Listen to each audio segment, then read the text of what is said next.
quick check on sound? We can hear Thank you. you. Good afternoon. We will be calling the board meeting to order in a moment. Could we please hold comments while SPS TV takes us live? After a 5-second pause, I will call us to order.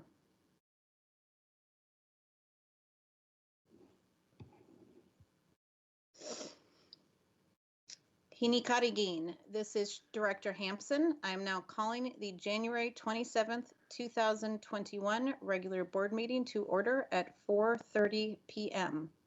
This meeting is being recorded. We would like to acknowledge that we are on ancestral lands and traditional territories of the Puget Sound Coast Salish people. I want to quickly acknowledge and give thanks to all of you for your patience while we experienced some extreme technical difficulties today. We chose to delay the meeting by 1 hour in order to ensure that as many people as possible could participate. We will do everything we can and show as much grace as possible in our public testimony period to make sure that those that signed up still have the opportunity to speak, and ask you all to support us in making sure that we are texting people and helping them get connected and online so that they can testify. Ms. Wilson-Jones, the roll call, please. Director DeWolf. Present. Director Harris. Present. Director Hersey. Here. Director Rankin. Here. Director Rivera-Smith. Present. And Director Hampson. Here. Superintendent Juneau is also joining us for today's meeting, and additional staff will be briefing the board as we move through the agenda. As we begin this meeting, I would also like to welcome Clifford Raymond Jenkins II, who is joining us as the student representative from Middle College High School today. We will be hearing from Clifford later in the meeting, as well as fellow Middle College student Hidayah Abdinur, who will be leading off our testimony list. This meeting is being held remotely per the Governor's proclamation prohibiting meetings such as this one from being held in person. The public is being provided remote access today by phone and through SPS TV, by broadcast, and streaming on YouTube. To facilitate this meeting, I will ask all participants to ensure you are muted when you are not speaking. Staff may be muting participants to address feedback and ensure we can hear directors and staff. I will now turn it over to Superintendent Juneau for her comments and to introduce staff to present the Equitable Access to Programs and Services Annual Report per Board Policy 2200. Thank Chief you. Wyeth? Oh, I'm sorry. Thank you, President Hampson, Superintendent Juneau, and good afternoon, directors. Before I turn it over to Chief Jesse to provide that update, I just want to give a very quick update for the start of school planning, so we're out in the public. As you know, our staff's working really hard to get ready to bring back pre-K through 1 students and students being served in special education intensive and moderate service pathways as early as March 1st. And we are working with our labor partners at Seattle Education Association to prepare for a phased-in approach for a return to in-person services. Negotiations are ongoing, and we are prioritizing our first phase to be focused on special education intensive service pathways. Conversations continue about how to best support pre-K1 students and staff while adhering to safety protocols and prioritizing consistency of teachers for our youngest learners. We know that we will need to have smaller cohorts of students and that families that choose to continue remote learning will be afforded that option. We know that there are numerous logistics to work through, and I appreciate SEA's commitment and engagement in this process. And along with our educators, district staff are committed to providing high quality learning for our students, no matter the circumstances. We'll continue to listen to our staff, our families, and students and respond to our community's needs. And as you all know, this includes advocating for vaccines for educators and all school-based staff. We'll continue doing that. We know that's important. And while the nation suffers a vaccine shortage right now, I know that we are all hopeful that the national and state response gets up to speed as soon as possible. And just a reminder that every plan that's created and every decision that's made during the pandemic has to be flexible. The spread of the virus and our community's response and how other organizations react also affects Seattle Public Schools. So we'll continue to keep everyone informed of the latest, also knowing that things may be subject to change. So we are continuing that work. We'll keep updated on our labor partners and those conversations. And in the meantime, we remain committed to providing high quality instruction remotely. And I know this will be a conversation later in the agenda as well, that educators and staff are now preparing for Black Lives Matter at School Week from February 4th through 8th. And our schools, as usual, will be participating in a multitude of ways. Public education systems and educators have an important role to play in disrupting legacies of racism, and declaring Black Lives Matter at school affirms our commitment to all of our students. As we prepare for this important week, it's also important to remember that at Seattle Public Schools, the lives and lived experiences of our Black youth matter, not just during Black Lives Matter at School Week or Black History Month, but every single day. I'm going to now turn it over to Chief Jesse Wyeth Jesse to provide the annual update for Policy 2200. Thank you. Good afternoon, Board President Hampson, Board Directors, and Superintendent Jeannot. Yes, I'll be presenting on the annual report on Policy 2200, Equitable Access to Programs and Services here in Seattle Public Schools. That report is attached to today's agenda. The summary of the actions help detail what changes we make to existing programs or services, the development of new programs and services, the replication of existing programs and services, or the relocation of existing programs, services, or any other closures of existing services. What it does not detail is anything governed by the student assignment plan or other board policies. And additionally, it does not include any applicable changes to programs and services which are represented by law or other board policies to the school board or superintendent. So in the report, we do provide these updates on the actions over the calendar year in quarterly reports at the Student Services, Curriculum, and Instruction Committee. And then also attached to this report, we do provide the links to the linked charts, which help provide a detail of districts, services, and programs in the schools in which they are located. Those services are English language learners, ELL, advanced learning, and special education services. These are really critical also just to the admissions process as families and students look for where services are located as they come to Seattle Public Schools, or they are looking for where those programs and services are located each school year. There is a limited number of changes this year, obviously due to the corona pandemic. Highlighted in this report are some changes to special education services. Those services were really changed at 4 of our secondary schools, Robert Eagle staff, Franklin, Meany, and Aki Karosi. All those schools had additional FTE, 1 FTE for special education services, except for Franklin, where they lost 1. And again, these are due to enrollment or students qualifying for a specific special education service placement. Also of change was around the Skills Center. The Skills Center is a place where we are able to help support college and career pathways for our students.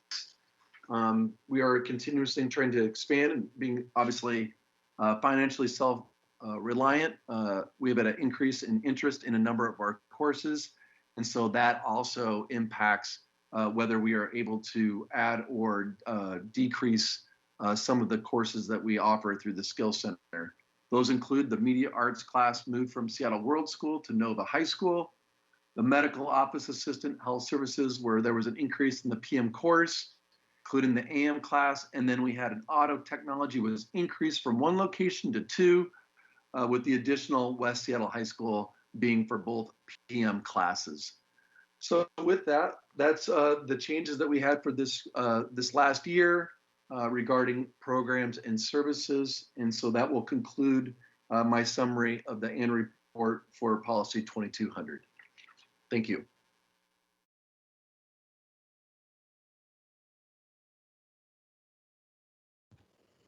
And rather, in the interest of time, rather than go through any directors one by one, unless there are burning questions that directors have with respect to this report, I would ask that questions could be submitted to Superintendent Juneau and Chief Jesse and responded to on the Friday memo so that public can see. If board members, if you do have a burning question, please speak now. Going once, going twice, and we are going to move on.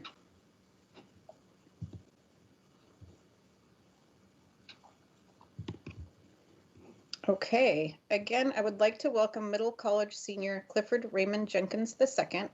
And Clifford, before I turn it over to you for your comments, could you help me, or I should say, I just want to make sure that we get the pronunciation of your fellow Middle College student correct. Of her name, he'll be speaking during the public comments.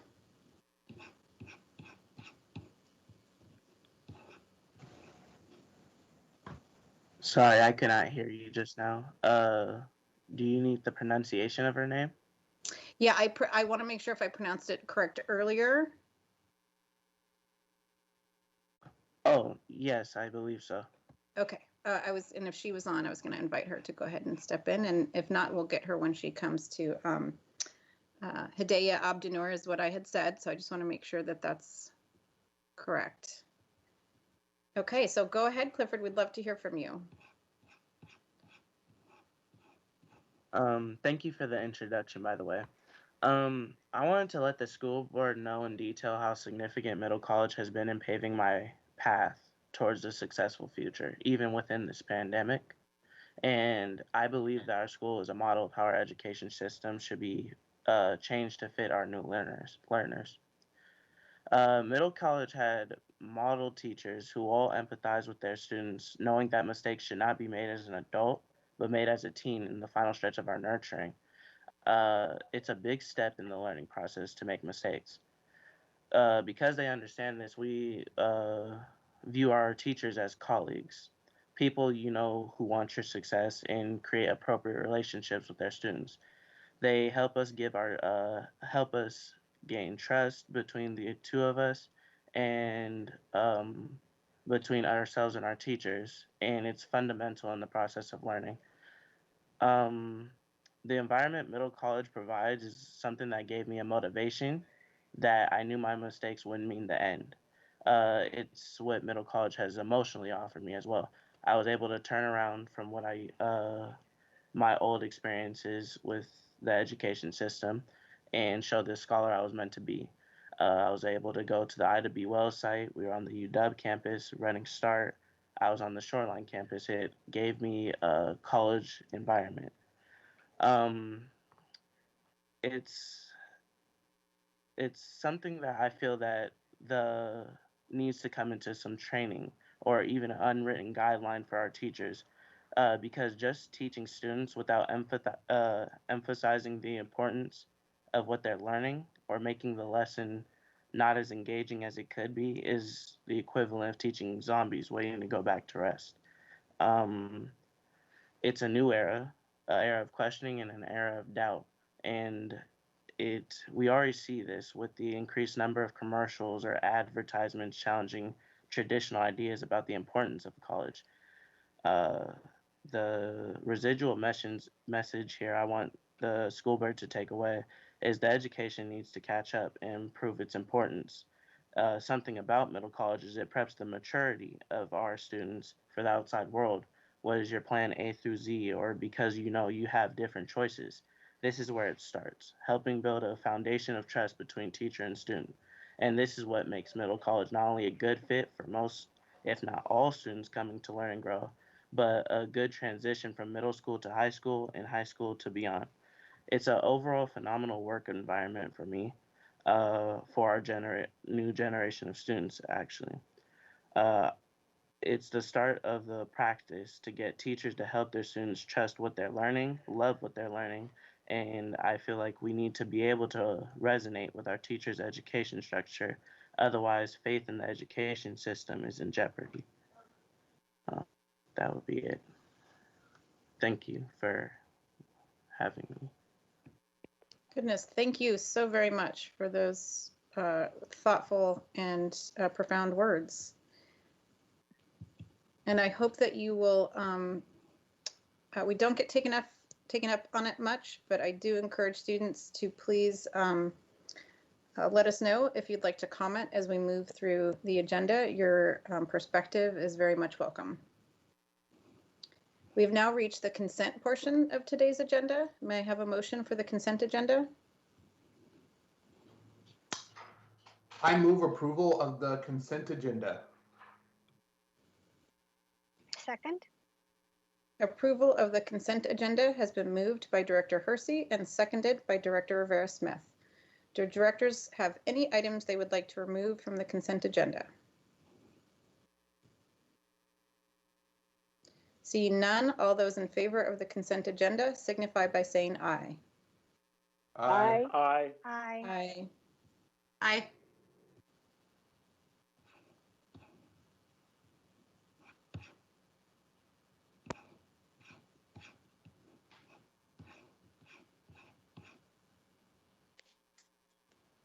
Okay, this motion has passed. We have now reached the public testimony portion of the agenda.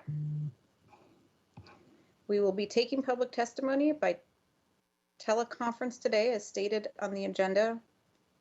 Pausing Ms. Wilson-Jones in case I have any update to that. So do interrupt me if I make a mistake there. For any speakers watching through SPS TV, please call in now to ensure you are on the phone line when your name is called.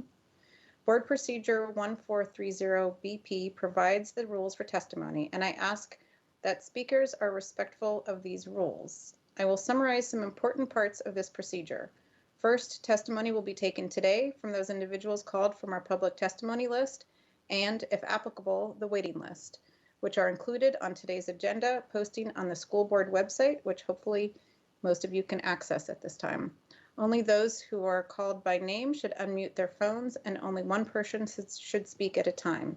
Speakers from the list may cede their time to another person when the listed speaker's name is called. The total amount of time allowed will not exceed 2 minutes for the combined number of speakers, and time will not be restarted after the new speaker begins. In order to maximize opportunities for others to address the board, each speaker is allowed only one speaking slot per meeting. If a speaker cedes time to a later speaker on the testimony list or waiting list, the person to whom time was ceded will not be called to provide testimony again later in the meeting, as there is only one speaking slot per person. Those who do not wish to have time ceded to them may decline and retain their place on the testimony or wait list. Finally, the majority of the speaker's time should be spent on the topic they have indicated they wish to speak about. Ms. Wilson-Jones, will you read off the testimony speakers? Thank you, President Hampson. Quick logistical note, speakers, please remain muted until your name is called to provide testimony. When you hear your name, please be sure you have unmuted on your phone, and then also press *6 to unmute yourself on the conference call line. Each speaker will have a 2-minute speaking time, and a sound will chime when your time is exhausted, and the next speaker will then be called. We do have several speakers today who will be utilizing interpreters, and so for these speakers, the chime will sound at 4 minutes to allow for interpretation. First on today's public testimony list is Hidayah Abdinur. Hi, my name is Hidayah, and I am a freshman at Middle College High School. As someone who values my education, has a strong drive, can't afford private schooling, and wanted a smaller cohort of students, I didn't have many options to choose from. It took me 3 months of desperate after-school searching to find Middle College High School, and let me tell you, it was a blessing. Not only did I think I was being picky in my school choice, I thought it was impossible to find one that I was content with. I can speak on behalf of the student body at Seattle University that we love it here. It would be awesome if the board could maintain our staff and fund a small school so we can afford another classroom building or another teacher, because as you know, next year we will be adding another cohort of ninth graders. May you approve of this, I'll push my luck by asking for more funding so we can afford extracurricular classes. I think that it will make everyone's experience here delightful, fun, and unforgettable one. Now I want to move on and talk about students and how important it is for them to have a support system, our parents being one of them. There are many low-income and bilingual families. Some parents just don't have the time, energy, knowledge, or even the means to access the programs and resources available to them on the school page. An example being our option school. Lastly, there's a stigma about mental health that should not exist. I petitioned the school board to consider establishing a life skills course as a mandatory course for high school graduation. This life skills course can offer a practical curriculum that enables students to practice healthy living routines and to create a healthy self-image. Our students' health and well-being should be prioritized over academic status, and our current course requirements are inadequate to meet the needs of so many students who are struggling with mental health issues. Thank you. Thank you very much. Really appreciate your participation today. And as well, you may ask comments as we go through the agenda. Ms. Wilson-Jones, next speaker. Next is Christine Boyle. Christine Boyle.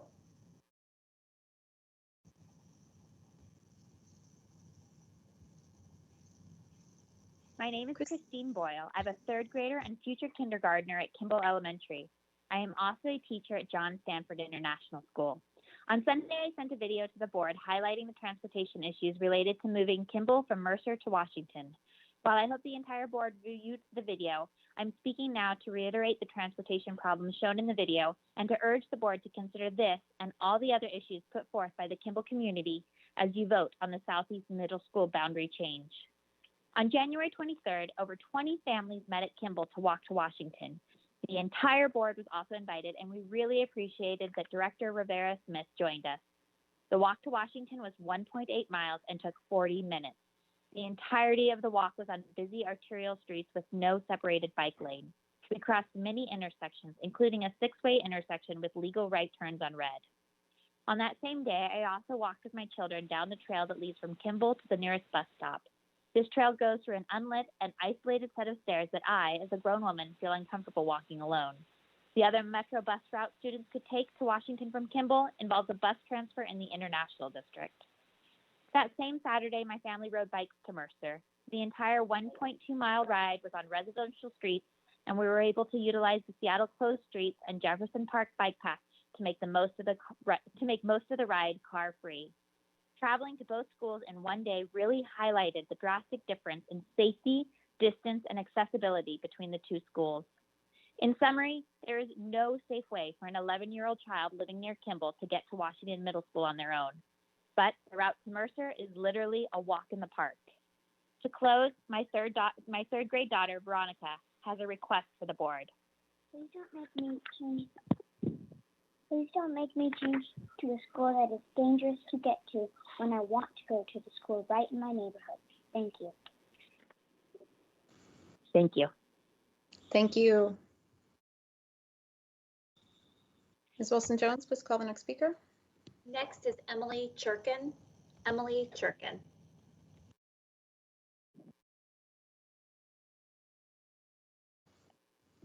This is Emily Churkin. I cede my time to Leah Lockwood. Thank you, Emily.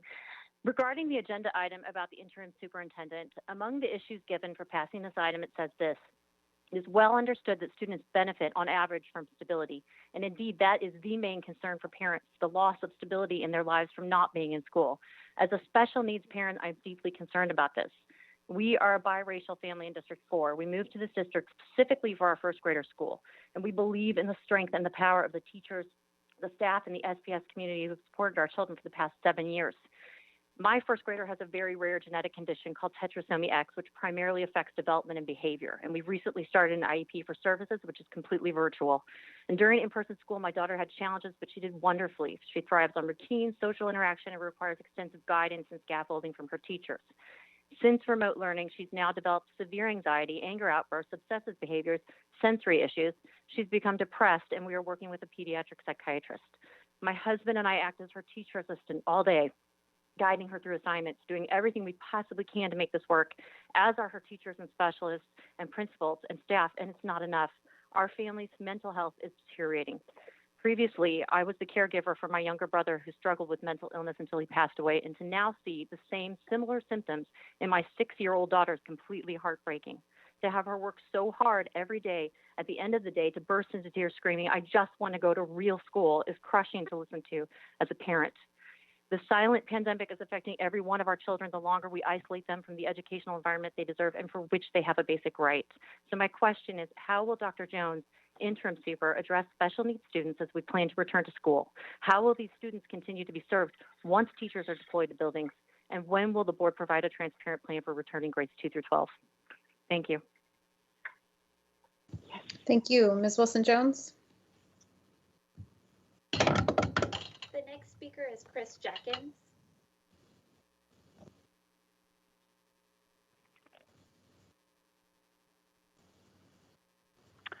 My name is Chris Jackins, box 84063, Seattle 98124. On Southeast Middle School boundaries and the assignment plan. 7 points. Number 1, Kimball would feed into Washington Middle School instead of Mercer. Hawthorne into Kurosi. Bagley would be a combination Montessori contemporary program. And the native speaker definition would change for set-aside seats in dual language immersion programs. Number 2, the district supposedly guarantees seats at normal attendance area schools, but when seats run out, the district withdraws the guarantee and instead redraws the boundaries. Number 3, and Washington and Bagley are not normal schools. Washington is run by a private company, and Bagley is a combo school mixing a non-contemporary program into all of its classes. Number 4, the issue of dual language set-aside seats should not be swept into a superintendent procedure to hide who gets the seats. Number 5, when the district moved away from the previous choice system, students choosing outside their neighborhoods lost transportation. A court found that the plan aggravated racial imbalance at schools. I helped parents go to court to contest the plan. Number 6, instead of today's proposals, restore this transportation. Number 7, families can file a court appeal of today's board actions within 30 days under RCW 28A 645. I can supply names of attorneys. Please vote no. On the superintendent hiring process, introduction and action at the same meeting is poor practice. Please vote no. Thank you. Thank you. Ms. Wilson-Jones, next speaker, please. Tiffany Acker. Tiffany Acker.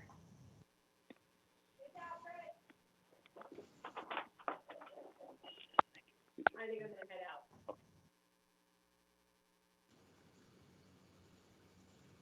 Tiffany Acker.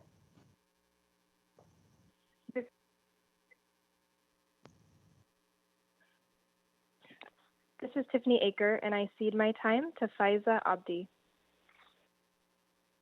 Hello, my name is Faiza Abdi. My mother was going to speak today, but since she will be able to join us, I'll be sharing her concerns of her son, Abdullahi Abdi, a Kimball student going to Washington. Her children are going to 4 different schools, so morning commuting will be a hassle. Having her children going to schools near her house is more time convenient, and also she'll feel more comfortable of her child going to a school close to her, and also her child going to a school where all her children graduated from. She will also like to know why her son isn't able to go to Mercer Middle School. Mercer Middle School is up the hill from our house. She also, her and her neighbors,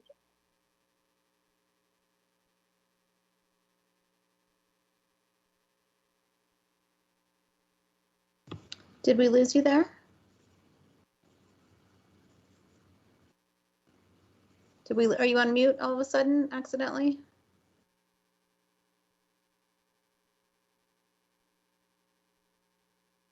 Hello?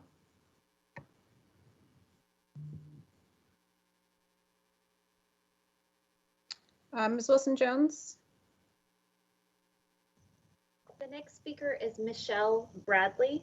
Michelle Bradley. And I'm sorry, Michelle, before you start, if the prior speaker is able to come back around, let's get her back. Thank you. Go ahead, Michelle. Thank you. My name is Michelle Bradley, and I feed to my neighbor, Rayon Daher.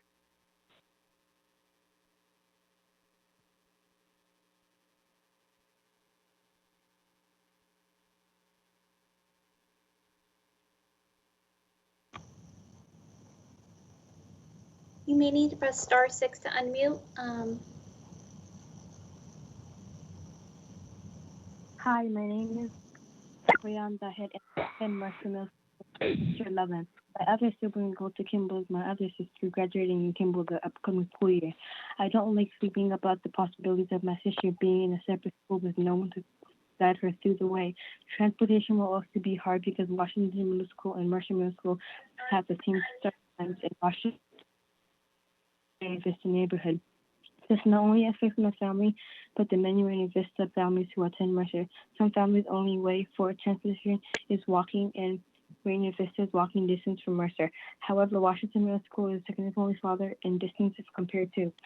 This will be a big problem and very hard for my families if Kimball is moved to Washington.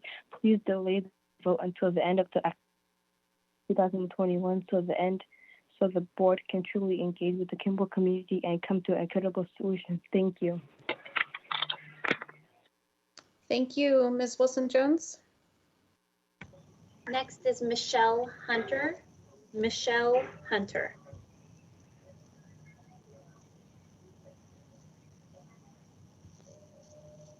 Michelle Hunter.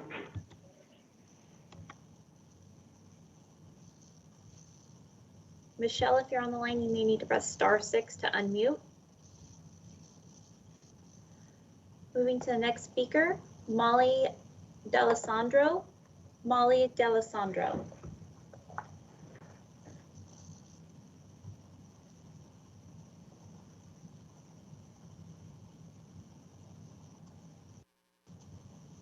Molly D'Alessandro.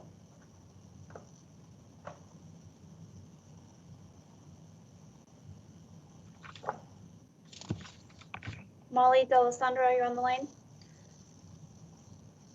Moving to the next speaker, Huyen Tran. Huyen Tran.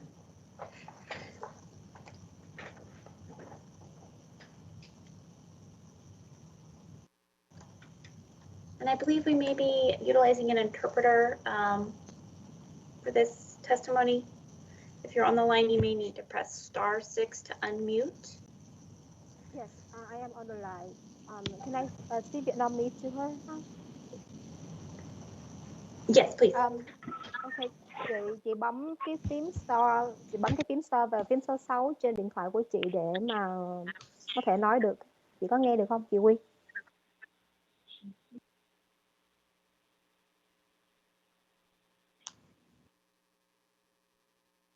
Chị Quyên, chị bấm phím star và phím số 6 trên điện thoại của chị để unmute.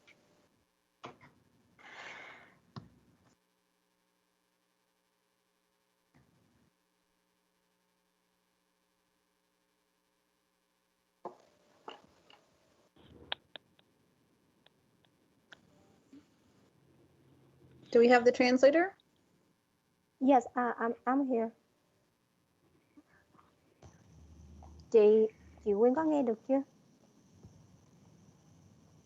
Hello, chị Quyên.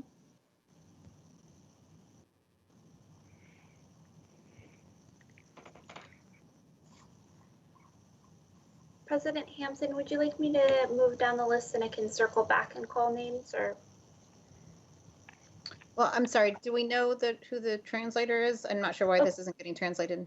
Nope, this is our interpreter who's speaking. They're helping us reach out to try to find the individual who signed up. Oh, I see. Okay, thank you. That wasn't clear. So yes, we can circle back, please. Hello. Next up. How are you? Is this somebody on our testimony list who has been called? This is Awad Haji. Sorry, can you say your name one more time? My name is Awad. And my last name is Haji. I don't believe we've reached your name on the testimony list. Okay. Moving to the next speaker on today's testimony list, Manuela Sly. Manuela Sly.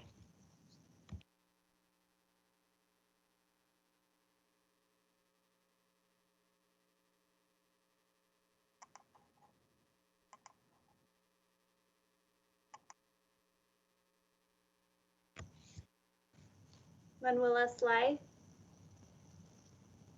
Moving to the next speaker, Kristen Sue. Kristen Sue.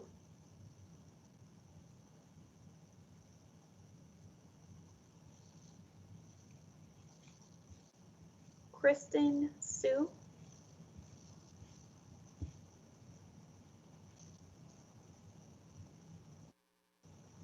Moving to the next speaker, Wingzi Feng. Wingzi Feng, and I believe we'll be utilizing an interpreter.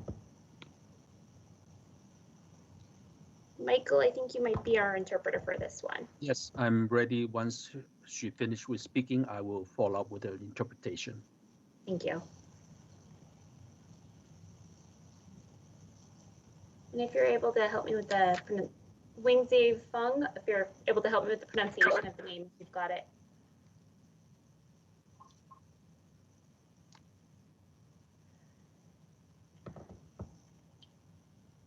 Wingzi Feng. Okay, moving to our next speaker. Ms. Wilson-Jones. Yeah. Sorry, Ms. Wilson-Jones. Can you go back to Manuela Sly? She was trying to unmute. Absolutely, Manuela Sly.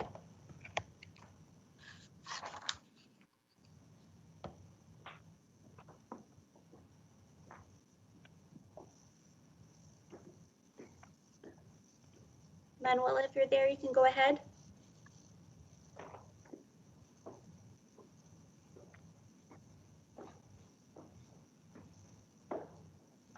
Okay, we'll come back to her. Go ahead to the next person. We're now to Gong Nu Wang. Gong Nu Wang. Again, I believe we're also, Michael, would be utilizing you as an interpreter. Yes, I'm also ready.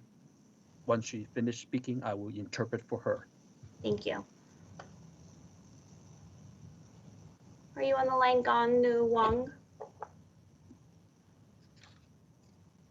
Moving to our next speaker, Stephanie Neal. Stephanie Neal.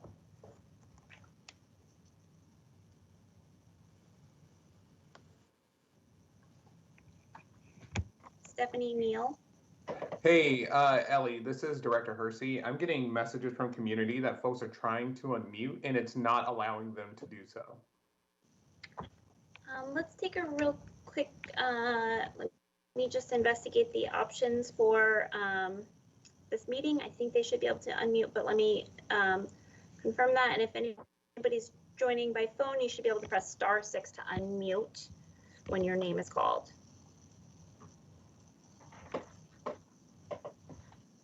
And just a note to listeners, when you press *6, it takes a moment to actually unmute. So be patient after you hit *6, pause, and then start talking. Hello， 大家好，我係黃顏女，今年係68歲。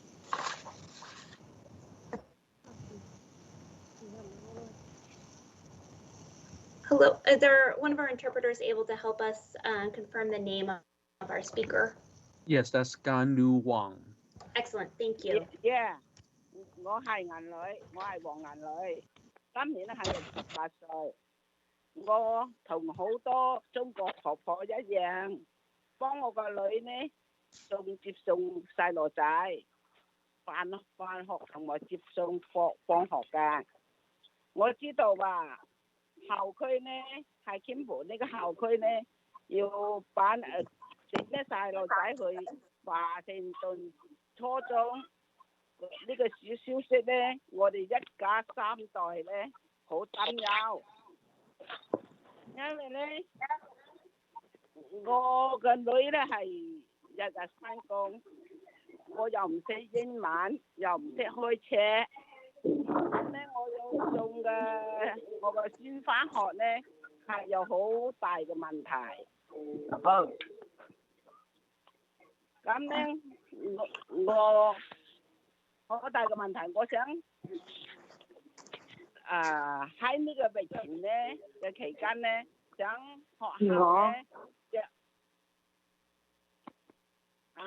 學校咧有巴士接送咧，黃色巴士接送我個先返學啊，放學啊，咁先合理嘅。咁咧，如果係冇呢啲咧，我就冇辦法咧去做呢個接送呢個，所以我感到好失望。咁咧，你哋應該咧係為嗰啲上咗年紀嘅婆婆啊，要有呢個疫情啊，又要接種送限，唔係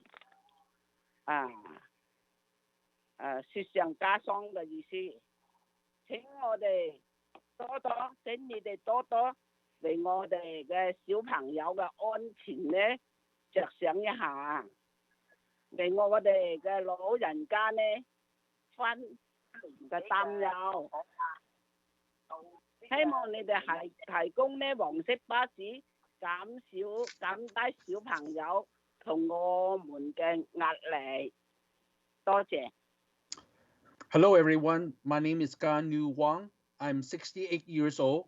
Like many Chinese grandmother, I help my daughter to pick up and drop off my grandkids to school. Last week, when I heard that the school district is going to transfer Kimball Elementary School students to Washington Middle School, our family of 3 generations was very worried. As you know, my daughter goes to work every day, and I'm the only one going to pick up my grandkids from school. I do not speak English and I cannot drive. I do not even know where this middle school is. How to get there by public transportation? So far, we have not heard that there will be yellow bus to pick them up and drop them off. This change is too unreasonable and too scary. It is so frustrating to know that you are changing school boundaries during this outbreak.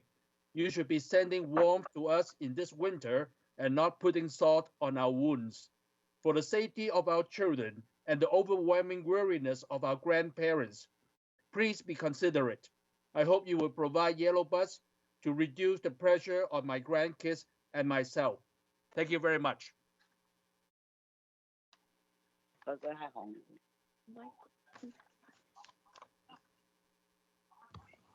Okay. Thank you very much. Ms. Wilson-Jones, can we loop back before we go too much further? Yes, going back to Michelle Hunter. Michelle Hunter.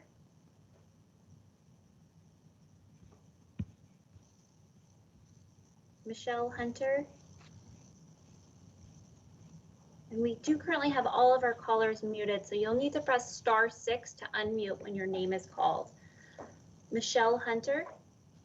Moving to the next speaker, Molly D'Alessandro. Molly D'Alessandro.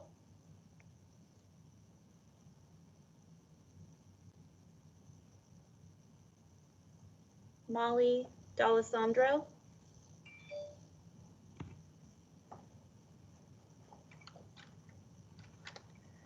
Moving to our next speaker, Quyen Tran. Quyen Tran.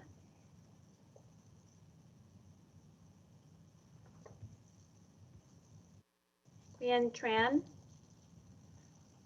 The next speaker, Manuela Sly. Manuela Sly.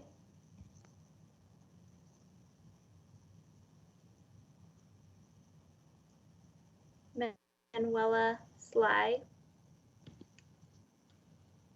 The next speaker.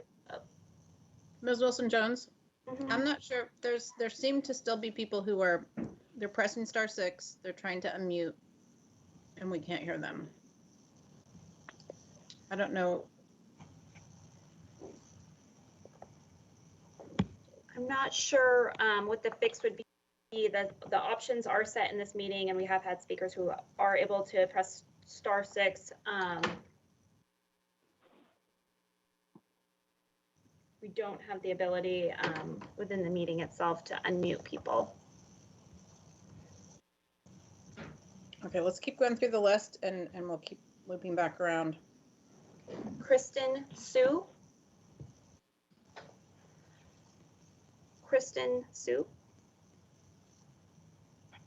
I see a couple of people who have joined and were unmuted. Are either of them people whose names I've called so far?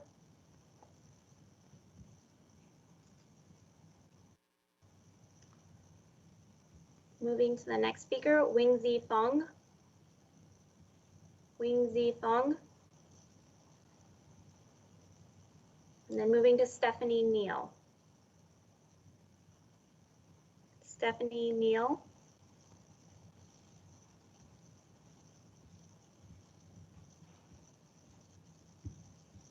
I'm hesitant to mute people, but I do see there's a 604 number and a 639 number. So if either of you are folks whose names I've read, then please let me know. Okay, moving into, oh. No, I can't get it to work at all. We can hear you. Hello? We can hear you. Who is this? Your number begins with 718. We can hear you. Okay, tech issues abound today. Let's keep cycling through. The next speaker, apologies, I can't remember if I've recalled Stephanie Neal's name. Stephanie Neal.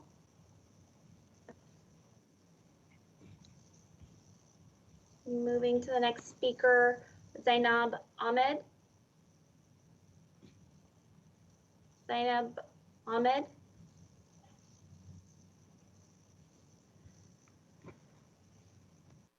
Next speaker is Carissa Pomren. Carissa Pomren.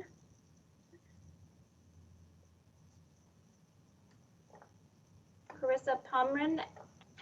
And if there's anybody on the line who's trying to press *6 and not being unmuted, maybe you could hang up and try again. Apologies that there appears to be a technical issue. Carissa Pomren. Moving to the next speaker, Jennifer Wittenberg. Jennifer Wittenberg.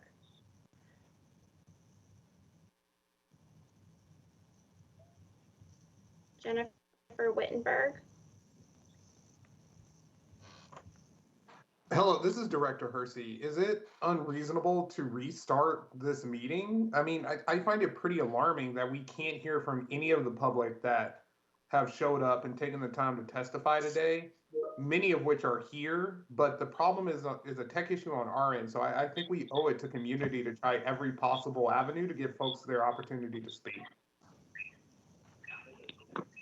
The other option I'm wondering about, Ms. Wilson-Jones, since is whether we can provide them with a link. I'm currently able to hear, looks like a number of people have called back in, and we're not actively muting people right now. So I need to ask everyone whose name has not been called yet to mute just on your device, and we'll try not to mute you through the system, if that is perhaps a fix. Is there anybody who has had their name called? Yes. Hello? So let me cycle back through the top, because it looks like we may have several people, and please everyone mute on your device. We'll try not to unmute. We'll try not to mute you through our settings, because it seems like that might be the issue. So beginning at the top, Michelle Hunter. This is Michelle Hunter. Can you hear me? Go ahead, Michelle. We can hear you. I'd like to cede my time to Louis Escamilla. Hello, can you hear me? Hello, Yes, can we you hear can. me? Yes, we can hear you. Thank you. It's actually Luis Escamilla. Hello, directors. Thank you for having me. Again, my name is Luis Escamilla. I'm an educator of color and a first-year assistant principal here at Kimball Elementary. I want to be able to share some of the experiences of a number of our families during this time of COVID and in the context of the discussion revolving around Kimball's potential reassignment. I work with a number of families of Latinx backgrounds. Many of these parents have lost hours of work or work hours and have experienced financial hardship just in general. I've met a number of families who have multiple members of the household who have contracted COVID. So they're being hit double both by economic uncertainty, financial hardship, as well as health-wise. I've also worked with a number of Vietnamese families facing food insecurity, relying on what our organization, Seattle Public Schools, our own school, and on what local community-based organizations are able to offer. In many cases, it still feels like it's not enough. In December, I worked with an East African mom and daughter, who both contracted COVID-19, were struggling with bills, technology, and really who are just getting by. Earlier this month, I met a Filipina mother who told me that she hides her fear, her uncertainty of the future from her children, wondering if the food's going to run out or if she's going to be able to pay bills for the next month. These are families, Seattle Public School families, and both South End families, and I hope these experiences become part of the larger discussion related to the consequential discussions and decisions you'll be making tonight and in the future. Thank you. Thank you very much for your patience. Next, Ms. Wilson-Jones. Next speaker is Molly D'Alessandro, and I will let everyone know who's joined by phone that we can't hear anything that you're saying in your phone right now, so please do mute if your name has not been called. Molly D'Alessandro. Molly D'Alessandro. Moving to the next speaker, Quen Tran. Quen Tran.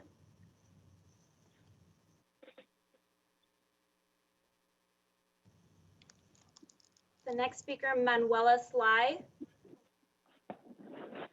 Manuela Sly. Hello, can you hear me? Yes.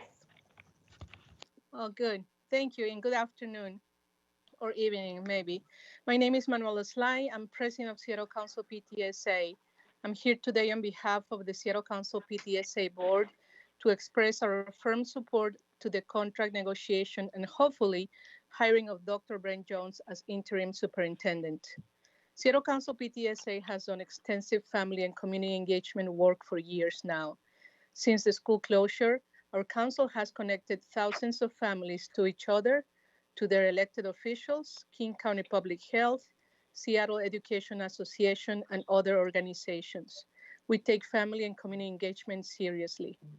But with the time constraints, we understand and trust your decision to hire an interim superintendent who will bring experience, leadership, and will facilitate a smooth and necessary transition so our school board can make sure authentic community engagement is front and center in the permanent position hiring process. We want communities of color to have a say. We want students to have a say. That takes time, effort, and an intentional focus on culturally responsive action to amplify the voices of our BIPOC communities.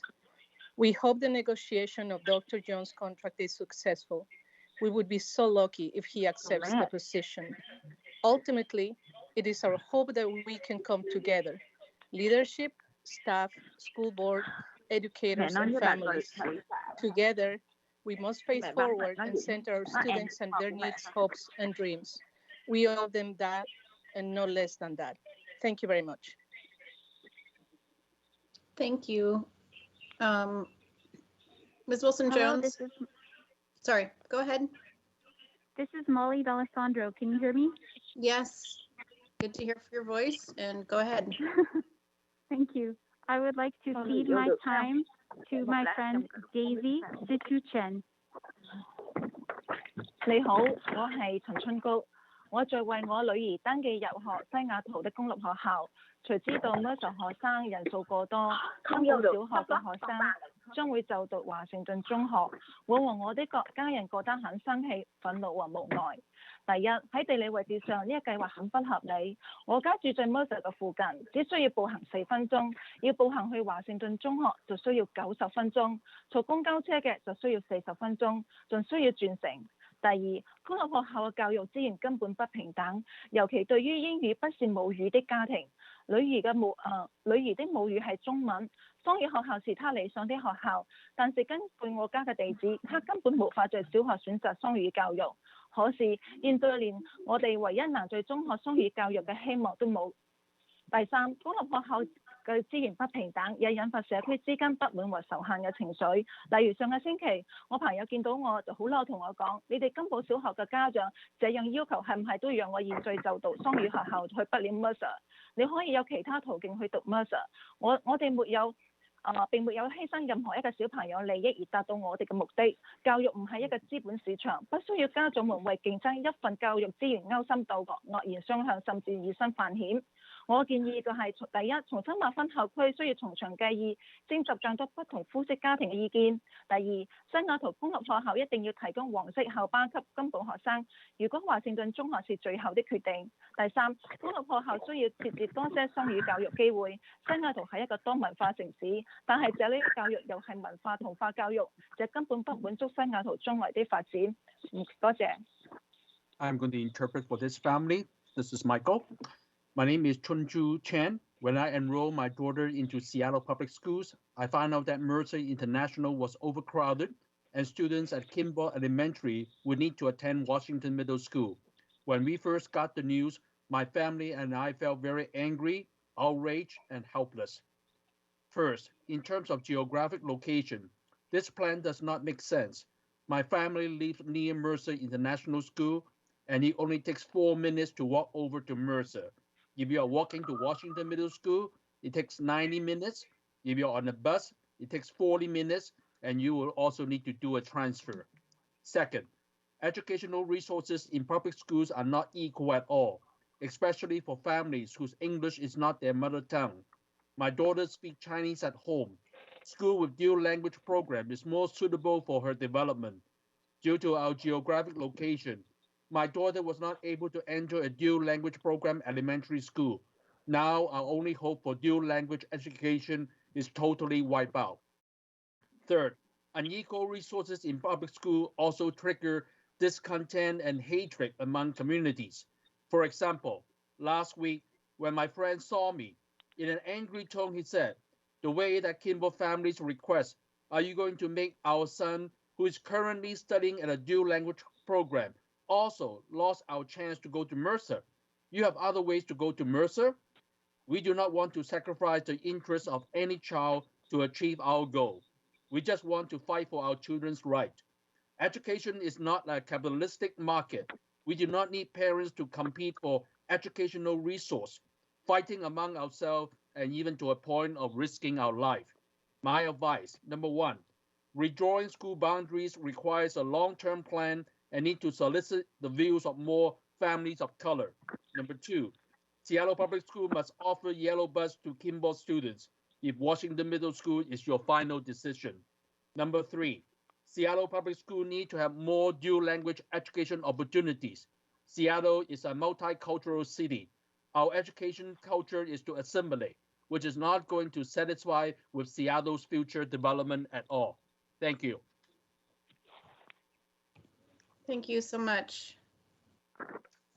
Next speaker.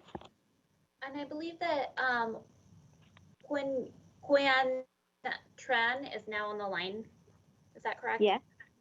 Yes. Please go ahead with your testimony, and then we also, yes, please go ahead with your testimony. Yes. Xin chào tất cả các giám đốc của Hội đồng trường Seattle. Tôi tên Quinn Tran và là phụ huynh của trường Kimball. Hôm nay tôi có mặt ở đây để xin Hội đồng trường Seattle hãy trì hoãn cuộc bỏ phiếu về việc chuyển Kimball đến trường Washington. Quyết định vội vàng này sẽ ảnh hưởng đến hàng trăm gia đình Kimball của chúng tôi. Đầu tiên, dựa trên dữ liệu của học khu, 100% học sinh Kimball có thể đi bộ đến trường Mercer. Tôi đã cùng với rất nhiều phụ huynh và học sinh Kimball tham gia chuyến đi bộ vào thứ Bảy tuần trước, lúc 8 giờ rưỡi sáng, và tôi mất 45 phút từ Kimball đến Washington. Bạn có thể tưởng tượng như thế nào một cậu bé 11 tuổi mang một cano lớn để đi bộ 1.9 mile trong một buổi sáng sớm lạnh hoặc trong những ngày mưa lớn một mình, và sẽ phải băng qua nhiều con phố đông đúc và không an toàn như vậy không? Bạn có thể tưởng tượng nó sẽ như thế nào nếu nó là con của bạn? Không phải hầu hết các gia đình Kimball đều sống gần trạm Metro Bus, và không nhiều phụ huynh có thể đưa hoặc đón con em mình đến các trường trung học cơ sở khác nhau cùng một lúc vào mỗi buổi sáng như vậy. Và sẽ có rất nhiều vấn đề xảy ra khi nhiều trẻ em đi học muộn vì xe bus, thiếu ngủ, tắc đường hoặc thậm chí là tai nạn giao thông. Thứ hai, con cái của chúng tôi không có bất kỳ cơ hội nào để học chương trình song ngữ tại Kimball, và giờ đây chúng tôi rất là thất vọng khi không được Mercer trao cho cơ hội đó một lần nữa. Có khả năng là các bạn cũng đã có quyết định của riêng mình hôm nay. Tôi chỉ có thể xin khu học tránh. Thứ nhất, hãy cung cấp dịch vụ đưa đón bằng xe bus màu vàng đến Washington cho tất cả học sinh sống trong khu vực theo học Kimball thay vì đưa thẻ Orca Bus cho họ. Thứ hai, hãy đảm bảo học sinh Kimball có thể đến trường Mercer cùng với các anh chị của mình đang theo học tại Mercer. Cuối cùng, tôi rất hy vọng Hội đồng Quản trị hãy trì hoãn cuộc bỏ phiếu để tìm ra giải pháp tốt hơn trước khi đưa ra bất kỳ quyết định vội vàng nào vào hôm nay. Và tôi rất mong là bạn nên làm hết sức mình cho học sinh và gia đình Seattle như quý vị đã hứa. Tôi xin cảm ơn. Dear Seattle School Board, my name is Nguyen Trinh, one of parents at Kimball School. I am presenting here today to ask you to delay your voting on transferring our children from Kimball to Washington School. Your hasty decision would affect 100 families who have their children attending at Kimball. First, according to district data, 100% of Kimball students can walk to Mercer Middle School. Last Saturday, many parents and Kimball students walked from Kimball to Washington School. We started walking at 8:30 in the morning. It took us 45 minutes to get to Washington. Can you imagine how it would be for an 11-year-old schoolboy to walk for 1.9 miles wearing a heavy backpack, especially when it is an early cold morning or when it rains heavily by himself on an unsafe and crowded streets? Can you imagine what it would be if it was your child? Not many parents live nearby bus station or could drop and pick up their children at different schools all at once. There are many things could happen on their way to school, such as late for class due to not being able to catch the bus on time, not having enough sleep in order to wake up early to catch the bus. They could be late for classes because of traffic or accident. Therefore, our children didn't have any chance to attend the dual language program at Kimball. We were very disappointed. We are even more disappointed when knowing that our children will lose their second chance by not being able to transfer to Mercer School. You might have made your final decision. However, I would like you to carefully consider my only two requests. First, providing the yellow school buses to Washington School for our students who had attended Kimball School instead of providing the Orchid card. And second is to guarantee that all Kimball students can attend Mercer School with their siblings. I hope the school board will delay the voting until you could give us a better solution rather than this hasty decision today. I strongly hope that you would do your best for all your students in Seattle area as you have been promised. Thank you very much. Thank you very much. Ms. Wilson-Jones, next speaker. Circling back, Kristen Sue. Hi, can you hear me now? Yes, we can. Great. Hi, my name is Kristen, and I'm a Kimball alum and parent. I implore you to vote no on moving Kimball to Washington to allow more time to thoughtfully engage in community outreach and find more equitable solutions. Honestly, we feel demoralized because the district has made us feel unheard. The past 20 days since the January 7th vote have been exhausting. We have busted our butts frantically trying to reach our families of color in order to inform them and get feedback because SPS has failed to do so. In that time, we had a meeting with the district/board in which they left over 50 questions from 60+ parents unanswered, and a district chief has flat out refused to meet with us. When it seemed clear that the board was heavily leaning toward a yes vote, many of our BIPOC families expressed feeling tired and defeated by the system. They are used to their voices not making a difference. Institutionalized racism and systemic oppression create a sense of fear and scarcity, especially within BIPOC and immigrant communities. The sentiments we heard from these communities was that it looks hopeless that they will change their minds, and we don't want to gamble with our children. This decision is as much about the process as it is about the outcome, and the district's process has been shameful at best without regard to our most vulnerable families. It is unconscionable for the district to make this decision on a 3-month timeline in the midst of a pandemic, especially when they've done zero community engagement for the last 7 years. While we're still strong proponents of a no vote, the district has backed us into a corner. You've said this is not a feel-good decision. If you must vote yes today, at the very least, you must continue to work with us to make this difficult change more equitable for those who will be most impacted. I want to emphasize that the proposed mitigations are just the beginning of the conversation. It is the district's responsibility to reach out to Kimball families and determine what mitigations the most vulnerable families in our community need. This crucial task should not be forced on parents while volunteering our time. I hope that moving forward, the district will do better to get the tools and systems in place they need to have true family engagement in hopes of improving equity for all Southeast Seattle schools. Thank you. To see those definitions. Thank you. Ms. Wilson-Jones, next speaker. Can I ask all of our speakers who have joined by phone to please mute yourselves on your devices? We can hear when you are speaking into your phones, and we are endeavoring not to mute you on our end so that you can more easily speak. If your phone number starts with 353, please do mute yourself on your device. Our next speaker, circling back again to Wingzi Feng. Wingzi Feng, are you on the line? We can hear you. Go ahead. Can you hear me? Yes. You can hear me, right? 大家好，我叫馮詠詩，我作為代表金寶學校嘅亞裔家庭，好感謝校董會俾呢個機會俾我發表意見，同埋感謝第7區同第2區嘅董事抽時間出嚟同我哋家長會面同埋提出意見。我哋亞裔家庭對西雅圖校區今次改界線嘅處事方法表達強烈不滿。校董講每次更改校線嘅係痛苦㗎，我哋都有同感，但係我哋嘅痛苦唔係因為小朋友要去另外一間學校。而係校工處理嘅方法太過離地。你哋所謂嘅社區會議，只係用你哋嘅數據話俾我知點解要換，點解要轉界線。對待我哋嘅提問就敷衍了事。校區話聽取我哋家長嘅意見，你哋校區只係聽，根本就冇接納過我哋嘅意見，用敷衍嘅態度去對待我哋嘅提問，用膚淺同短視嘅手法去解決長遠嘅問題。試問有邊一個家長唔會感到痛苦啊？喺疫情期間。校區短短用2個半月嘅時間去處理 Northern 8年前已經人口過多嘅問題，你哋只係想速戰速決，根本就唔係想解決潛在嘅問題。你而家係咪玩我啊？我哋 Kimball 同 Hawthorne 學校轉去初中其實只係一個開始，學校界線轉嘅問題將會再出現，而校區再繼續用呢啲咁嘅手法去處理長遠嘅問題，只會產生更多問題，同埋家長對校區嘅政策會更加不滿。我哋家長經過今次嘅經驗，知道校區嘅做事手段，但好明顯校區從來冇喺家長嘅需求中學到任何嘅嘢。你哋剝奪咗我哋小朋友喺學校可以接受雙語教育嘅權利，我哋感到非常無奈。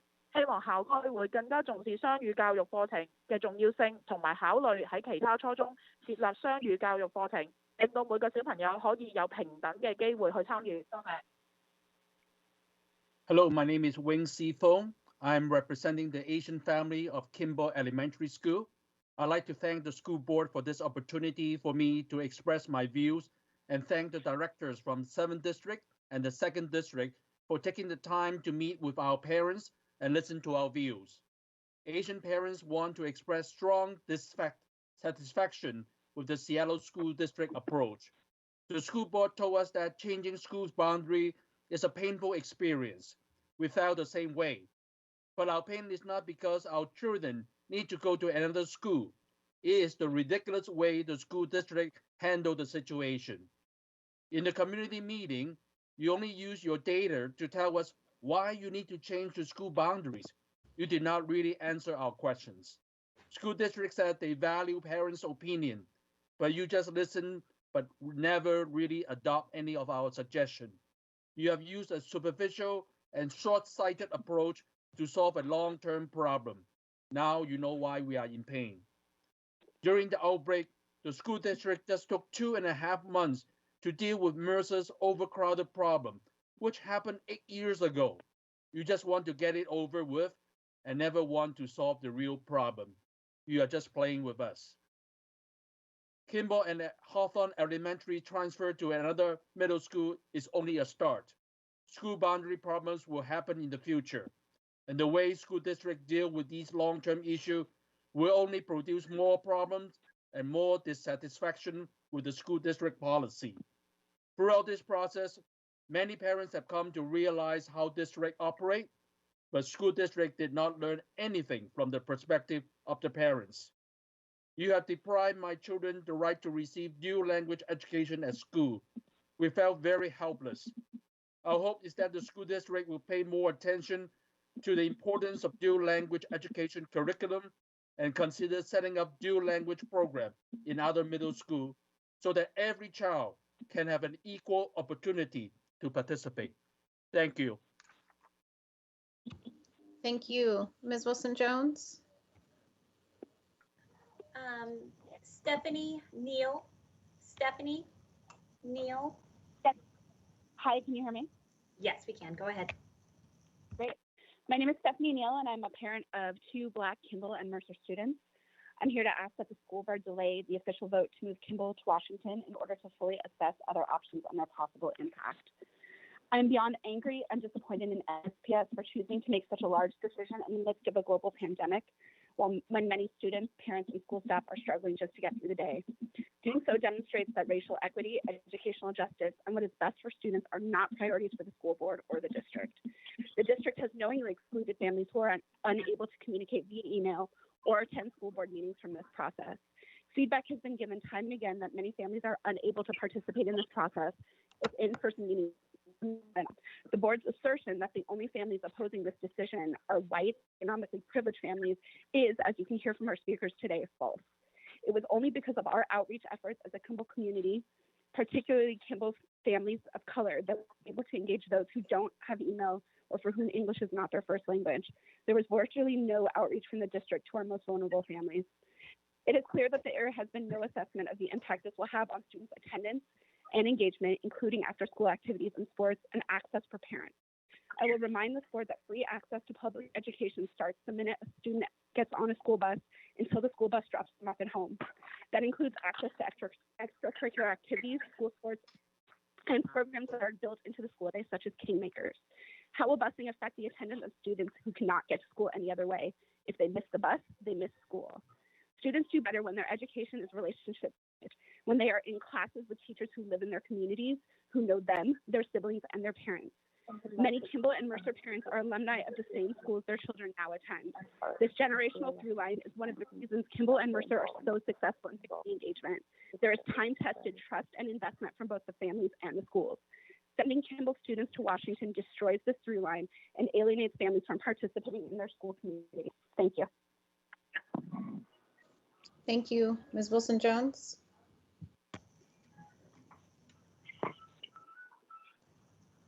Next for public testimony is Zainab Ahmed. Zainab Ahmed? Hello? We can hear you. Go Hello? ahead.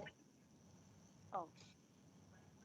Hi, my name is Zainab Ahmed, mother of 2 children and an aunt to 6 nieces and a nephew at Kimball. I am also representing 30 other Somali students who live within walking distance to Mercer who are housed at Rainier Vista. I would like the board and the district to know that we felt unheard and feel like the decision was made without the involvement of the community, of the Kimball community, particularly the bilingual community. Most of us found out about the decision a couple of weeks ago. And when you think about it, it is appalling because the district takes pride in community engagement, equity, and accessibility, specifically for Black families and students, those who are the furthest from educational justice. This decision has a negative impact on our families who do not have voice and who cannot navigate the system, but whose students are already, but whose students already have a home at Mercer. I want the board and district to know how hard we have worked to get in touch with families, to inform them, and to solicit feedback. I want to say all of this in hopes that moving forward, you will do better and get the tools and systems in place you will need to have true family engagement that does not stop at email as your only form of communication. Thank you. Thank you. Ms. Wilson-Jones? A reminder to everyone to please mute on your devices. We can hear the background noise. Next is Carissa Pomren. Carissa Pomren. Hi, this is Carissa Pomren. I cede my time to Gabriela Romero.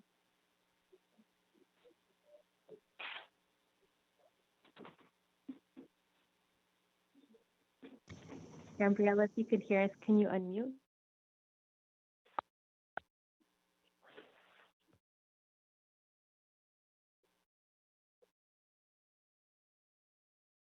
Gabriela, if you're here, can you unmute?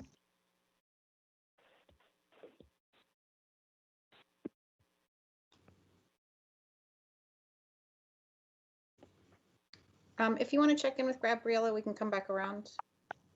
Thank you so much. Ms. Wilson-Jones, next speaker. Moving to the next speaker, Jennifer Wittenberg. Jennifer Wittenberg.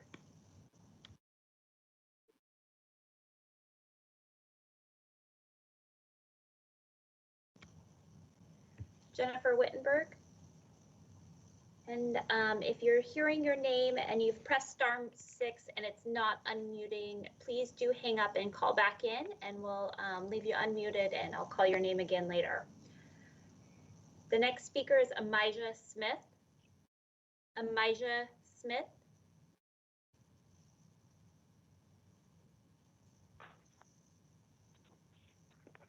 Amijah Smith.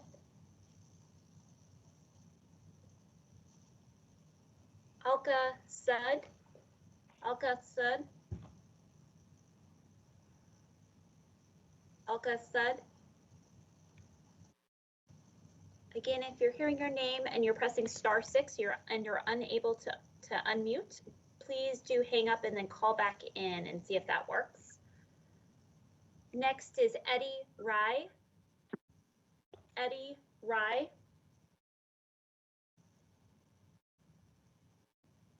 Eddie Rye.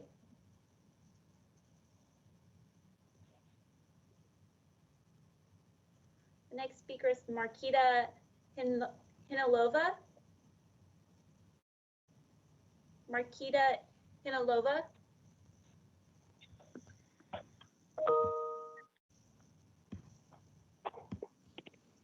Next speaker is Joseph Brian Suwaya.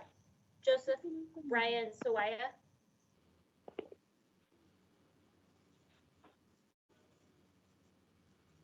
Hello, can you hear me? We can. And who is this speaking? Oh, hi, my name is Alka Sood, and you just called my name. Go ahead, Alka. Hi, as a person of color raising a student of color, I have concerns over the mental well-being of all of our students. Last spring, I had the heart-wrenching experience of watching my high schooler barely get out of bed for days on end. We knew this fall as a sophomore, his grades would count more for his future success for possible SATs and later on college applications. His lifeline to good mental health this fall has been basketball, where he's been practicing 3 times a week safely outside on his school team. But academically, he complains daily of how he struggles to pay attention, how bored he is, and how little he believes he's learning. He has a hard time accepting he may not return part-time this spring or even next fall. He reads that many other districts, including his cousins, have publicly stated they will return part-time this spring, and now my son stresses over the missed learning opportunities in comparison. He asks me if there's any plan from SPS. My concern is to balance his mental health versus COVID risk for him and all of my many teacher friends. According to today's Board Action Number 4, SPS are committed to leveraging research and evaluation to support decision-making to develop policies. I would like SPS to show us what sources they use for evaluation of policies. For example, we haven't had a district-wide survey since June. The CDC says schools are safe to open, as they're not shown to spread COVID. Are SPS using that data to determine plans and negotiate contracts?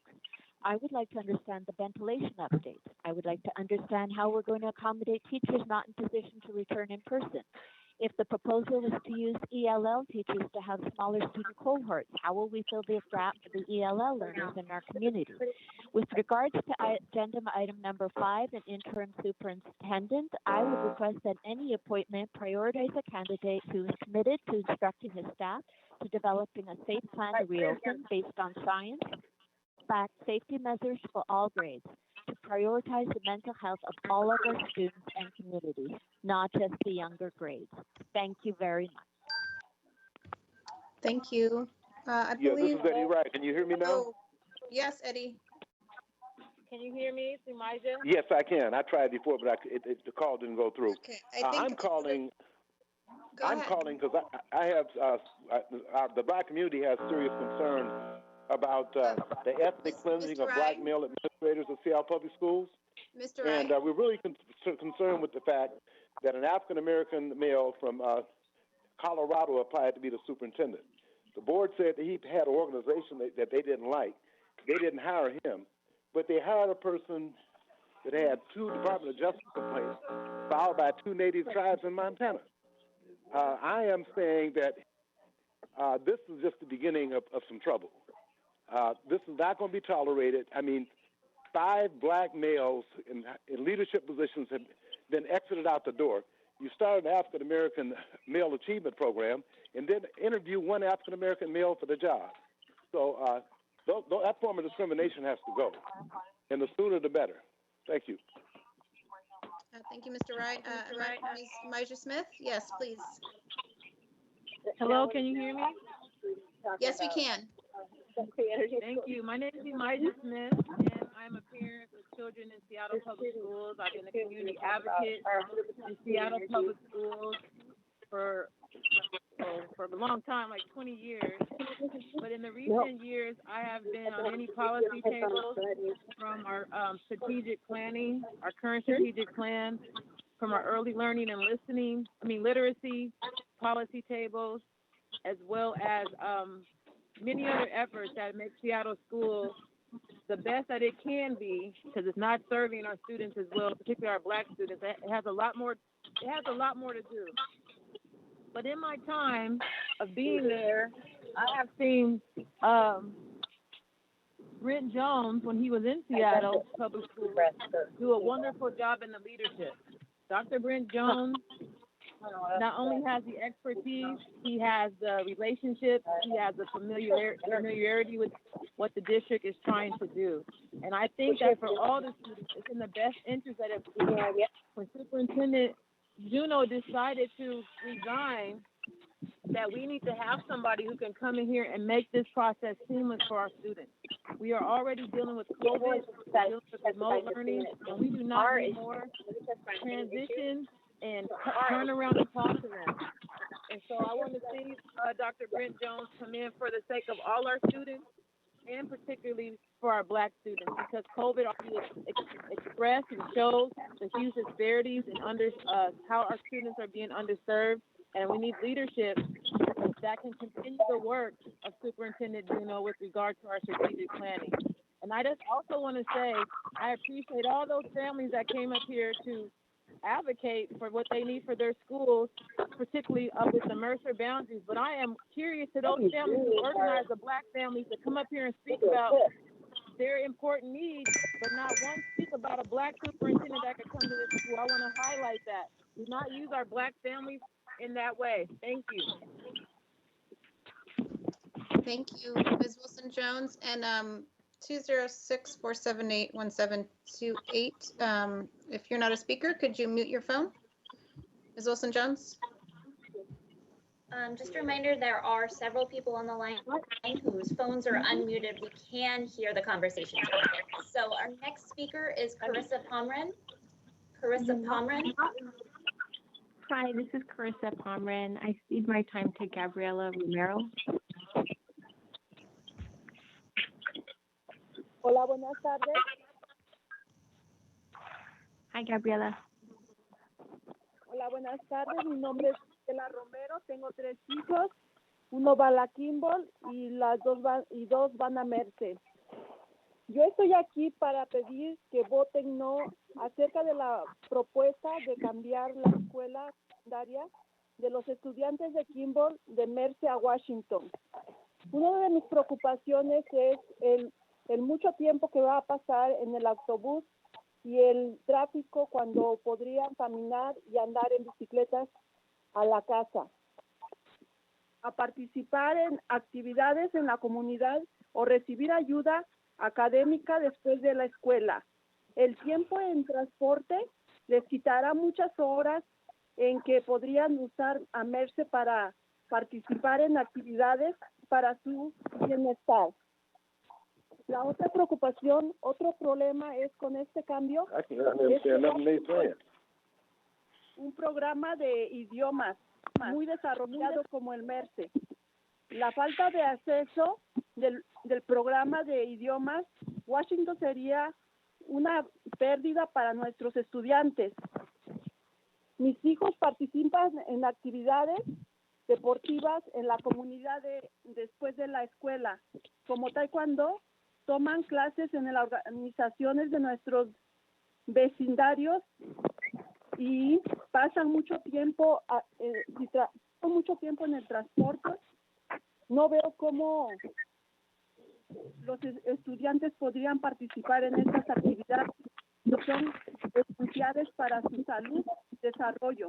Por ejemplo, mis hijos aprenden mucho sobre las bicicletas, programa de Bike Board, una organización local después de la escuela. No podría participar en ese programa si asistieran a la escuela de Washington. Y hay muchas familias en Kimball que utilizan los programas de... Tenemos una biblioteca, un centro comunitario y otros programas muy cerca de nuestras familias perderían acceso a esos programas y serían una pérdida de nuestra comunidad. Muchas gracias por escucharme y por escuchar a nuestra comunidad de Kimball. Por favor, voten no. Gracias. Gracias. Do we have a translator, Ms. Wilson-Jones?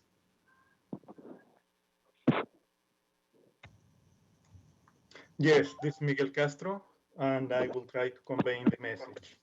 So there was a lot of noise during the conversation, so I will try to do my best. Hello, I'm mother of 3 kids. I have 1 at Kimball and 2 at Mercer. And the reason I'm here is because I want the board to vote no on the change from Kimball to Washington. So my worries are that they have to take the bus or the bicycle, and it's a lot of time on the bus, and there is a lot of risks as well. So they will waste a lot of time being on the bus, so they won't be able to go to other programs that they are currently going after the school. Another thing that they will lose is the dual language. Washington doesn't have the dual language, and that is very important for our families. There is a lot of activities for my kids. One of those is they do sports after the school. Also, they participate in some other programs, and they go to the community centers as well. And with this waste of time during the bus travel, they won't be able to do this. So please vote no, and thanks to listen. And thanks to listening to me. That is it. Thanks. Thank you. Ms. Wilson-Jones? Next is Jennifer Wittenberg. Jennifer Wittenberg. Hi, this is Jennifer. Can you hear me? Yes, Jennifer.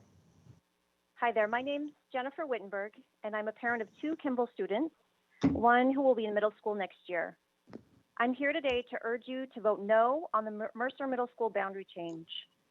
Our parent advocacy group understands there's an overcrowding issue at Mercer, and we've outlined many reasons why you should vote no in our multiple letters to you, which emphasize a vision and supports long-term thinking to help solve this problem. I want to spend my short time to urge you to vote no today by highlighting the inequitable timeline of this decision during a pandemic and why a yes vote would be unconscionable at this time. According to the SPS Office of Enrollment Planning, the timeline for this decision is unprecedented. When asked, the Office of Enrollment Planning could not cite any meaningful outreach to community regarding the overcrowding problem between the years of 2014 and the fall of 2020. This year, many of our families were either unaware that this decision was happening or taken aback by the abruptness of the process, like I was. We are in a worldwide pandemic, and technology access has been a major barrier to students and families, as you well know. This process, including disseminating information and asking for feedback has been virtual.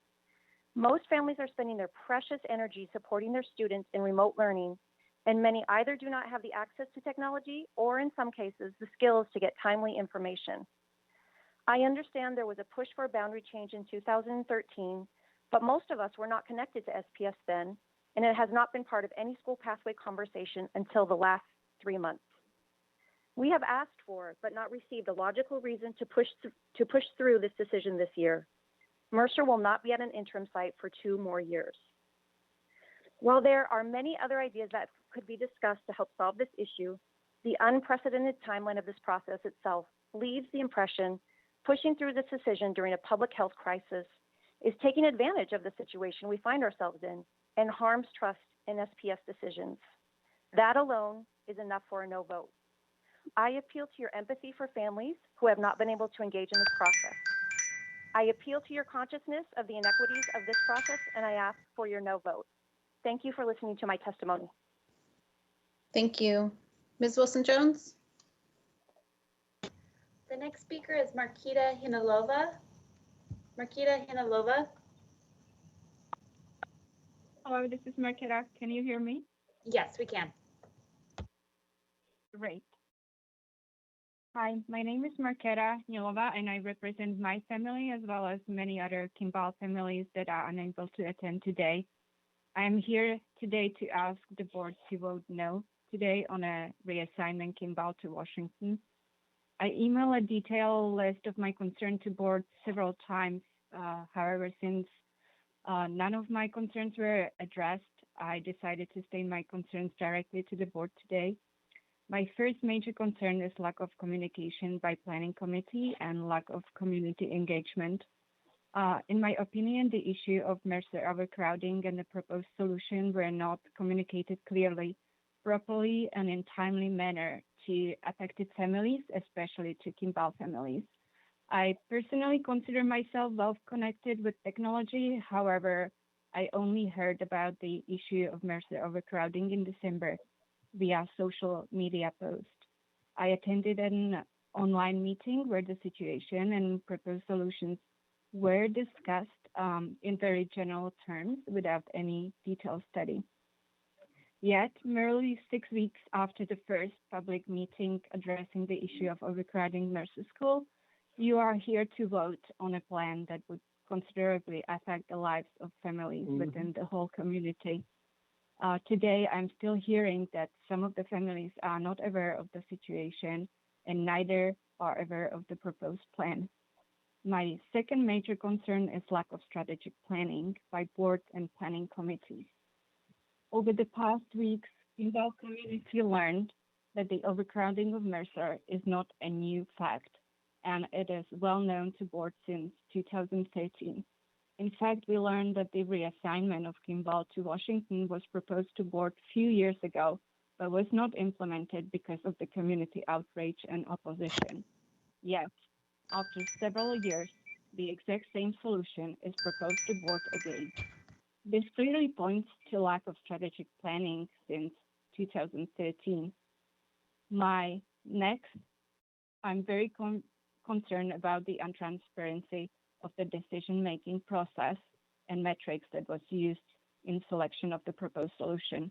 In my opinion, the proposed scenario of reassigning Kimball to Washington falls short in all principles. I provided more details how each principle fails in my email to board. To this date, I have not seen any data-driven study on which the plans were ranked, on which the final selected plan was proposed. As we all agreed, the proposed scenario would result in longer and more importantly, unsafe transportation to all students and incredible access to the program. I personally think that the safety of the students should be board top priority.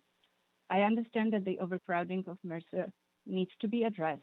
However, I believe the neighborhood public middle school should serve its neighborhood community, and I have a hard time understanding the rationale to remove the elementary school that is located the closest to the middle school from its feeder. In summary, I feel the Kimball families were not represented properly.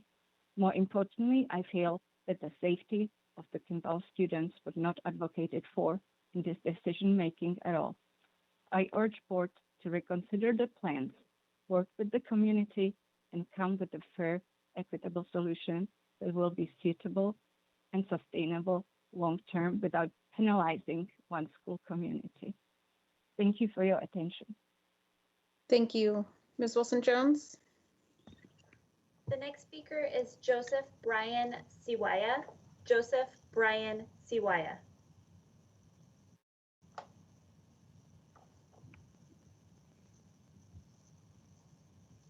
Joseph Brian Siwaya.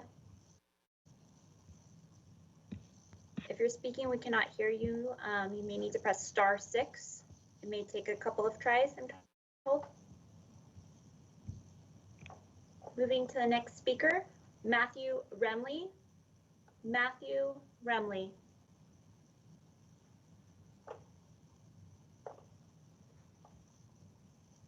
Matthew Remley. The next speaker is Ruth Sawyer. Ruth Sawyer.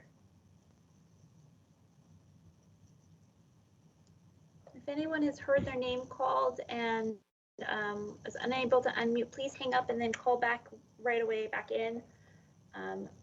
Joseph Brian Siwaya, Matthew Remley, Ruth Sawyer. Moving to Brian Terry. Brian Terry.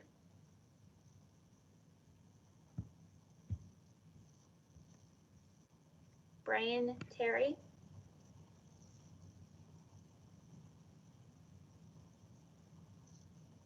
Director Hampson, that was our entire main testimony list. Would you like me to move now into the wait list? Just go through it. 4 more speakers remaining. I can go through one more time. Is that helpful? Go to the next speaker on the wait list, and then before we end, we'll take one more shot through the. Did I hear one of our speakers? Hello, this is Matt. Oh, go ahead, Matt. You're up. Matt Remley. I heard my name called, but I had to hang up and call back in. Oh, great. Okay, we got you. Go ahead. All right, thank you. My name's Matt Remley, and I'm calling in today in support of the resolution to transition Seattle Public Schools to 100% clean and renewable energy. And I'm going to be ceding my time to Erica Guan. Hello, my name is Erica, and I'm a member of the NWACP. I wanted to focus on the 100% clean and renewable energy resolution. Having clean energy means that we are able to have better air quality that we can breathe in. We're able to feel healthy, and we'll also be able to improve our public health safety for students. Increasing greenhouse gas emissions has affected our communities greatly due to the poor air quality that we as students have been exposed to. However, transitioning to a 100% clean and renewable energy positively impacts the healthy environment students are in, and it also increases the improvement of academic performances. It will also have a great impact on low-income communities and communities of color. Seattle school buses uses diesel engines to operate. However, the diesel exhaust causes a negative influence on the health of students. It is hard to imagine just how much diesel we as students have consumed in our bodies. This energy source at school transportation exposes more harm to students, which then results in potential illnesses. I kindly end this recording by asking the school board members to take this into consideration. and hopefully take action to make a change for our students' health and our climate for the benefit of our communities. Thank you for listening. Thank you. Thank you. Circling back through Joseph Brian Siwaya. Joseph Brian Siwaya. Hi, can you hear me?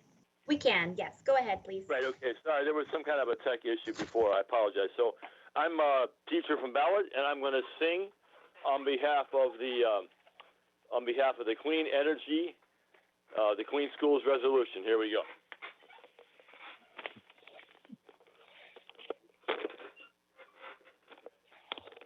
We want all clean and green schools. Don't want no carbon in schools. Get rid of fossil fuels for all our kids.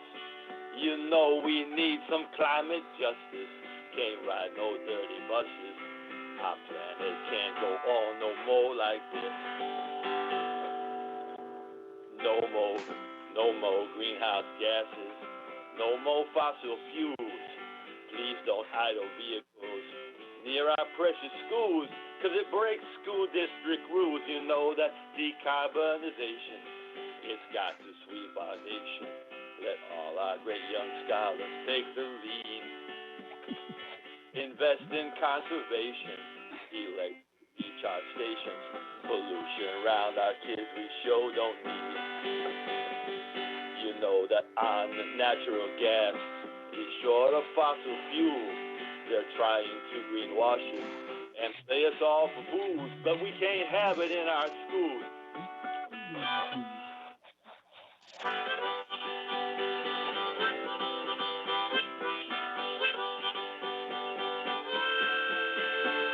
We want all clean and green schools. Don't want carbon mean schools. Don't get rid of fossil fuels for all our kids. By 2040 or sooner if we can, and I know that we can. Support the Clean Schools Resolution. Thank you. Ms. Wilson-Jones? Next is. Can you hear me? Next is Ruth This is Sawyer, or is this that is Brian. Brian Terry? Go ahead, Brian Brian. Terry calling in. Hi, thanks. Sorry for the tech issues. It's been a day. In our school today, a white student is 6 times more likely than a black student to be identified as highly capable. This leads to mostly white, highly capable classrooms, which in many cases are placed next to mostly black neighborhood classrooms. This racial segregation sends a clear message to all of our students. White students are more capable and more deserving.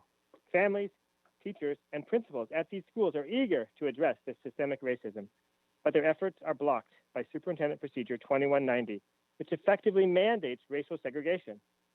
Although this policy has a dramatic impact on both the black and white students at these schools, it was written only from the perspective of the mostly white, highly capable students, as though our black and brown students don't matter. What's worse, working groups assigned the task of addressing inequities in our advanced learning program have been instructed by the district that their plans must comply with Superintendent Procedure 2190, ensuring that systemic racism will remain a foundation of our advanced learning service model for the foreseeable future. Please remove the systemic racism from 2190 by rewriting it to consider all the needs of all of our students so that we can end this racism in our schools and show our black and brown students that they matter. Thank you. Thank you. Ms. Wilson-Jones? The final speaker on today's testimony list is Ruth Sawyer. Hello, can you hear me? We can hear you. Yay, all right. I am ceding my time to a student, Ikran Elmi. Good evening, and thank you for having me speak today. My name is Ikran Elmi. I'm a Rainier Beach High School alumni and support the 100% Clean Energy Resolution. This resolution touches on many important issues that need to be addressed. First, transitioning to 100% clean energy in the Seattle Public District is essential for students' health and academic performance and the safety of our community, especially for Black, Indigenous, and people of color. These communities are disproportionately exposed to air pollution, are more vulnerable to adverse health impacts from gas leaks of private equipment, which school transportation drown, and many more unsafe energies that SCS use. With my family immigrated to America 15 years ago, we've lived in South Seattle, where many ethnic groups live, My siblings and I have attended schools from this area and have used transportation from the schools. So not understanding that schools' energy sources negatively affect students' health and residents in the community would be a humanitarian crisis. Schools are supposed to have safe and clean environment and not expose students, teachers, and community members to illnesses. As a South Seattle community member, NAACP member, and half siblings who are currently enrolled in Seattle Public Schools, I'm in full support of the Clean Energy Resolution. With the support of you, the school board members, we acknowledge the harm unsafe energy sources have had on low-income and BIPOC community, and most importantly, on our planet. Passing this resolution is not only beneficial for low-income and BIPOC communities, but for all of us. We already see the impacts of climate change around the world, and action needs to be taken now. It is crucial schools transition to 100% clean, renewable energy, since they are one of the largest energy consumers. Thank you. Thank you. That was our 25th speaker today, President Hampson. Well, that is something else that we got to everyone.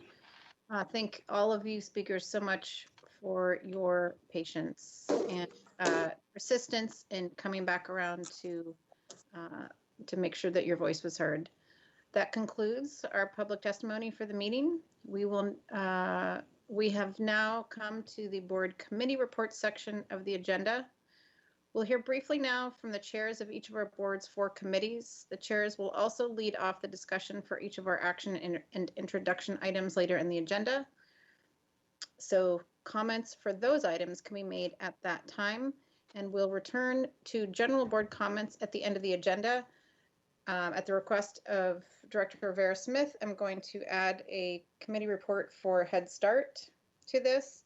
And I'm also going to make a brief statement at the beginning of this related to provide some context on busing during a pandemic and the work before the board and the district. In order to return in person, Seattle Public Schools, on average, have to provide 6 buses for every one that we currently provide.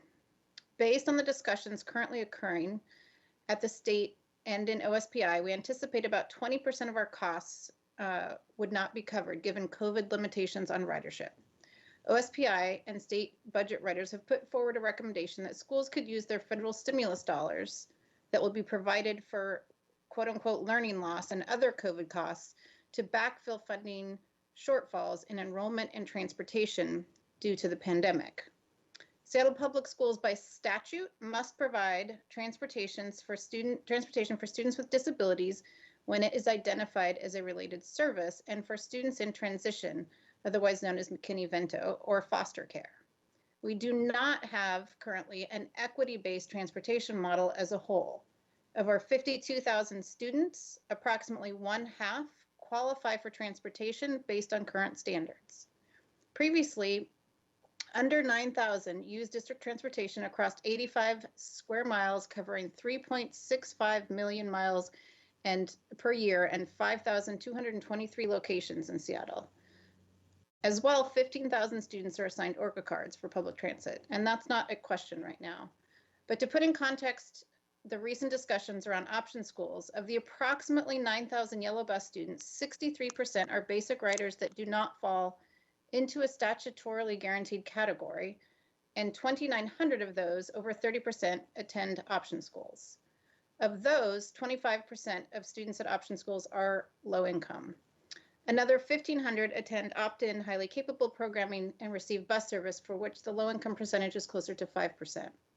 During this pandemic, as we plan, however one receives that particular concept at this time, to return to in-person, it is our moral obligation to prioritize our protected service recipients, English learner service recipients, and those experiencing poverty in planning for transportation and maintaining social distancing.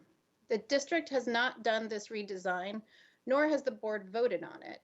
However, I believe it is a mistake to guarantee transportation to our families who are not high need when we do not know if we can do so fiscally or physically within capacity restraints. Our staff have communicated the potential change in transportation standards in an effort to make sure families did not make choice decisions if transportation is no longer guaranteed, even if no formal decision has yet been made. However, it is imperative that this board consider and vote on how we will prioritize transportation service in the coming weeks, and I hope that you'll stay tuned and understand that we have our highest need students prioritized first, and that we will gladly provide services as we can confirm, again, with fiscal and operational and physical capacity. And I'm now going to turn it over to Director Hersey for a update briefly on the audit and finance, any update on audit and finance since our last meeting. Hey, thank you, everybody. This is Director Hersey, Chair of the Audit and Finance Committee. We have not had a committee meeting since our last legislative meeting, but we did have a very productive budget work session, much of which we will continue to discuss and move forward, but there are no significant updates. Looking forward to our next legislative meeting. We have our next meeting scheduled this coming Monday, which I believe is February the 1st. Let me double check my calendar. Yes, we are looking at February the 1st, this coming Monday at bright and early at 7 a.m. If you would like to join, we will be having a robust conversation about transportation and our ability to provide that to various groups. So I highly recommend that you attend if you are interested in learning more about that topic. Other than that, I will pass it on to the next committee chair. Thank you. Okay, and Director DeWolf for Operations Committee.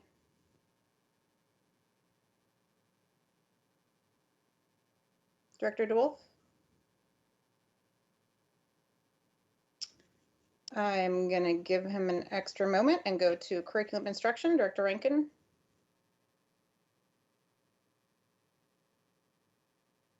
Hello. Hi, sorry. So we had our last Student Services Curriculum and Instruction Committee meeting the day before our last board meeting. So I gave an update there.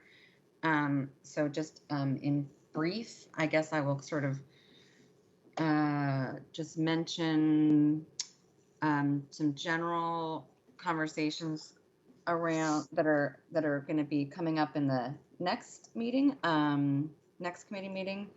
We've got more work happening on the science course sequence for middle schools that's been ongoing.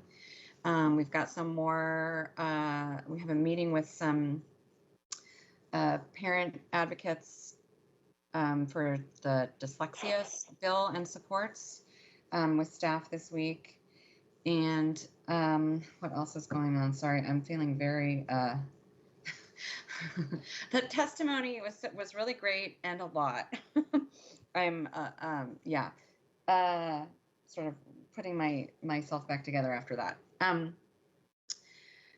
We're continuing conversations about, broadening opportunities for students, thinking about the fall, and different options that we might want to pursue, and grading. And I would actually really like to hear from educators, from principals, from parents, as today is the last day of the semester, how grading went and how workload and expectations and assignments went. I know in my household, we discovered that I had one child who did pretty well with daily assignments that we could check on in Schoology, and some longer term assignments we suddenly discovered were actually not being kept up with. And so we know that going into next semester. But yeah, I would really encourage anybody who has ideas that they want to see the board take on about workload, grading, that type of thing in remote learning. I would love to hear it. And that's it. Thank you. Director DeWolf, back to you. Yes, thanks, President Hampson. I'll be very quick and brief here. So tomorrow we are working on our agenda, so things may change slightly, but I can confirm that we will be speaking about the BTA 5 Levy Guiding Principles document. We will be getting an annual report from our operations team on policy 4260, which is our annual use of school facilities. We'll also be talking about an easement at Cleveland High School, and then getting a capital budget preview. Again, that might change slightly tomorrow when we finalize the agenda, but those are kind of the main topics.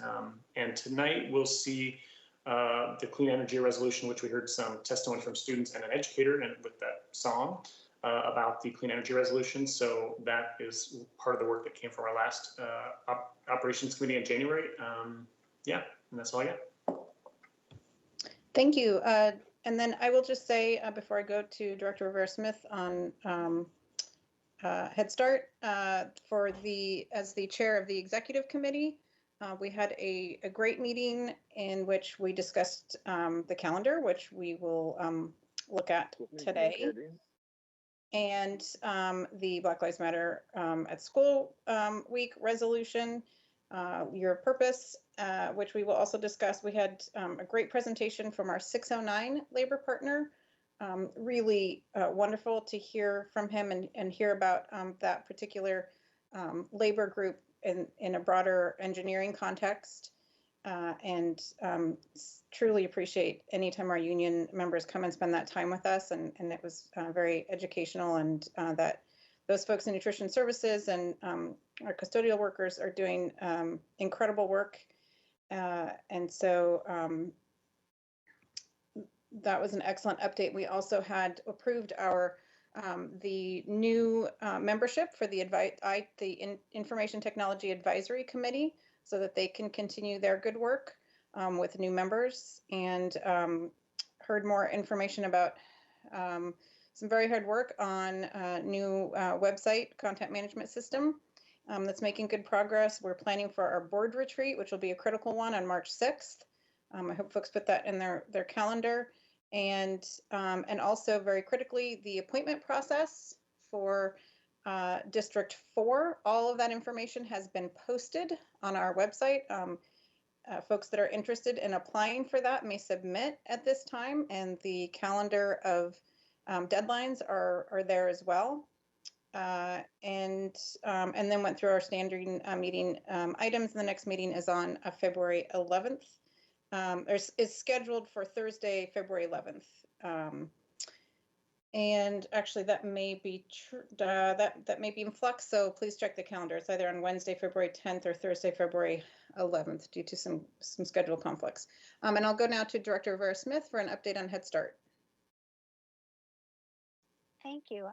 As our board's Head Start liaison, I have the pleasure of sitting down virtually now every month with our early learning department to hear the latest news out of all of its programs, which include Head Start, Seattle Preschool Program, Seattle Preschool Plus Program, Developmental Preschool Continuum of Intensive Services, and Medically Fragile Preschool. So the news this month, preschool continues to serve all students remotely. Early learning is planning, along with kindergarten and first grade, for potential in-person return. They've completed all of their follow-up phone calls and communications to families regarding the survey. Overall, all programs are doing well with enrollment. Of the 1,230 seats, they've filled 871, so they're at about 70% enrollment. Special education preschool continues to evaluate and enroll new students, and expects that this will increase enrollment throughout the rest of the year. They continue to work with special education regarding individual IEP team decisions for in-person learning, as well as for outdoor pilots. Head Start is also planning for a federal review that should be happening sometime in the spring. So that is this month's report. Thank you for letting me share that. Thank you for that update. And now we move to the action portion of our agenda. Action item number 1, approval of Southeast Middle School attendance area boundaries for 2021 to 22. This came through Operations Committee on January 6th and was submitted for approval. May I have a motion for this item? Of course. I move that the school board approve the 2021-22 attendance areas for Mercer, Aki-Karosi, and Washington as outlined in attachment A.1, and grandfather assignments for currently enrolled students impacted by these changes. This action shifts the Kimball feeder area into Washington and the Hawthorne feeder area into Aki-Karosi. I further move that the board to direct the superintendent to take any appropriate action to implement this decision. I further move to end effective for the 21-22 school year, the board's June 24, 2020 partial waiver of board policy number 3130, student assignment and enrollment, that applies to new students to the district who would otherwise be assigned to Mercer Middle School as their designated attendance area school. The waiver shall be in effect through the remainder of the 2020-21 school year. Second. This motion has been made by Director Hersey and seconded by Director Rivera Smith.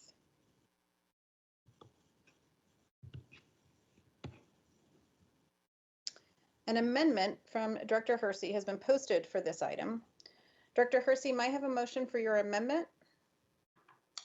Absolutely. This is a long one, so buckle up. If we could also potentially get the amendment posted on the screen, there's a lot here and I want to make sure that folks are able to see it fully. Before reading this amendment, I just want to thank all of the Kimball families who have taken the time, not only tonight, but in many other community engagement sessions, to express their concerns and deep grievances with this process thus far. We have been working, and by we, I mean Dr. Pedrosa and Director Davies, to not only listen to these concerns, but also take action in making sure that while this less than ideal transition is a perfect solution for no one, and in many ways causes potential harm to many families, as we've heard tonight, I hope that we can use these accommodations as a starting point to making that transition a little easier, and commit not only myself, but also district resources to continuing to check in on a regular basis to make sure that we are doing everything we can to welcome the Kimball community into the Washington community should this motion pass tonight. So with that, the motion reads, I move that the school board approve Amendment 1 to the board action report titled Approval of Southeast Middle School Attendance Area Boundaries for 2021-22 to require the following mitigations in addition to those described in the underlying board action report. And these mitigations are as follows. Sibling grandfathering for students currently in grades 4 and 5 who live in the Kimball and Hawthorne attendance areas and have siblings currently in grades 6 and 7 at Mercer Middle School. This would apply to the 2021-22 and 2022-23 school years. Additionally, yellow bus transportation for 2 years to Washington for all students who live in the Kimball attendance area, and that will attend Washington if the district is providing to and from transportation for students beyond what is mandated by law. After 2 years of service, this will be reassessed as part of the transportation service standards. Transportation from after-school activities at Washington for Kimball area residents, contingent upon the number of interested students. Transportation to Mercer for Kingmakers activities for eligible students, contingent on the number of interested students. Coordinate informational opportunities for students impacted by the changes to learn about Washington and Aki-Karosi, as well as the programs and services offered at each school, including Technology Access Foundation, TAF, at Washington. Coordinate dialogue between Kimball families and Washington administrators to address school discipline concerns and learn about the school culture and what changes have been made in the wake of recent transitions. Check-ins with Kimball and Hawthorne area residents beginning in October 2021 to address transition concerns. This will include transportation check-ins. Planning with the Office of African American Male Achievement for the advertisement of Kingmakers for African American male students at Washington for them to access Kingmakers at Mercer. Discussion with the city of Seattle about safer routes between Kimball attendance and area and Washington. District staff will share their annual and 5-year enrollment reports with Southeast schools and families and engage families early around over and under enrollment across schools. District staff will review the boundary decision if there are changes in programs and services, such as changes to the dual language immersion pathway. District staff will conduct outreach to District 7 community to understand concerns from families about lack of accessibility to dual language immersion, to the dual language immersion program, particularly for those families for which these languages are their native language. And I want to say just additionally, this is a pretty unprecedented move for us, and one that I think is the bare minimum of what we should be offering to Kimball families. If we are going to ask a community to essentially relocate and entertain a drastic change to their educational pathway, we need to be in the business of doing everything that we can to make that transition as seamless and as smooth as possible. So again, these requests are coming directly from the Kimball community, and I just want to thank them for their continued partnership through these really challenging decisions. Okay, so we have a motion. Is there a second? Second. Okay, and with that, I am going to move to directors for any comments or questions on the amendment and the other underlying item before we move to the votes on each. Let's see, I guess we're still on. Okay, Director DeWolf. Thanks, President Hampson. As it pertains to the amendment, I just want to also offer gratitude and thanks to the community for speaking up during the time of this difficult decision. I also want to just give appreciation to Director Hersey working with community over the last several weeks to land on an amendment that I think does many of the concerns we heard over the last few weeks, but also tonight. And so I'm really excited to support this amendment and turn it back to the next director. Thank you. Director Hersey, I don't know if you want to add anything, or if I can just go to the next director. Feel free to go to the next director. Okay, Director Harris. This is a very, very elegant solution, and I'm very pleased to see it. Big thanks to Dr. Pedrosa, Ms. Davies, Director Hersey, and I would suggest that we actually have had many, many very frustrating and very, very painful boundary changes when we've opened new schools, etc. And this one is years overdue. And because of workloads, and unfortunately, staff has not been able to address it, and we kicked it down the can down the road, so to speak. I'm glad we're addressing it now, even though it's extraordinarily painful for a number of communities. But again, big props and gratitude go to my fellow director, Hersey, and to staff for coming up with this amendment. I emphatically support it. Thank you. Okay, Director Rankin.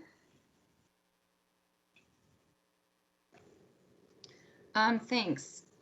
I always get confused when there's an amendment. Are we commenting now on the entirety or just the amendment? I stated both. Okay.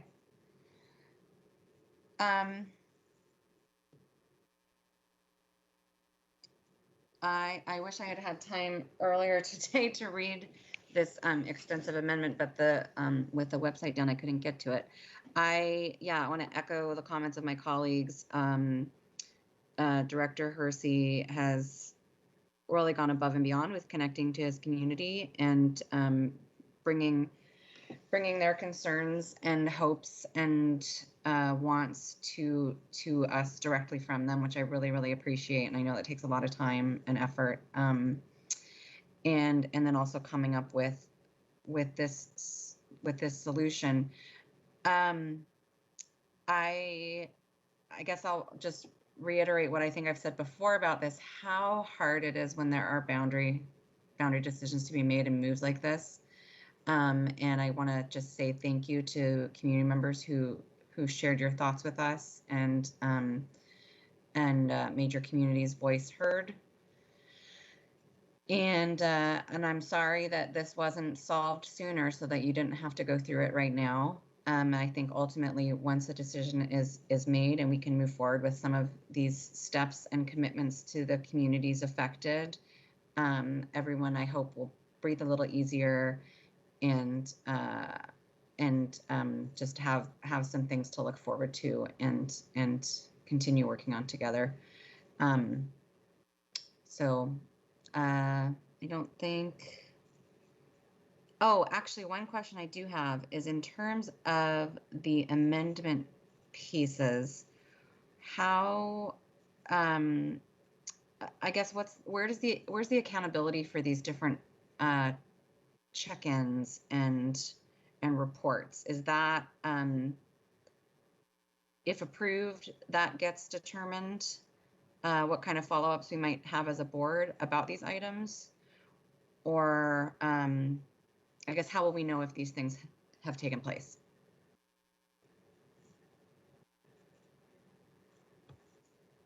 Who is that question directed at, Director Rankin? I'm actually not sure because I'm not sure who would be. I guess it would be, well, either for Director Hersey if he knows, or for staff who. Yeah, I can answer that. Obviously, this amendment is pretty cross-cutting. So what this is going to take after we actually get support from y'all, should we receive the support that we need for this to move forward, there are so many various actors in our departments within our district that we are going to have to pull in to support Kimball. So it's really difficult to say like who is going to be responsive to this. I know that Dr. Pedrosa and I have been working very closely, but as you can see, we've got parts of this amendment that touch transportation, dual language, school staff individually. So there's just going to be so much cross-cutting that it's going to be hard to have one person be the owner of this work, so to speak. But I'm sure that Dr. Pedrosa and I will be working hand in hand to make sure that these move forward. And as we develop the plan, we will also simultaneously develop a strategy for communication. Obviously, there are regular check-ins in here.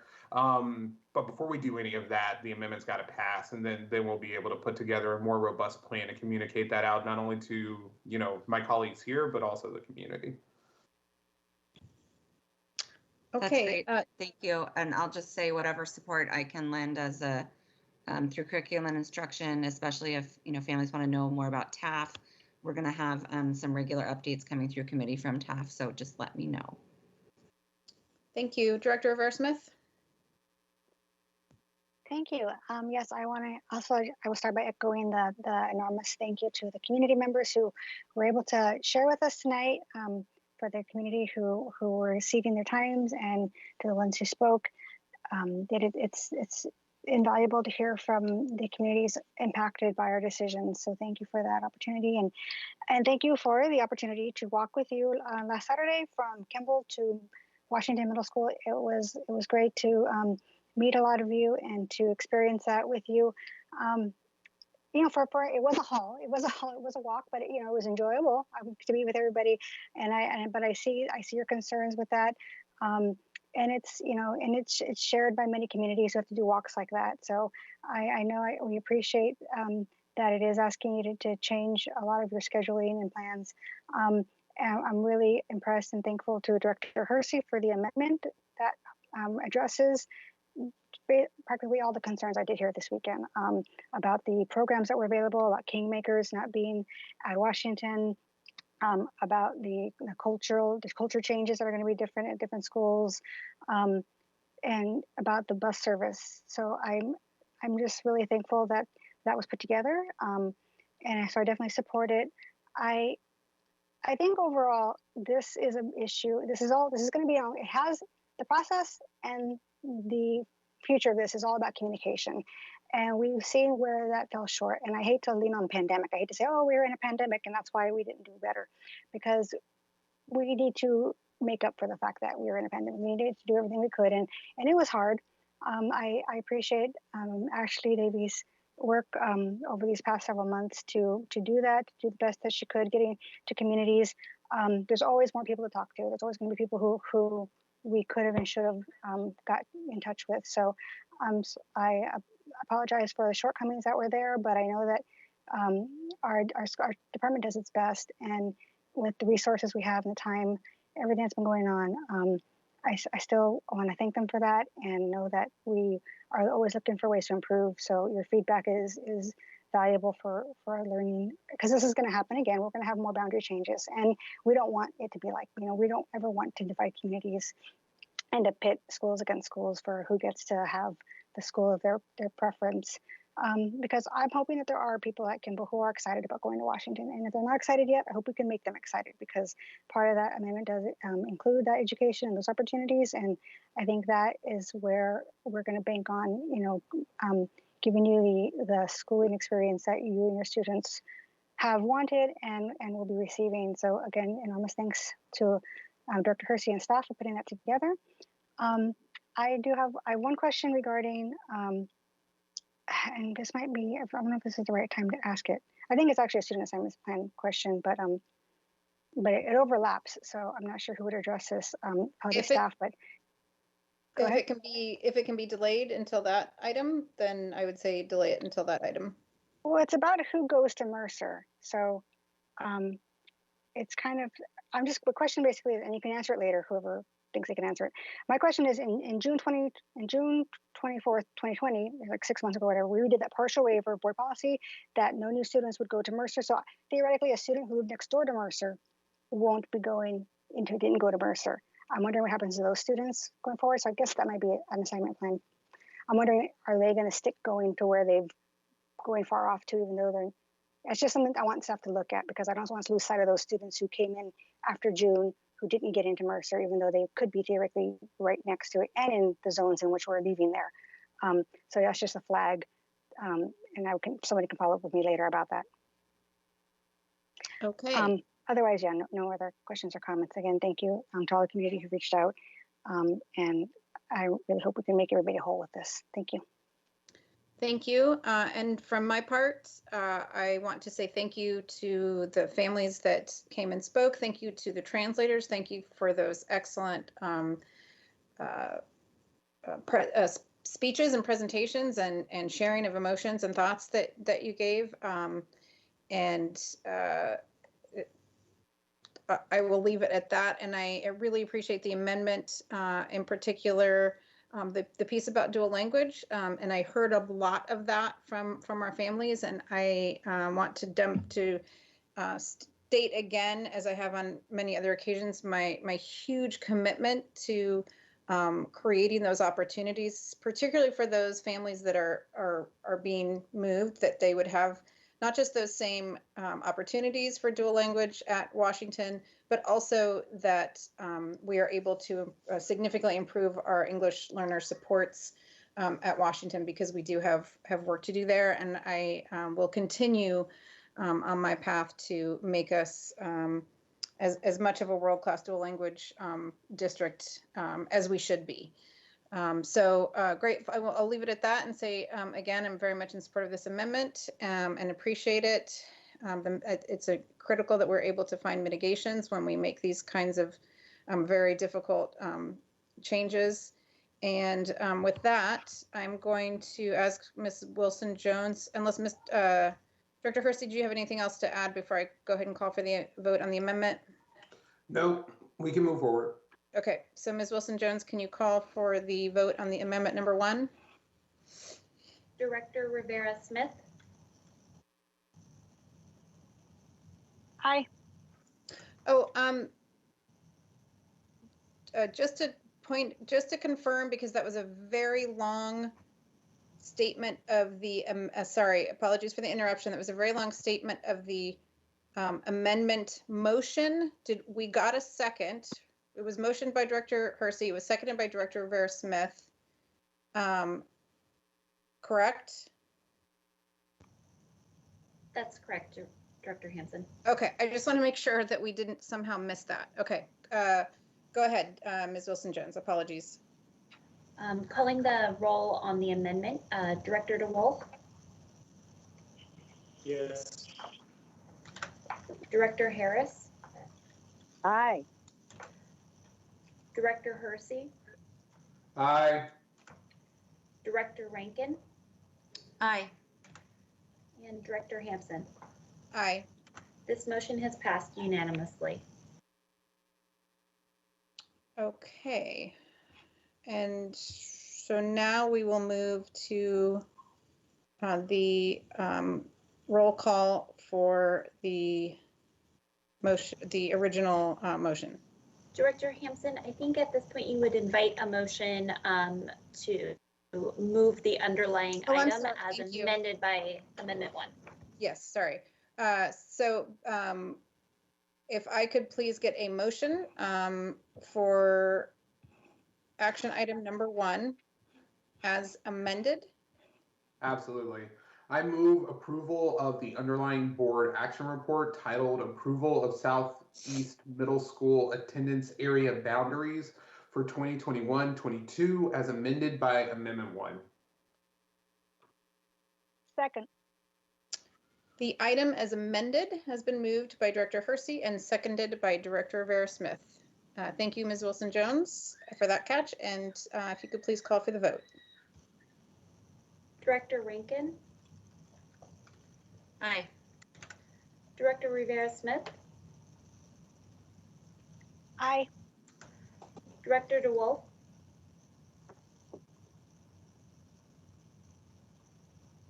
Director DeWolf,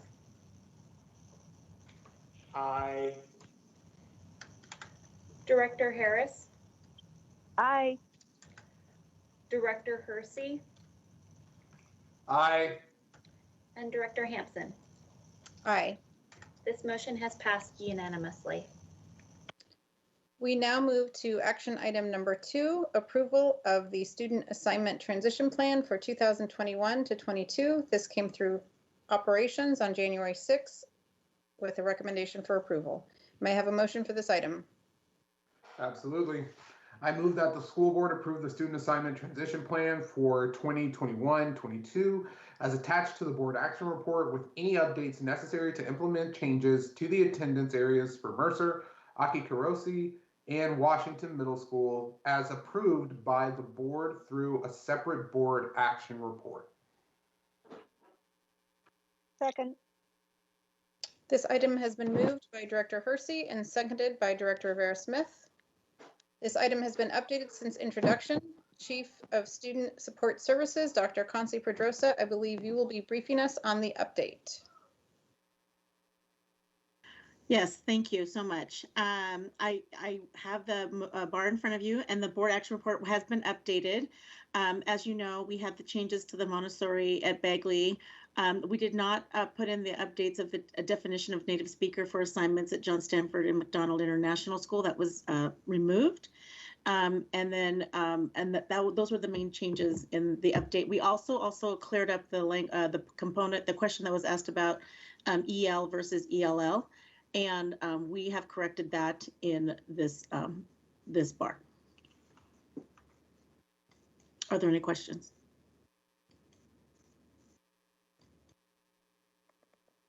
Okay, we'll go first to Director Hersey for questions.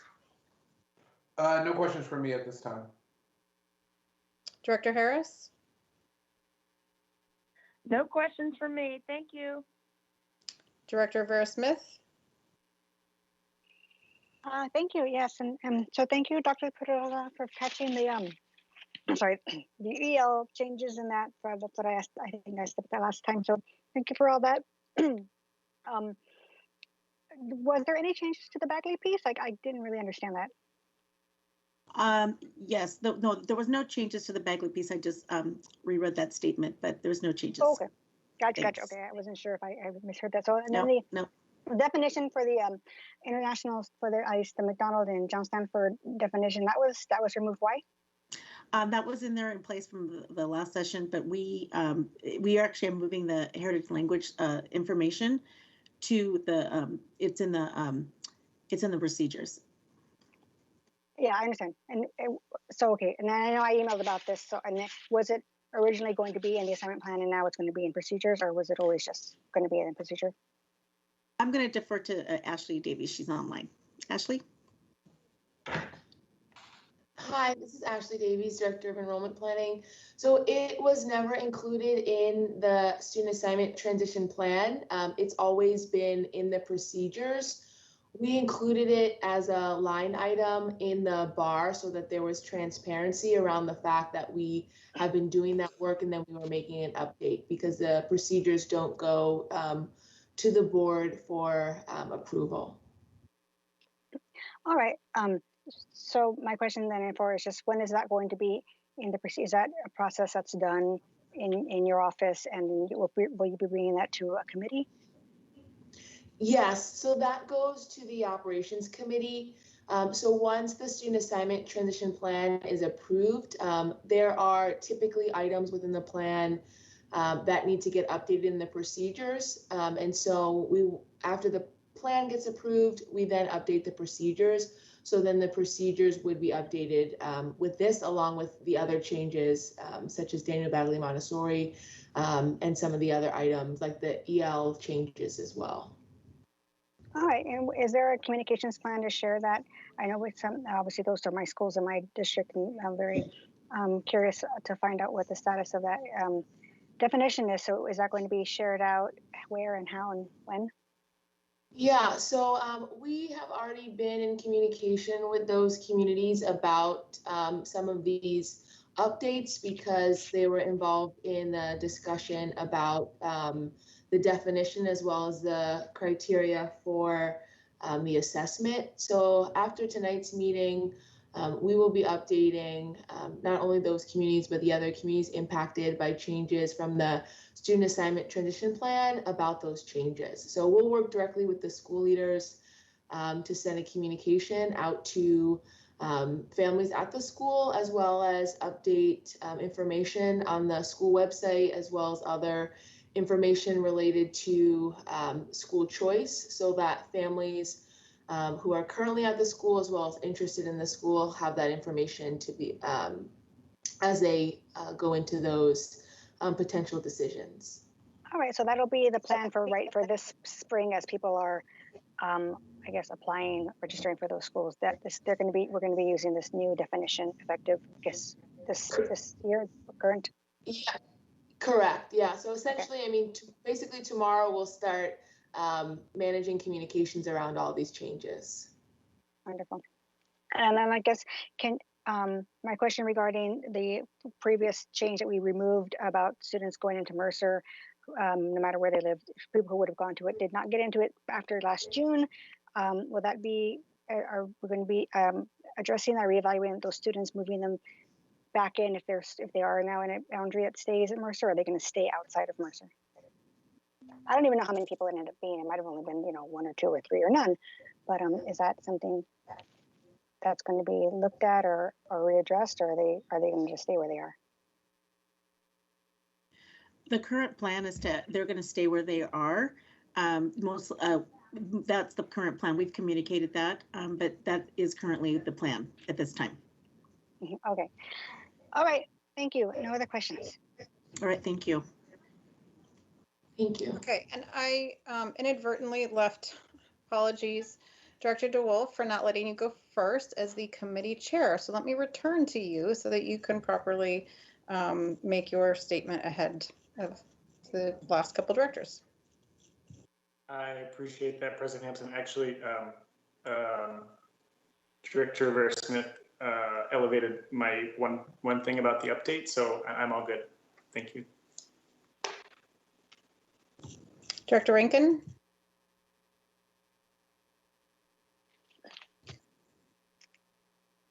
Director Rankin? Thanks. Sorry, I was reading something in the bar and got distracted. I am a little bit confused about the native speaker definition change.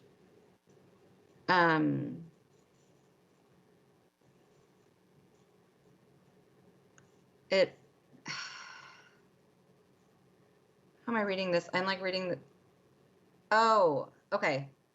I was reading it as prioritizing students.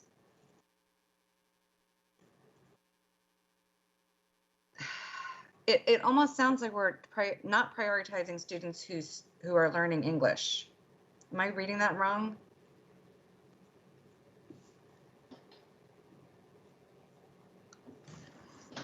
The goal is to prioritize, like when we went through the heritage language definition and conversation, the goal is to prioritize our EL students and heritage speakers and be really thoughtful about that process. So I have to go look at the language you're referring to. Oh, I see. Okay. Advocate change. The sentence that's confusing to me is on the top of the page. It says John Stanford International School and McDonald International School staff and families have advocated to change the definition from native heritage speakers with a proficiency assessment to native speakers with an interview about language at home instead. Oh, I see what I did. I was adding an of. So I was reading that as instead of prioritizing students for whom Spanish or Japanese is one of their first languages, and I did not understand why we would do that. But that is what's a visual version of a typo. So never mind. I'm really sorry. That's fine. Thank you. But I was reading it instead of, and I was like, why would we do that instead of prioritizing those students? So I'm sorry. I'm good. Thank you. Okay, and I have no questions that haven't been asked by other directors. So with that, I think we can move forward for a roll call on the vote. Director DeWolf, Aye. Director Harris, Aye. Director Hersey, Aye. Director Rankin, Aye. Director Rivera-Smith, Aye. Director Hampson. Aye. This motion has passed unanimously. Thank you very much.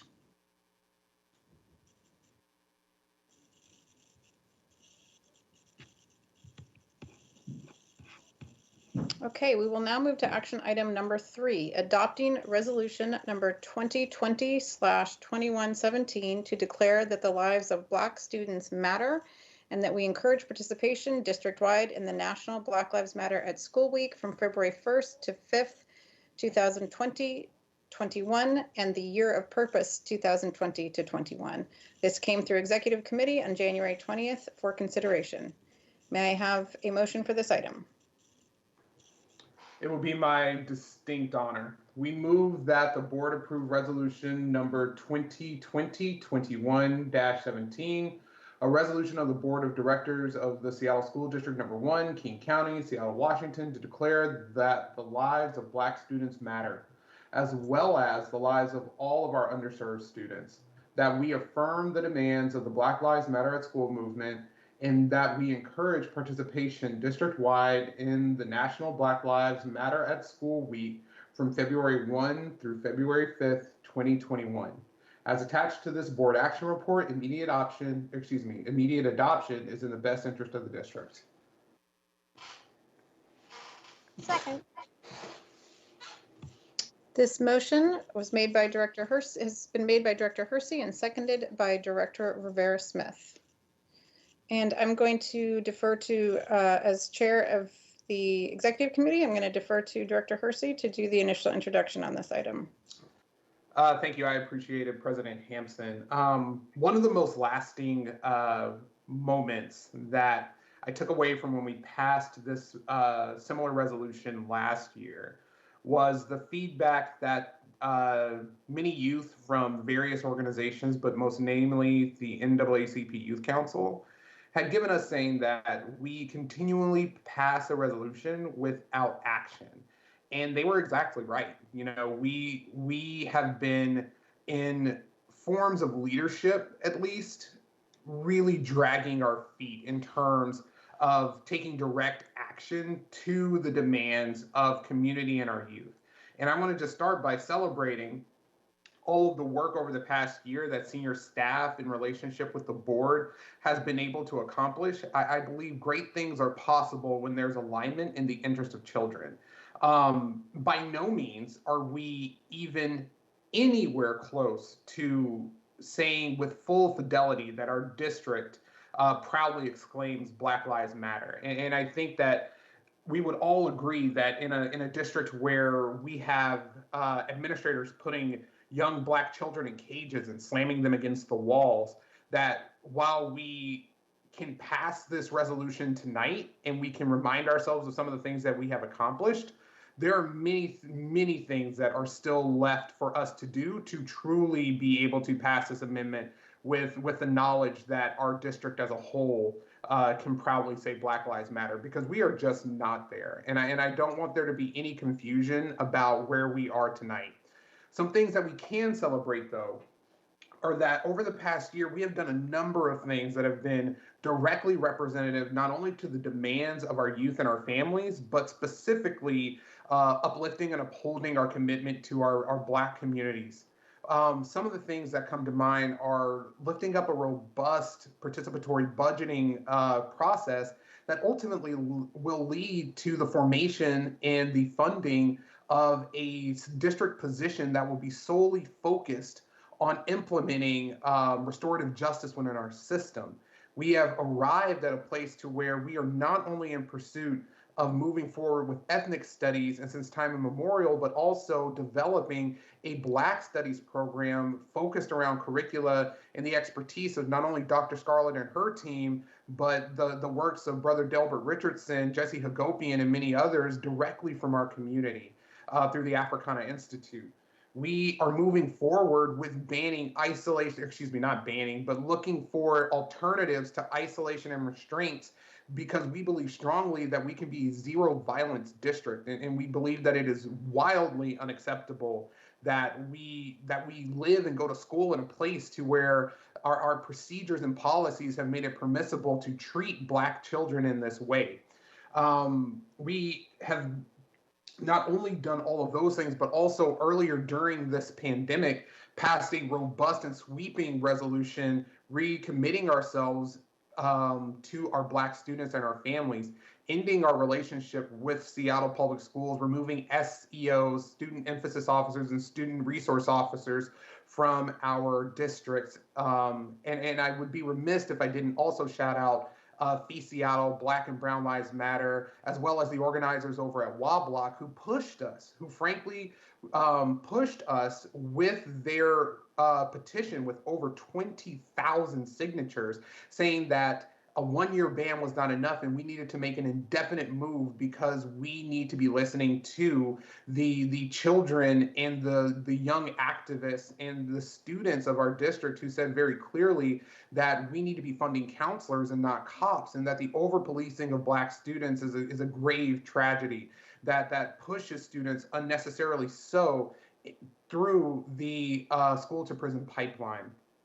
I would also say that as we move forward with, the potential negotiations with,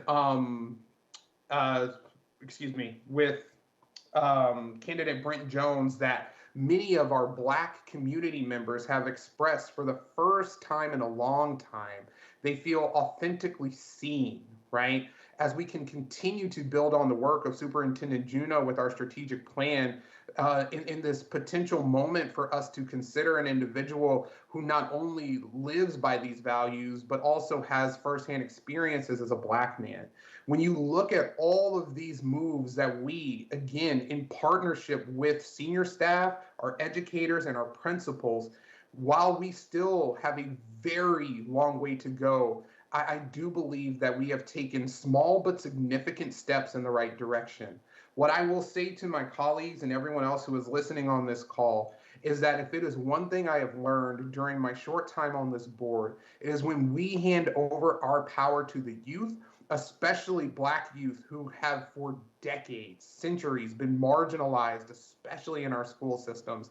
It is amazing what we are able to accomplish and what we are able to do, because all of the things that I have mentioned previously have been the direct result of advocacy and organizing, not only from our students, but also from the adults that support them.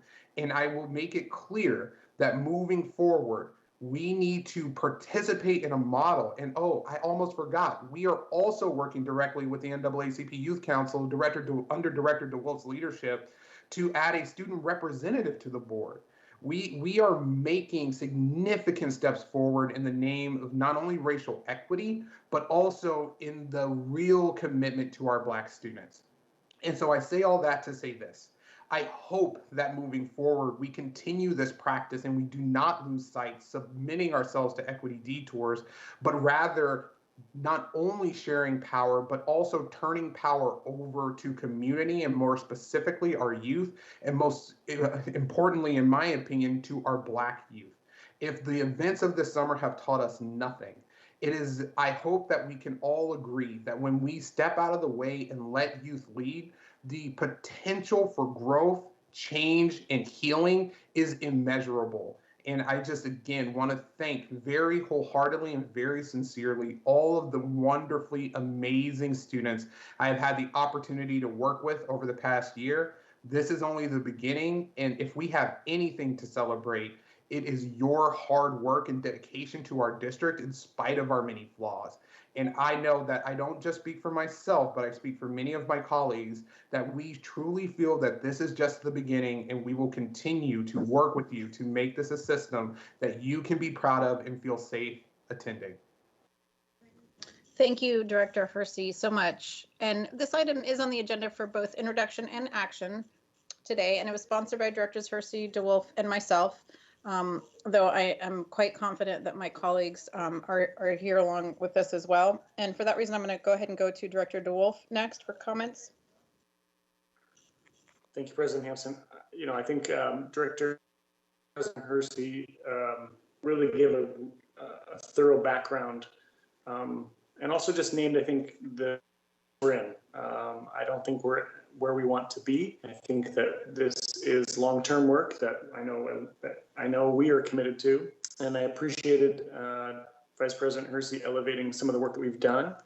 I think that it is more important to listen to see what people do and not so much what they say, because it's in what we do that really illustrates. And I think over the course of the last year, I know this board's been really committed to our values and principles on racial equity and anti-racism and racial justice in our district. And so I think I'll just highlight one thing that Director Hersey mentioned, which is that I know I have been so humbled and grateful to work with the youth from NAACP Youth Council. I think that they're likely on speed dial. I work with them on many projects. The one that he's describing about bringing a student representatives to the board. They were vital to the climate resolution that you will see later today. The guiding principles that we developed, they were vital there. So I think if anything, I hope our young people see that they are present, that they are represented, and that their voice is here in the work that we do. And I have been really grateful and honored to be a part of that. And so I look forward to supporting this for its fourth year. Thank you. Thank you, Director DeWolf. And I will go now to other directors for comments. Director Harris. Your confidence in your colleagues is well placed. Emphatically supportive. I would have been happy to sign on if I'd known about it. And did you say ICE? The comments about the rock stars that we have in our district are well founded, and I'm glad to see this. I think, though, putting our money and our time and getting ahead of ethnic studies and Black studies is what we need to do next, as opposed to passing resolutions. Thank you. I'll pass to the next director. Okay, Director Vera Smith. Thank you. Yes, thank you, Directors Hersey, Hampson, and DeWolf for bringing this forward. Excuse me. It's kind of like on schedule. I know we've done this last few years, but I appreciate that that you've worked to make it current to what we're doing now and what we hope to get accomplished in this next year. Excuse me so much. I'm wondering as far as getting, because I know there is the Black Lives Matter at School curriculum. I'm wondering what is the status of getting that into our schools? Do we know who is going to be leading that? So I'm sure there's a staff person who could respond more directly to that. My understanding historically is, we are encouraging our schools to access that curriculum and utilize it in doing so, not making it a one size fits all. I don't know if any staff want to add to that.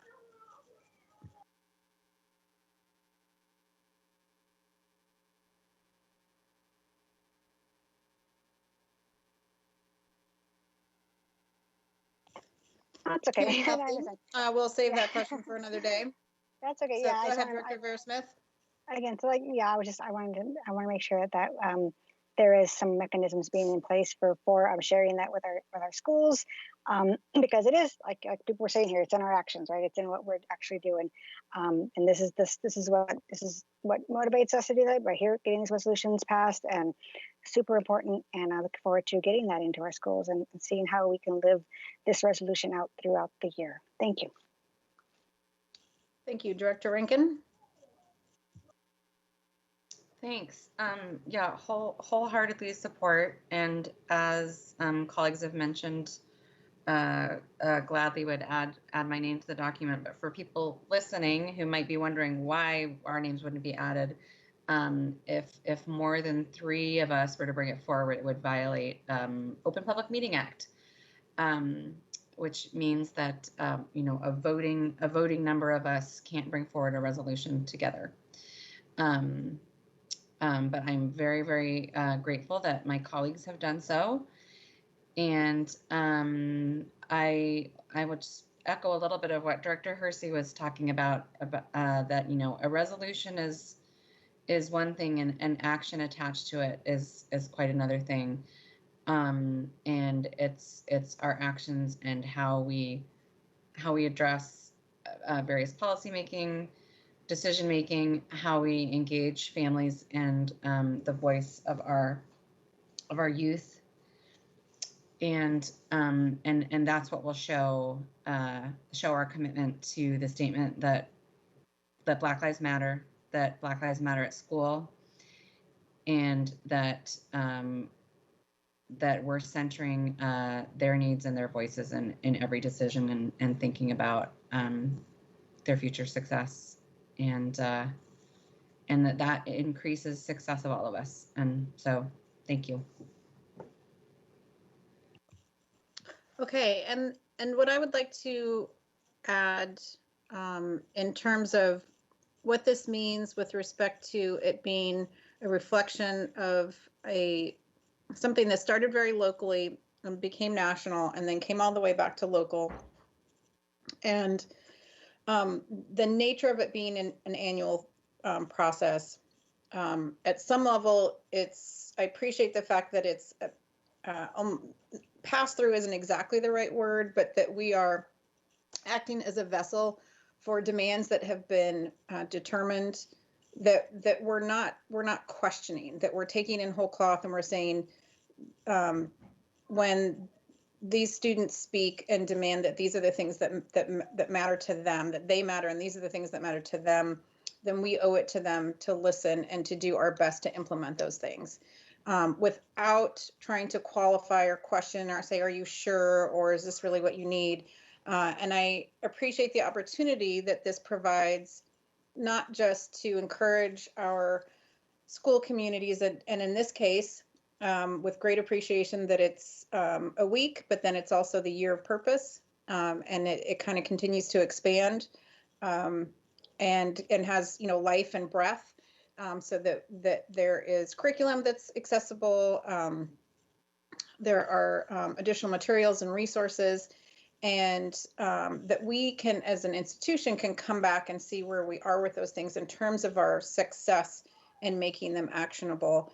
And ultimately, the reflection is going to be, how do our students reflect back to us the extent to which they feel these things in their school experience. And those will be the times that we'll be able to say, okay, maybe we've made some true progress. I think we're very much at the front end of this, and I'm grateful to colleagues and all the different pieces that have come together really for years. I mean, the Black community has been pushing in this district for decades on so many of these things, and much of that has built up to where we are now. And so we're on this is all standing on the shoulders of the children that are advocates and of their elders that came before them and did this work. And I'm grateful to just, again, kind of be part of that vessel experience, and then that accountability of making sure that this work continues. And so hands up, as the Salish people say, to the youth and their guides in making sure that this work continues. And with that, I would like to turn it over to Ms. Wilson-Jones to call for the vote. Director DeWolf. Director DeWolf. Apologies, I spoke over you. Aye. Thank you. Director Harris. Aye. Director Hersey. Aye. Director Rankin. Aye. Director Rivera-Smith. Aye. Director Hampson. Aye. This motion has passed unanimously. Thank you. We will now move, and also thank you to Ellie for helping us ensure that last item got on the agenda. I appreciate your support in that. We will now move to action item number 4, approval of the 2020 to 21 District Educational Research and Program Evaluation Plan. May I have a motion for this item?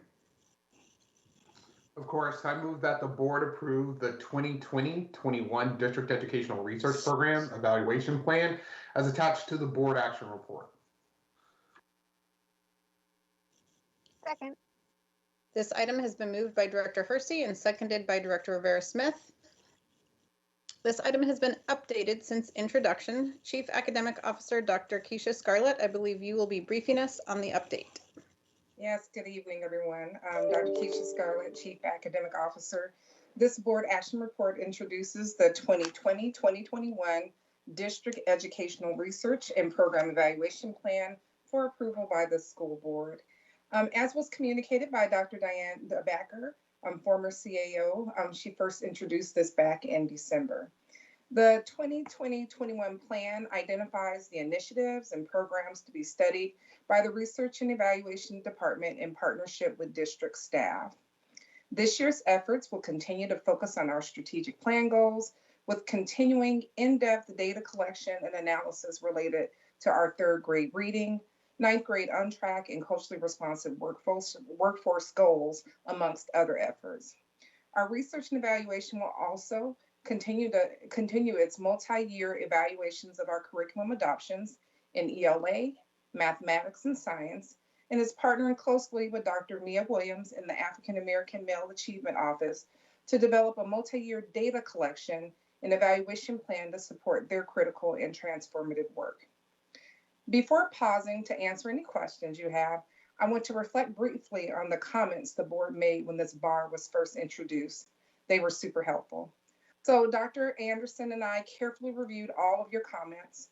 We feel the board shared belief that the Research and Evaluation Department is a critical asset to the school district, but that the department's work needs to be more publicly transparent and more clearly articulated in terms of who's using the research and to what end. We also recognize that the school board needs critical data and evidence from research to help guide decision-making, both in terms of evaluating the effectiveness of current initiative, but also using research more proactively to help plan for the future. Dr. Anderson and I are deeply committed to working more closely with the board through the committee process to develop our annual research plan earlier in the year. We also look forward to working with you to further consider how research and evaluation can serve in a more flexible, adaptive, and proactive way to support evidence-based decision-making for both district staff and the school board. With that introduction, I will pause to answer any questions you have. I also want to remind you that Dr. Anderson is also on the call today and will be available to help answer any questions. Thank you. Thank you, Dr. Scarlett and Dr. Anderson, for your presence here. And I will now turn it over to our Chair of Curriculum Instruction, Eliza Rankin.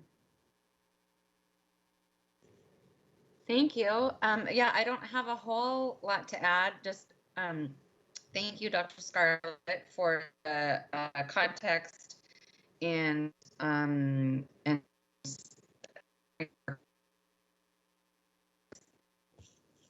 Dr. Rankin, you have cut out. Are you there?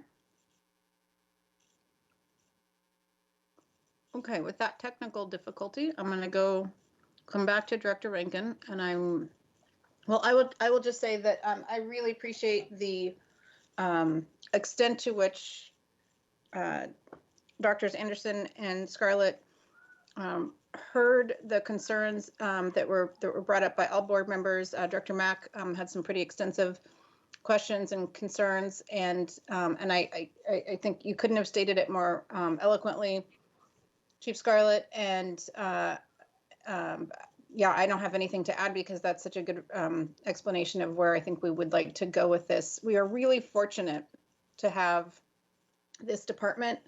And it's an incredible asset. Not many districts do have this.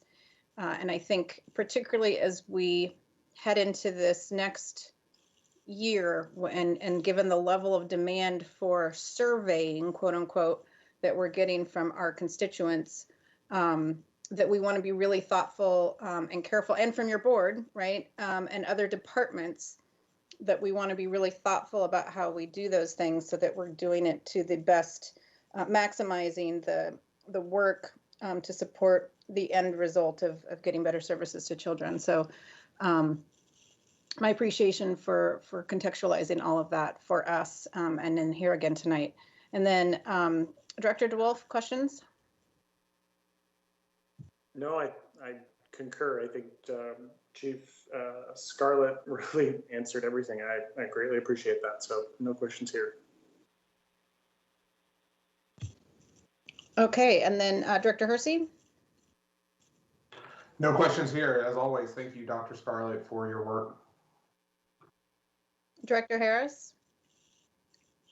I'm good, thanks. Director Rivera-Smith? Yeah, thank you. No questions. But definitely gratitude for this. I love that this piece to me is like embodies the district, like where we were and where we're going. And I think if we ever need to explain sort of our path or our priorities to anybody, we can just hand them this document and say, like, this is where we've done and have evaluated, and how we are hoping to build our paths in all these categories. So thank you for that. Thank you for the work. No questions. Okay, and then back to Director Rankin. Are you audible now? Am I audible? Yes, you are. Okay. I could actually hear you when you picked up from where I cut out, and I'm good. You summarized pretty much what I was thinking, so nothing more. Thank you. And just thanks again for the work and the collaborative work with Dr. Scarlett and Dr. Anderson too. Really appreciate it. Okay, Ms. Wilson-Jones, can you call for the vote? Director Harris? Aye. Director Hersey? Aye. Director Rankin? Aye. Director Rivera-Smith? Aye. Director DeWolf? Director DeWolf, could you say that one more time? Aye. Thank you. And Director Hampson? Aye. This motion is passed unanimously. We will now move to action item number 5, authorization to negotiate a contract for interim superintendent. May I have a motion for this item? It would be my pleasure. I move that the school board authorize the board president to negotiate with the assistance of counsel, an employment contract with Dr. Brent Jones to serve as interim superintendent through June 30th, 2022, with a starting date no later than July 1st, 2021. The contract, if one is successfully negotiated, will be presented to the board for approval. Immediate action is in the best interest of the district. Second. This motion was made by Director Hersey and seconded by Rivera Smith. As the sponsor of this item, which did not go through committee and which is on the agenda for introduction and action today, I will be introducing this board action report. I first met Dr. Brent Jones while a community advocate.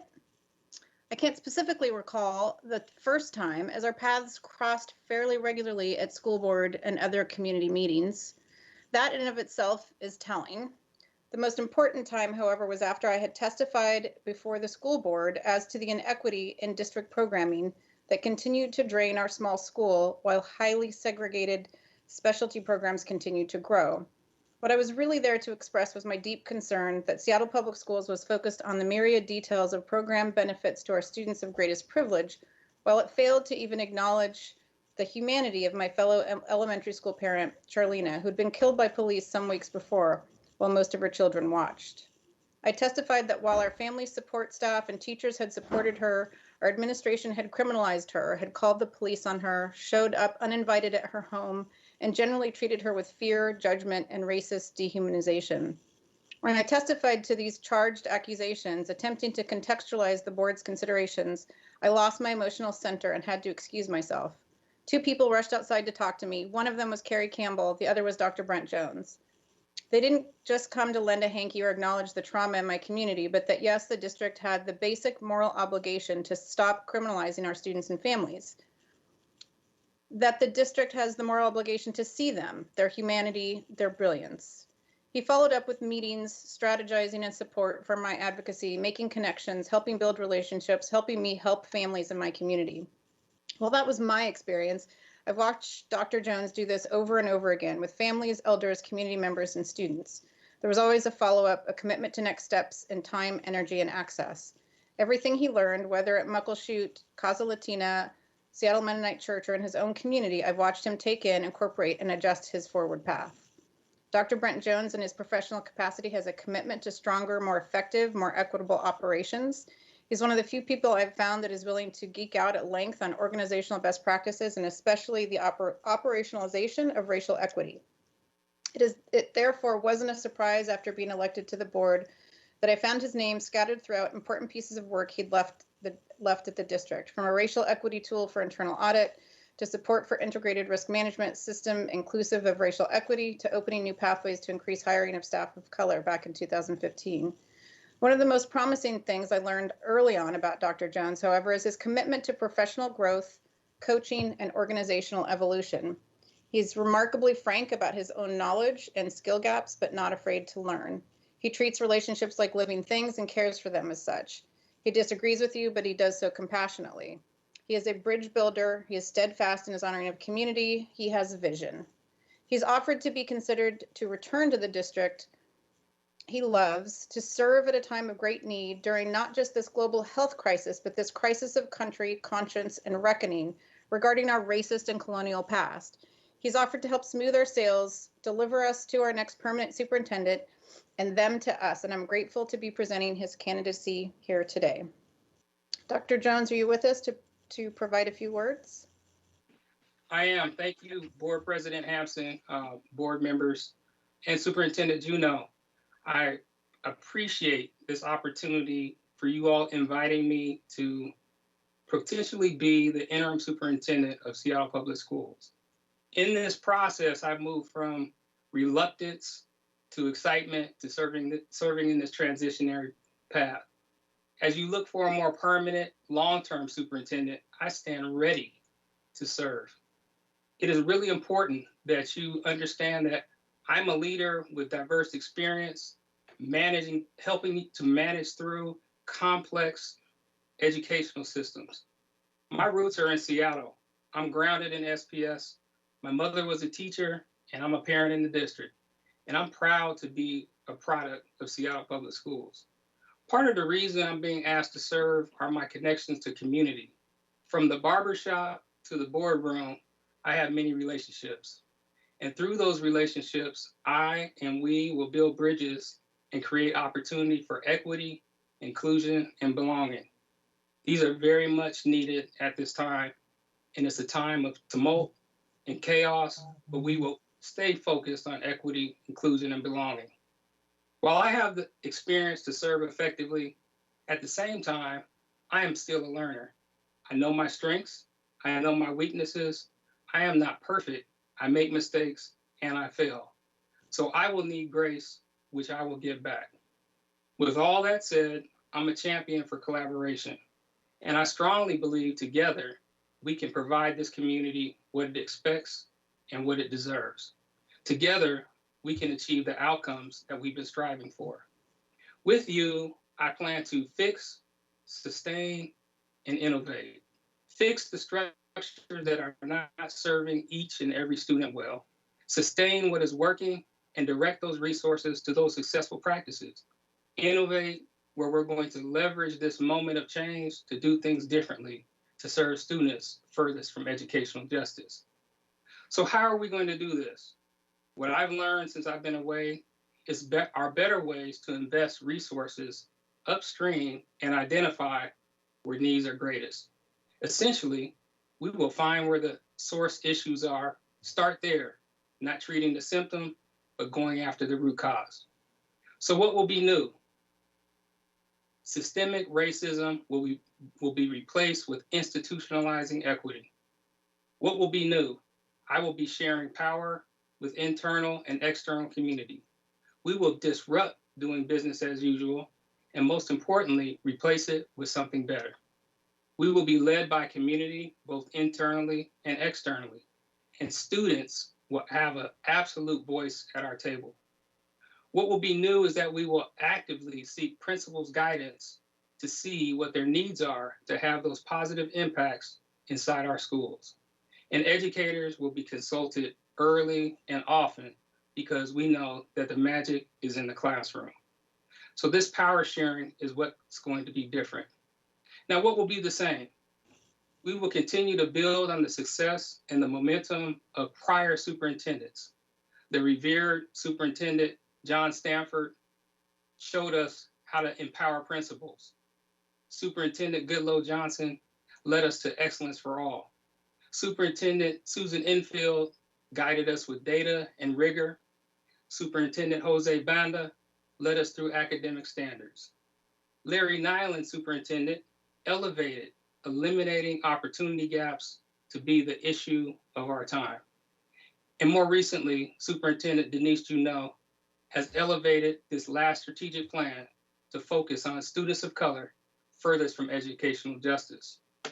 I aim to build on these leaders' really good work and be accountable to that momentum and that progress that has been made before. By all objective measures, we are one of the best districts in the state and in the nation. Let's keep that designation. We will lead with purpose and be driven to meet our goals and celebrate our successes, and we will have fun doing it. So my primary goal with you will be to create the conditions for students to thrive. Our strategic focus will be in 10 areas, and I'll list those 10. 1, we want to center mental health services and social emotional learning for both students and employees. 2, we want to eliminate institutional racism and replace it with racial equity. 3, move key policies that the board identifies through adoption and implementation without hesitancy. Number 4, we want to develop a legislative agenda that centers around students. 5, we must secure a budget to fund our key priorities. 6, plan for securing the health of our students and staff as we return to schools, using the guidance of public health experts. Number 7, support our special education program to be responsive and meet said needs. Number 8, ensure continuity of broadband digital access where needed. 9, continue food security and distribution efforts. And lastly, number 10, meet the goals that are embedded in our strategic plan, Seattle Excellence, and report on our progress.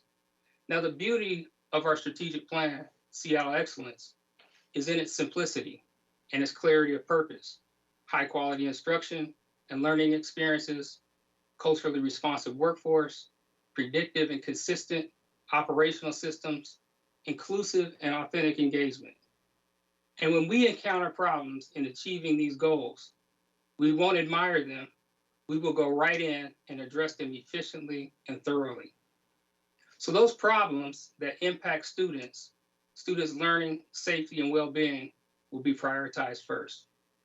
Now, at the same time, when we have great initiatives, promising practices, we will do our best to elevate those, sustain them, and spread them broadly across our district.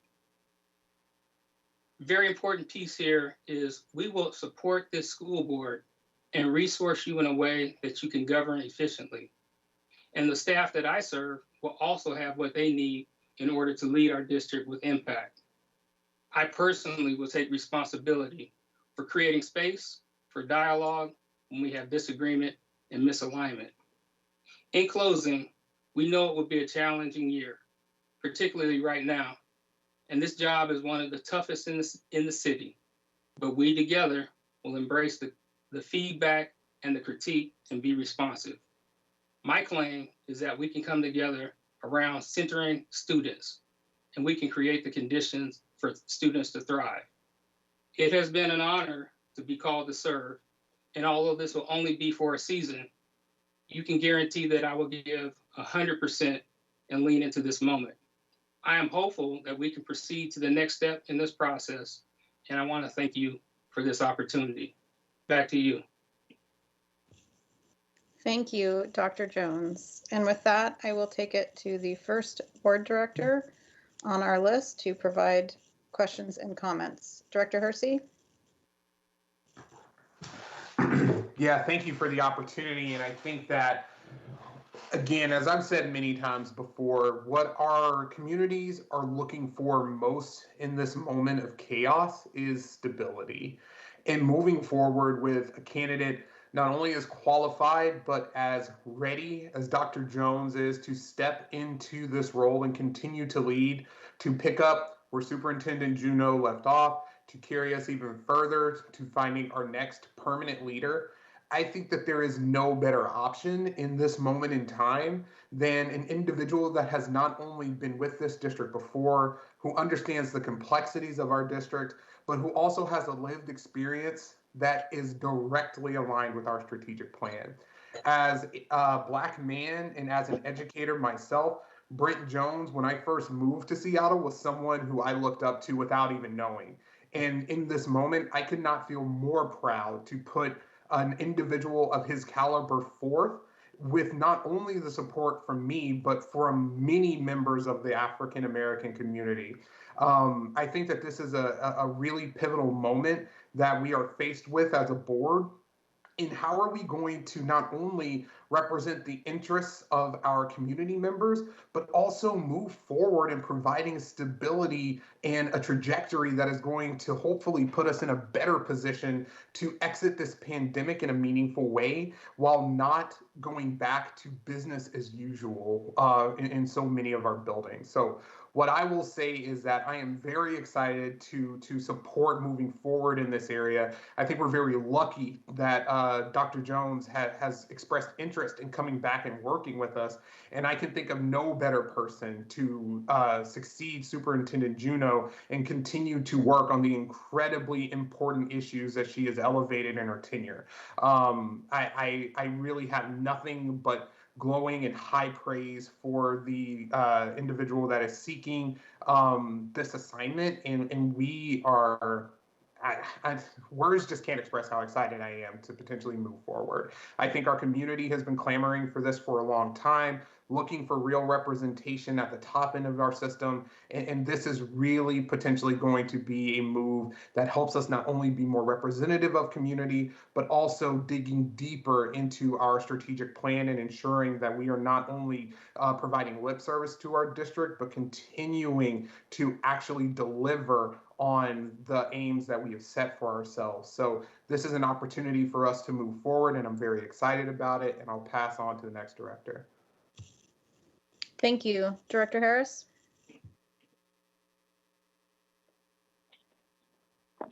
First, let me say I have nothing but respect for Dr. Brent Jones. I consider him a friend. I consider him a colleague. I consider him an ally. I did discuss with Dr. Jones some time ago that I was having trouble with having an appointment on an interim basis without community engagement, and I have shared with my colleagues as well. Not only have we not had community engagement, this is an intro and action item, and I don't know, with no disrespect to Dr. Jones, whether or not he is the best gentleman for the job. And if we are talking about engagement in every other area of our extremely important and hard work, I'm not quite sure why we are skipping that step now. We have known for some time, for a very long time, that the contract renewal for current Superintendent Juneau was being discussed and that would end at the end of the year. We found out in the newspaper that Superintendent Juneau did not have the votes, which frankly was a shock and a big surprise to see it in the newspaper. I am uncomfortable with this process. And again, I will be voting no. And should Dr. Jones become our interim superintendent, he's got my heartfelt promise that I'll help him in any way that I can. Thank you. Okay, and that brings us to Director Rivera-Smith. Thank you. Yeah, so I was able to have a phone call with Dr. Jones recently, and that was really good to get to meet him and learn more about him and what he could bring to our district. I shared with him too my really big hesitation here. The biggest one is just the lack of community engagement, because I hate to be too repetitive over what Director Harris just said, but same thing, that we value it to such an extent that I feel uncomfortable also shortening that. And I think that, because clearly Dr. Jones is a more than viable candidate, and is somebody who I think a lot of our community would benefit from getting to know and getting to learn more about. We have not given them a chance to do that, and I feel really strange about that. I look at it, I know what it's like to be, I mean, right now he's our only candidate. We haven't even really, I don't know that we've heard from anybody else interested in the position. I don't know that we've reached out to anybody else. It's been a very quick turnaround. And I know what it's like to be an only candidate. I was the only candidate for my job when I did this too, and I was the only one. But I still spent those, from, May to November, out in community, doing forums, meeting with groups, just so people could get to know me and feel good about me. And in the end, vote or not vote for me. I very well could have not won still if people didn't want me here. That wouldn't have been the case. So I wish that we were giving ourselves the opportunity to do that with you, Dr. Jones, because a lot of people know you, and that's awesome, but a lot of people don't. And that's too bad, because it would be good for them to do that. And I'd feel a lot better if they did know that and we had the opportunities to do that, because that's what our community calls us to do. And I greatly respect that process. So again, that's where I'm at. I do appreciate you stepping forward. I think that's awesome and amazing. We're lucky to have somebody who has the experience with our district to come in right now. And and hopefully, work with Superintendent Juneau over the next few months to pick up, where she will be leaving off. And that's a process ahead of us. But anyhow, thank you for being here tonight, for sharing so much of yourself, and I'll pass on to the next director. Thank you. Thank you. Director Rankin. Thank you. I I just want to maybe note and remind people who might be listening that we are the vote that this bar is to negotiate a contract, and there will still be a vote whether or not to accept that contract. So I just kind of wanted to let just remind folks that this isn't a once and done kind of deal, and there's still if people want to know more or let us know what they're thinking. Today's not the beginning and the end. That said, when we we're thinking when or Superintendent Juneau, when the announcement was made that she would not be seeking contract extension, the idea of an interim to me was appealing, because I know how much community engagement is important to this board and to the Seattle Public Schools community, and how much we needed to be able to do that for a long-term hire. And so having a interim superintendent that could take up the leadership while that search was happening was really appealing. My first thought was, who would want to do that? I honestly was thinking, who even wants this job at all right now, much less who wants to take it for a short term, and then through a really challenging time. And so I am grateful and relieved that we have a candidate who knows Seattle, who knows Seattle Public Schools, who is from Seattle Public Schools, in every as a student, as an administrator, and at a time like now when there are hard decisions to be made every day, lots of uncertainty, lots and lots of change. I feel really strongly about the importance of having someone like Dr. Jones, who already, we don't have time to introduce a new person around to everybody and kind of, I would say show them where the copy machine is and stuff, but we're not in person. So, but meet everybody and kind of learn the structure and learn all things. Like we will have, I think it will be a great move towards just kind of dependability and consistency for our staff, for our families, to have someone like Dr. Jones who can hit the ground running, be ready to get to work, tackle the issues that he's probably well aware of and familiar with, and jump in on the things that we're all facing that are new. And I first met Dr. Jones when I first started coming to school board meetings 5 or 6 years ago.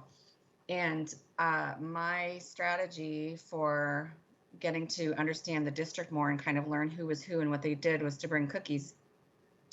And Brent is one of the people who was probably the friendliest and most welcoming to a new face that became a regular face. And so I didn't really expect to feel emotional when people were talking, but I am feeling a little bit emotional. There's a lot of stuff that's really hard, really, really hard for everybody right now. And all the transitions that are coming ahead of us, a new District 4 board director, superintendent, all of the COVID things. I am grateful and relieved that we have Dr. Jones willing to do this with us. It really sets my mind at ease, and makes me feel like we can face more of these big decisions having a person who we already know is in our corner. I have one question, kind of a technical question, which is the contract to be negotiated has an end date of June 30th, 2022. Is it no later than, or is it up until, I mean, say some really great process goes through with finding a permanent superintendent and they're ready to start in, April of 2022. Is that a concern, what the date is, the end date? So I can have I can have Chief Narver speak to this. The language was intended to provide the scope of time that we needed to search for a new superintendent. And my assumption, and Chief Narver, correct me if I'm wrong, is that the specific detail as to how the exit ramps and on-ramps therein would be negotiated through the contract. That's correct. Good evening. This is Greg Narver, Chief Legal Counsel. The specific dates would be part of the negotiations of a contract.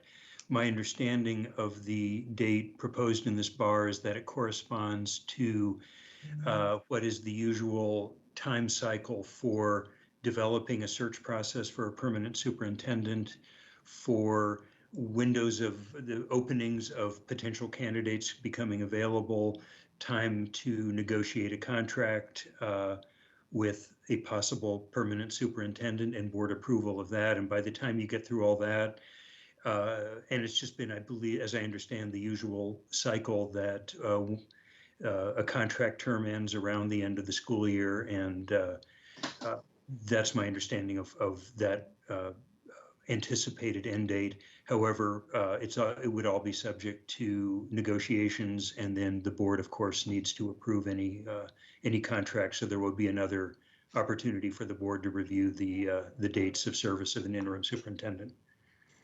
Okay, great. Thank you. I just wanted to just double check that wasn't going to be restrictive. I guess just one more thing I'll say is one of my other concerns when we were talking about interim or permanent was that we wouldn't have someone in the position, and we'd find ourselves with no superintendent in June. And so I'm just gonna sum up and say I'm relieved and happy that this is a possibility for us. Thank you. Thank you. Director DeWolf. Thank you, President Hampson. Thank you, Dr. Jones, for really excited to see this come before the board. I think one thing that's really important is that we should just be transparent that you're coming in at a very important and critical time in our district's history. And so I just encourage you to work with, collaborate, and communicate with our board, center students and racial justice, and be a partner in improving this district for our city and our communities.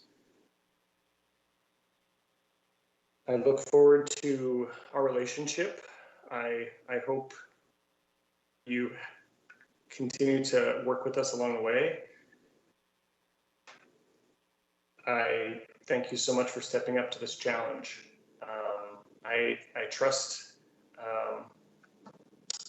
that you will be a critical partner for us over the course of the next year, and address, I think, one thing that I keep hearing about community engagement. You know, back when we had to find the last superintendent, and I certainly, you know, won't make any judgments on the last process, but the last process started in about February of my first 3 months on the board, and we had to decide by April or May-ish. So we had about 3 to 4 months to reorient all of our plans, 8 o'clock, include more community engagement opportunities, more feedback with the community, bring more community into it. And it was, I think we did as well as we could have done in the 3 to 4 months we had. So I do greatly appreciate that directors are so committed to community engagement now. I hope you are as committed to community engagement in other situations. Because I think part of this is not seeing the forest for the trees. We're doing an interim for this period, for this time.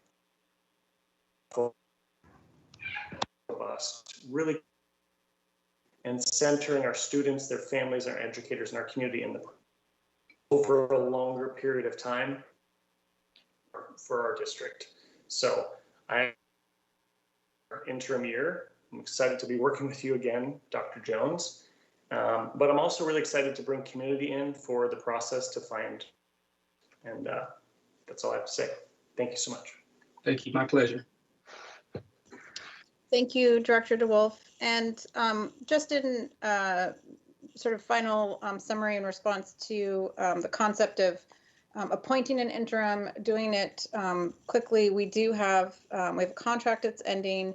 We want to be prepared to be able to make the transition when Superintendent Janelle leaves, if she finds other opportunities prior to that time, that we're not stuck without. And the commitment to a much longer engagement period for a superintendent in which we can figure out who we can grow together with in relationship with community, try to stay local. There's some really key things that we have been demanded of us in terms of doing this next step that folks throughout have pointed out in terms of how do we do this right. And yet somehow there's still this expectation that we would go through sort of the same national search process. And I think this allows us the opportunity to do that differently and to really truly do it with community, to establish what even the process looks like with community. I don't know that the prior process has served us particularly well. And in terms of, you know, the concept of community engagement and, oh, we didn't do community engagement, a couple of really major things that we've talked about already that are mentioned in the board action report and in the racial equity analysis, which is that we like to talk a lot about community engagement as if, in fact, every time we do it, we're in fact honoring the nature of what that engagement is, and that we close the loops, and that we come back around and we include people in sort of the final decision making. And the reality is that that's not how we operate as a district. We might have the sort of, you know, statement of doing community engagement, but the reality that in terms of how our communities experience it is quite different. And we have in front of us it has been a very hard meeting. Dr. Jones, welcome to the difficulties that we are currently dealing with in the midst of COVID and the reworking of our school system. And our staff are exhausted. We're exhausted, and we are pushing through all of this reformation at the same time that we're dealing with age-old issues, with 400 litigations, and with boundary issues that have to be solved because we're busting at the seam. We can't go back to school at an exploding middle school like Mercer without creating some relief. These are really, really hard things to all be handling at the same time. and I know that folks are feeling pretty beat down. I appreciate, from my standpoint, that you're somebody that is interested in bringing healing into those situations, and I think we're going to need a lot of that. But I also don't believe that in going through this process that we need to pretend that we're going to do community engagement every time, when the reality of our of the results of that engagement are actually quite different. And I would like for us to really challenge ourselves when we talk about community engagement, that when we say it, we mean it, that we dig deep, that we engage and we form relationships, and that those are long-standing relationships. You're such a great model for that. And we have many others in our district that are as well. There are so many people in community that have done that, who have committed so much to this district, that are waiting to see us in some situations act in the ways that we have committed to, and not go back out and waste everybody's time pretending like we're engaging them. So we have work to do, and I'm excited about doing that work with you.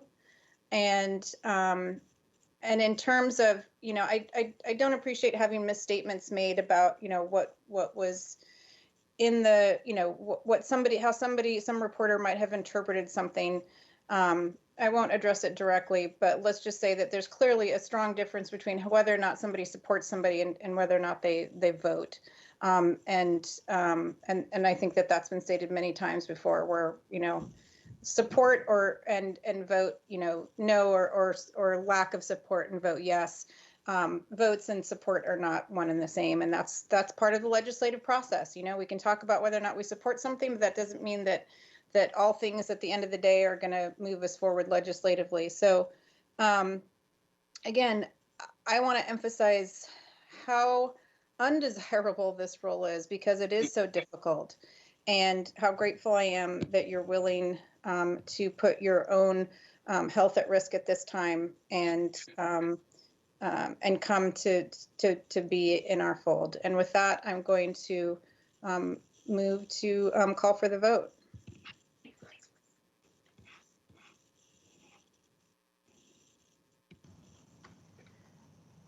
Director Hersey. Aye.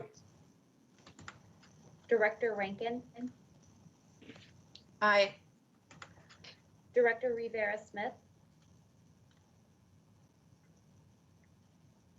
Abstain. Director DeWolf. Proudly, yes. Director Harris. No. Director Hampson. Aye. This motion has passed with a vote of 4 yes to 1 no with 1 abstention. Thank you, and congratulations for now. Thank you. I'm grateful for the opportunity, and I understand where we're going together. It will be a journey, and we'll make it happen. High appreciation. So we will talk very soon.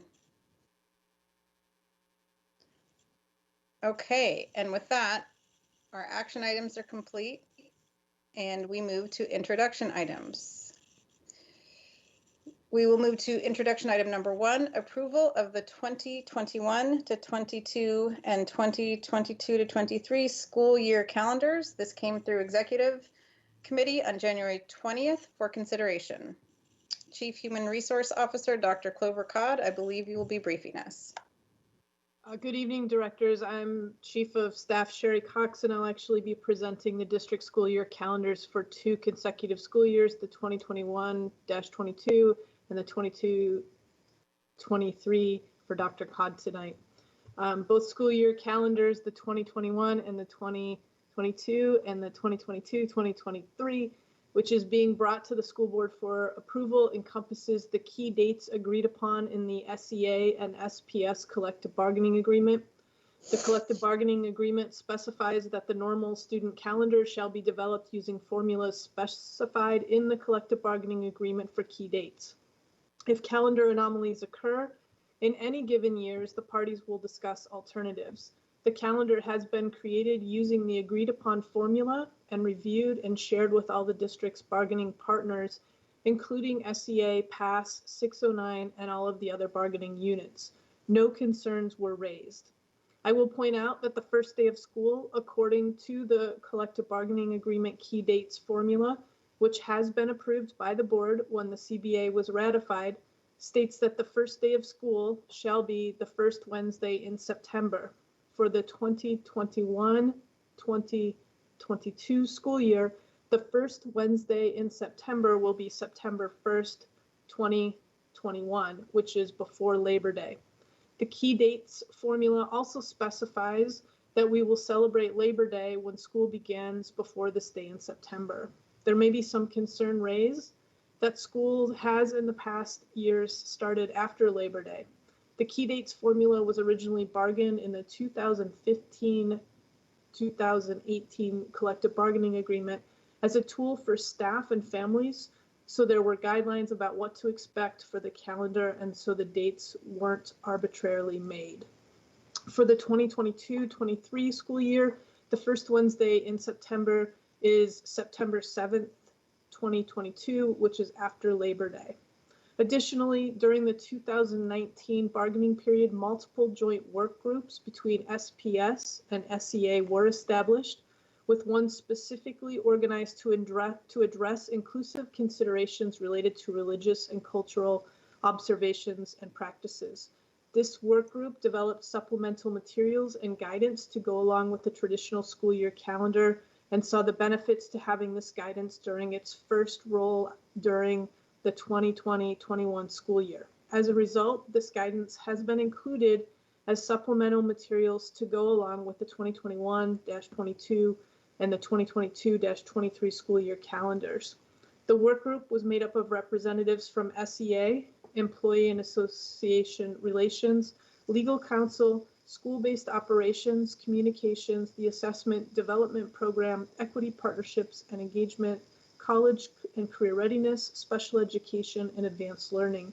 The group met several times to discuss and develop the Religion and Religious Accommodation supplemental materials, which addresses religion and religious accommodations for schools, for families, students, and teachers. The work group recognizes that not all religious or cultural events can be accommodated for, and therefore developed this guidance to serve as a reference for schools, families, and communities to be aware of potential excused absences and/or to make up appropriate accommodations and supports for students and families on days of religious and cultural observations. The direction for the accommodations and guidance came from the review of the Office of Superintendent of Public Instruction, or OSPI, calendar of holidays and religious observances. OSPI encourages districts not to schedule significant school events on major religious holidays. OSPI advised that schools which plan around major religious holidays convey to all students that they are a meaningful part of the school communities and their religious traditions matter.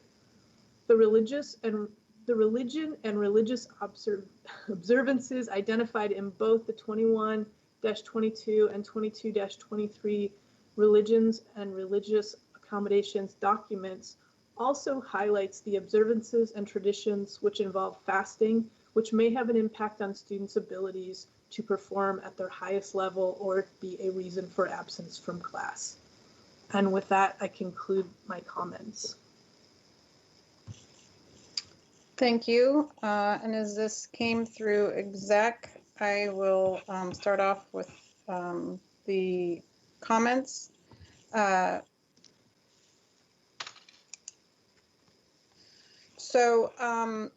think I appreciate that we're bringing through 2 full years.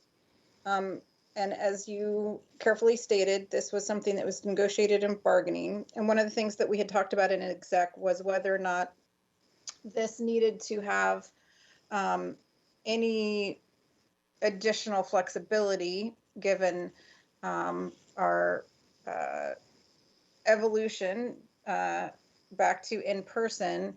And the reality is that regardless, that would have to be renegotiated as I understand it. So if you could just, meaning that would have to be done in bargaining.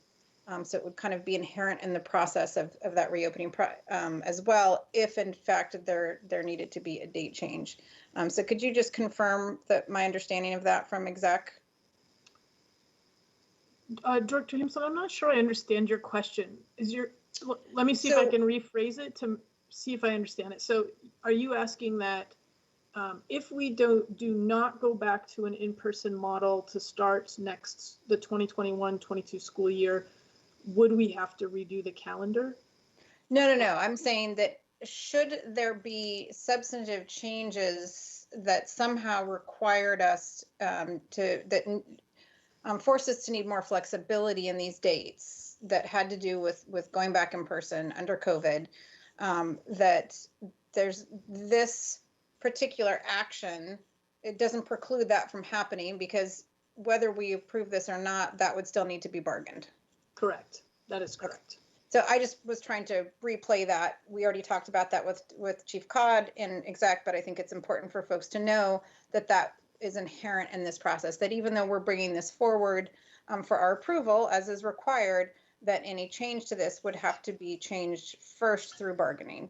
And so if we had something where that needed to happen as a result of the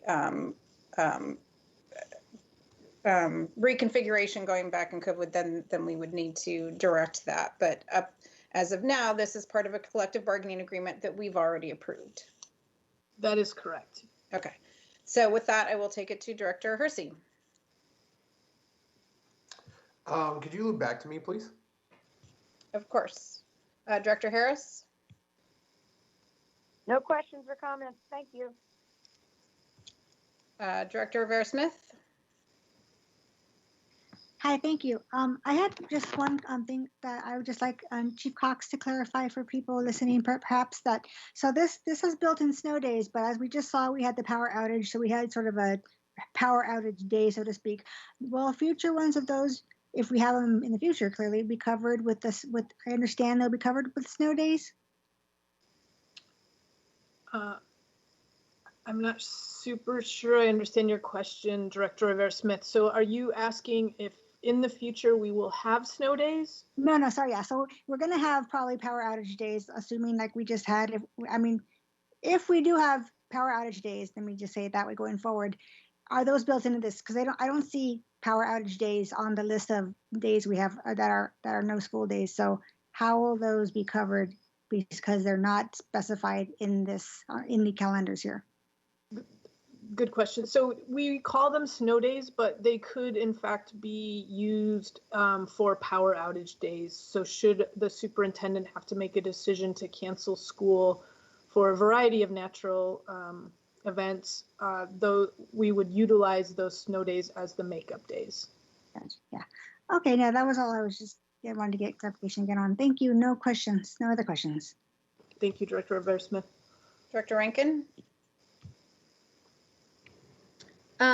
So as was stated, the dates are determined in bargaining, and really what we're doing this year that's different from previous years is approving 2 years in a row, and that is response to community members asking for more, being able to plan ahead more. Is that right? That is correct. Cool. And then the other question I had was maybe not relevant, or maybe we don't have the answer, but I'm just thinking about next year and instructional days, instructional hours. If something were to change in terms of just because of COVID and whatever else, if the state changed their instructional day requirements, would that be an amendment of this item, or would that be subject to rebargaining, or do we know? That would be subject to rebargaining. So this calendar is while we take into account the instructional hour requirements put forward by the state, this calendar in and of itself would need to be rebargained if those days changed. Okay, thanks. I mean, sorry, that was like really theoretical, but that's okay. No further questions. Thank you. And appreciate getting 2 years in a row. I think that will help a lot of people. Thank you, Director Rankin. Okay, Director DeWolf. Thank you, President Hampson. I appreciate the work on this, and I appreciate sharing some of the background around the decision-making and maintaining a commitment to being thoughtful about holidays and observances that we need to be mindful of, particularly for the many different types of students and families we have in our district. I have no questions, but thank you for the information.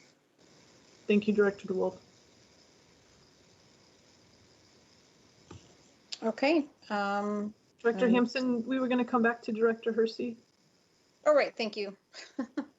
Thank you, I appreciate it. Almost let you off the hook there, Director Hersey. Go ahead. You're good, you're good. I actually don't have any questions at this time. Thank you. Thank you, directors. Thanks, Chief Cox. We'll now move to introduction item number 3, partial waiver of board policy number 2415, high school graduation requirements to suspend service learning requirement for graduating seniors. This came through Student Supports Curriculum and Instruction on January 12th for approval. Chief Academic Officer, Dr. Keisha Scarlett, I believe you will be briefing us. Yes. So we're asking the board to temporarily suspend the 60-hour service learning graduation requirement, as this year's seniors have little opportunity to do service learning work during the pandemic. Seattle Public Schools requires students to complete 60 hours of service learning in order to graduate. This is a locally determined requirement, not a state requirement for graduation. Currently, Seattle Public Schools has the authority to waive this requirement for individual students based on their circumstances, but a suspension for all students requires board action. As part of board resolution number 2019-20-33, the school board previously authorized the suspension of service learning requirement for students in the SPS class of 2020, for which my own twins were a part of. This resolution was a response to the COVID-19 pandemic. Given the increasing number of COVID cases and the restrictions coming from the state, Seattle Public School staff have serious concerns about the service learning requirement. Staff do not have the capacity to identify safe, socially distanced learning opportunities for all students who may need them, nor does staff have the ability to vet opportunities that students find on their own. Without safe options, students who are trying to meet the requirement may pursue unsafe options that put themselves and others at risk of contracting COVID-19. To eliminate this risk, staff recommends suspending the requirement for students graduating this school year or in the summer of 2021. We did have engagement around this, and so while West Seattle High School started this ask, many high schools were on board and brought the impact to our attention. We had conversations with high school principals and counselors. Families have also reached out to board members and staff. Approval of the suspension would be welcome news. We also previewed the possibility of this bar at a Student Supports and Curriculum and Instruction Committee meeting in fall, and board members were very supportive. As far as the equity analysis, we engaged in a racial equity impact analysis process and referenced the Centers for Disease Control and Prevention and multiple other sources around just the overall impact of COVID-19 in schools. While racism continues to have an insidious impact on the soul of our country, the infection and death of Black, Indigenous, and Brown people, the COVID-19 pandemic has laid bare the systemic and institutional racism that's at the root of the disproportionate impact of COVID on Black, Indigenous, and other people of color. SPS's Black, Indigenous, and youth of color are more likely to suffer from the negative health and economic impacts of the pandemic, and perhaps are likely caretakers for their own siblings and working to support their families. Given this reality, suspending the service learning requirement is aligned with our goal of promoting racial equity. And quite frankly, I believe that students work in their homes and communities as they navigate amid pandemic are really the ultimate form of service and learning. However, with the time saved in fulfilling the formal requirements, students can focus on earning the necessary credits for graduation. In order to anchor this in some data, according to 2020 data of this year's current seniors, 39% of African American male students, teens, and 29% of students of color furthest from educational justice, matriculated 11th grade with fewer than 18 credits. In order to graduate with 24 credits, students need to not only earn all of the credits they're enrolled in this year, but also need to recover credits from previous years. We appreciated the strong support expressed for this bar at the January Student Supports and Curriculum and Instruction Committee meeting. And with that, I will now take questions and also want to acknowledge that Dr. Caleb Perkins is on the call, who can also respond to questions as well. Thank you. Thank you. And we'll start with Chair of Social Student Supports Curriculum Instruction, Director Rankin.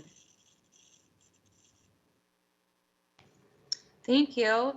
I don't really have anything to add except for that, as we discussed in committee, this is really sort of an extension of what we did for last year, to grant the same waiver to this year's seniors, as we are under very similar restrictions. So no, I've gotten a couple of questions by email and phone wondering about this. So I think this will be a great relief to our students to know that they can still graduate in spite of what would normally be expected.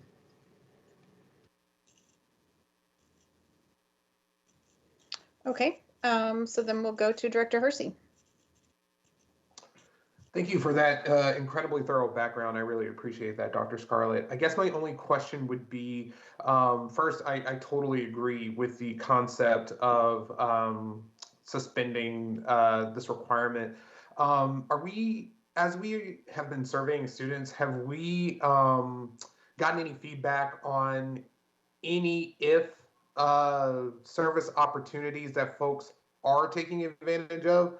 The only reason I ask is because during this time, I've actually experienced from my students, even in second grade and their families, have really benefited from participating in some service opportunities in Federal Way.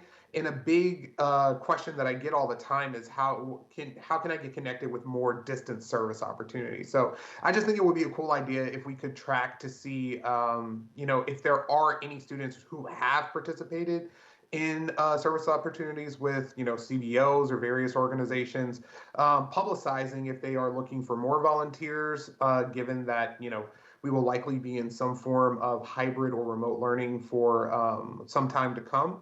It might, be an interesting thing to offer to our families who are looking for deeper connection with others right now.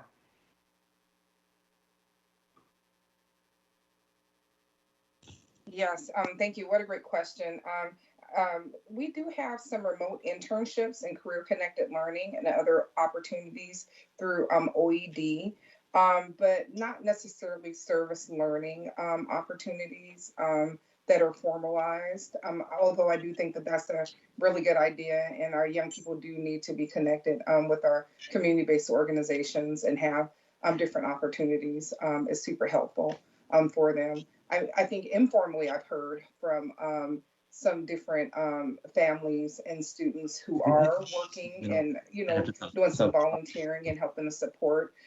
There's a community-based organization called MMRTI, where they Most Media Resource and Technology. I don't know, I can't remember, but they serve families in the Yesler Terrace area. It's Aseye Abunye.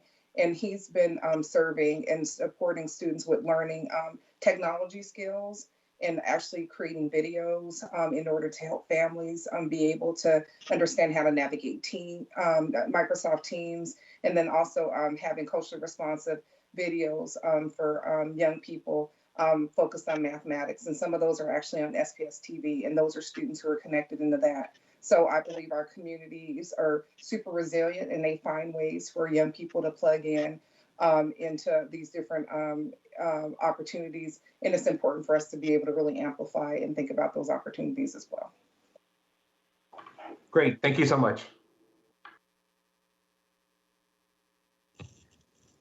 Okay, Director Harris.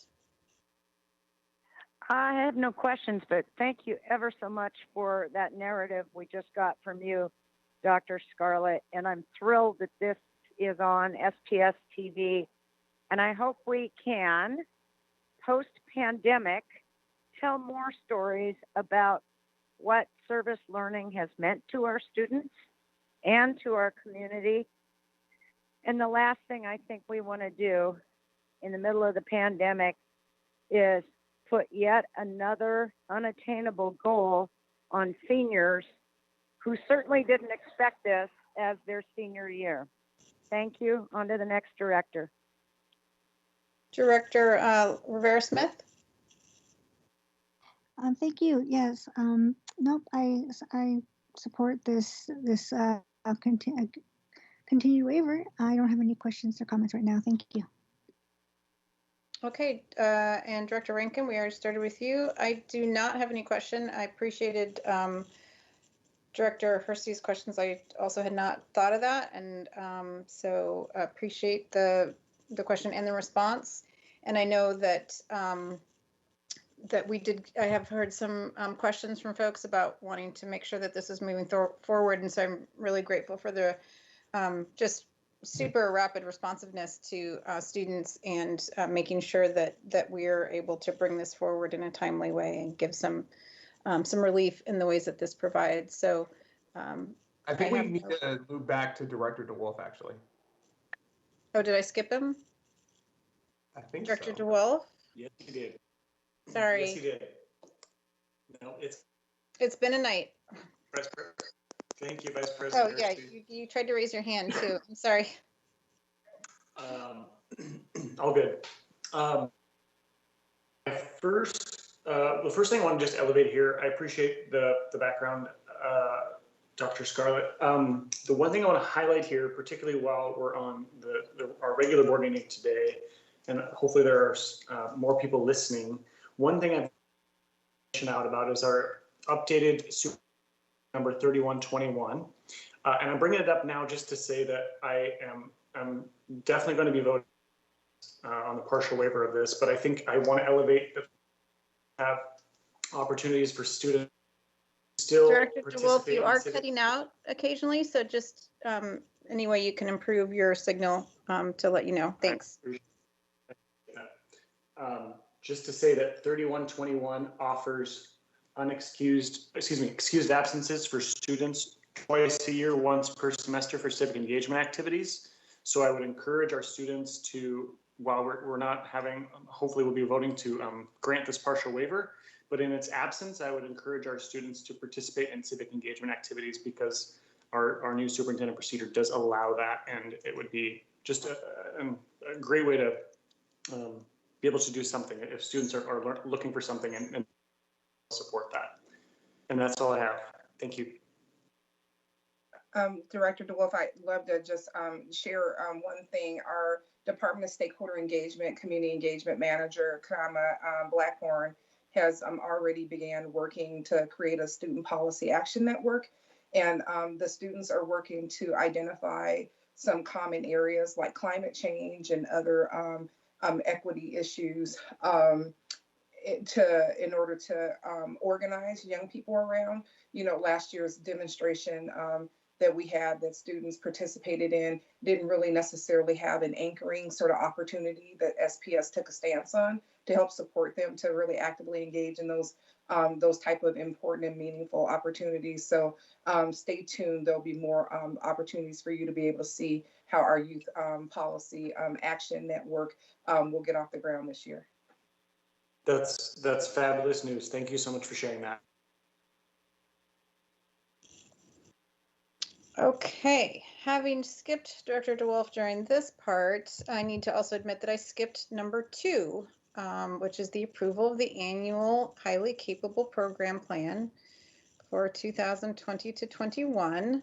So we need to go back to that. This came through Student Supports Curriculum Instruction on January 12th for consideration. I apologize, Chief Pedrosa, and for skipping over you, and I believe you will be briefing us. Yes, I will. Thank you. I'm introducing this board action report to approve the district's annual highly capable program plan, which must be approved every year per the WAC 392170025. Plan approval is necessary for accessing funds allocated by the Office of the Superintendent of Public Instruction for highly capable services. The submission of this plan is a technical step necessary to receive state funding. I just want to add that the plan follows a format prescribed by OSPI, and it is not intended as a document to communicate the entire body of work of the Advanced Learning Department to the broader public, but I want to state that per state law and the Advanced Learning Task Force recommendations published in January 2020, the Advanced Learning Department has undertaken multiple streams of work related to the highly capable programming and advanced learning as a whole, which is listed in this document. It is a working document that will be adjusted throughout the year. They have worked with noted researchers, internal and external community stakeholder groups, and they continue to center the racial equity in their work with a targeted approach for centering Black youth and students furthest from educational justice. They actually, every meeting they have, they've been centering all of their discussions and their learning around that focus. I'm here to answer questions along with Ms. Deanie Berry, who is the Advanced Learning Program Manager. Okay, and we'll start with the Student Supports and Curriculum and Instruction Share, Director Rankin. Thank you. No, Dr. Pedrosa pretty much covered it. This is a sort of look back as a way to show provision of service and qualify for funding that's intended from the state for this specifically. So it's not a I find it a little bit confusing that it's called plan, because plan always sounds like something that's going to happen in the future, but it is sort of a review of what was provided that met the requirements of the state. That's it.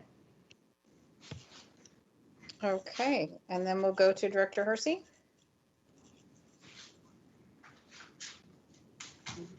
I actually don't have any questions at this time. Thank you for the work on this, Dr. Pedrosa. Thank you. Director Harris. Thank you very much for this presentation and the rich materials. One of my questions is, again, community engagement and how will we address this so that any changes are not polarized? Yes, we actually are going to be submitting a community engagement plan, and we can update. We actually have an advanced learning update at the next committee meeting. I've asked Ms. Berry to provide a comprehensive list. And per the suggestion for the last committee meeting, we've actually already been going out into schools. We met with SCA leadership. We have a meeting set forth with the NAACP youth group. They have an advanced learning group as well. We met with the student advisory team. Those are just some examples of just some recent engagement we are doing, but we'll provide a very clear, comprehensive information when we get further on in our advanced learning memo updates. Thank you very much. Next director. Okay, Director Rivera-Smith. Thank you. Can you hear me okay? Yes. Yes. Sorry, I had to change where I was. Yeah, I think it looks like this. I remember when we saw this last in committee, the plan was saying 2019-20. So I think this has been updated. So thank you for that, and thank you for that plan that is it's forthcoming. Did you say, Dr. Pedrosa? Did you say that we're going to be doing that in Friday? Yes, memo? it is. It's going to come to you. Okay, yeah, definitely looking forward to that. And then, yeah, so no other questions. Thank you very much. Thank you. This is Director Rankin. Sorry, can I hop in really quick? Sure. Just Director Rivera-Smith just reminded me the reason that it was presented for consideration and not for approval was because Director Rivera-Smith had noticed some accidental inconsistencies with dates, and so that was what was corrected. So just wanted to let people know that was why consideration, not approval. Thank you. Okay, Director DeWolf. Thank you so much, President Hampson. I have no questions. very well stated and understand. Thank you so much for your work on this, Dr. Pedrosa. Thank you.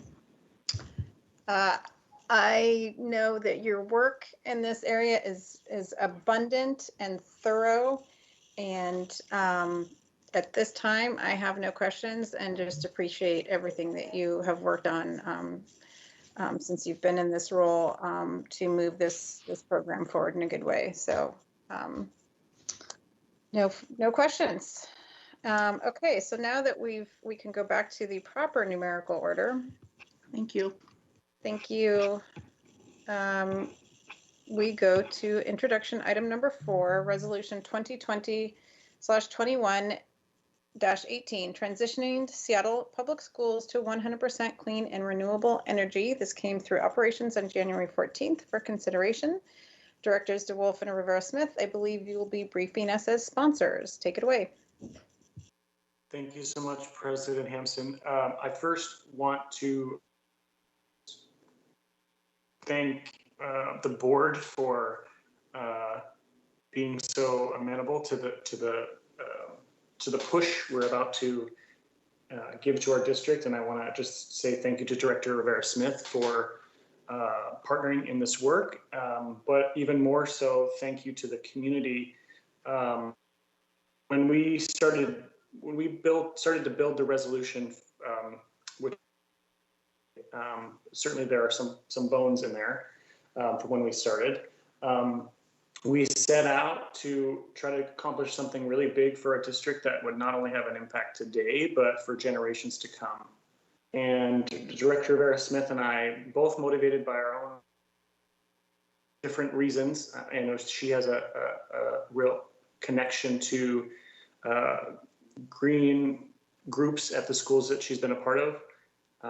And I was impacted deeply by the valedictorians who spoke at the Garfield High School graduation in June 2019.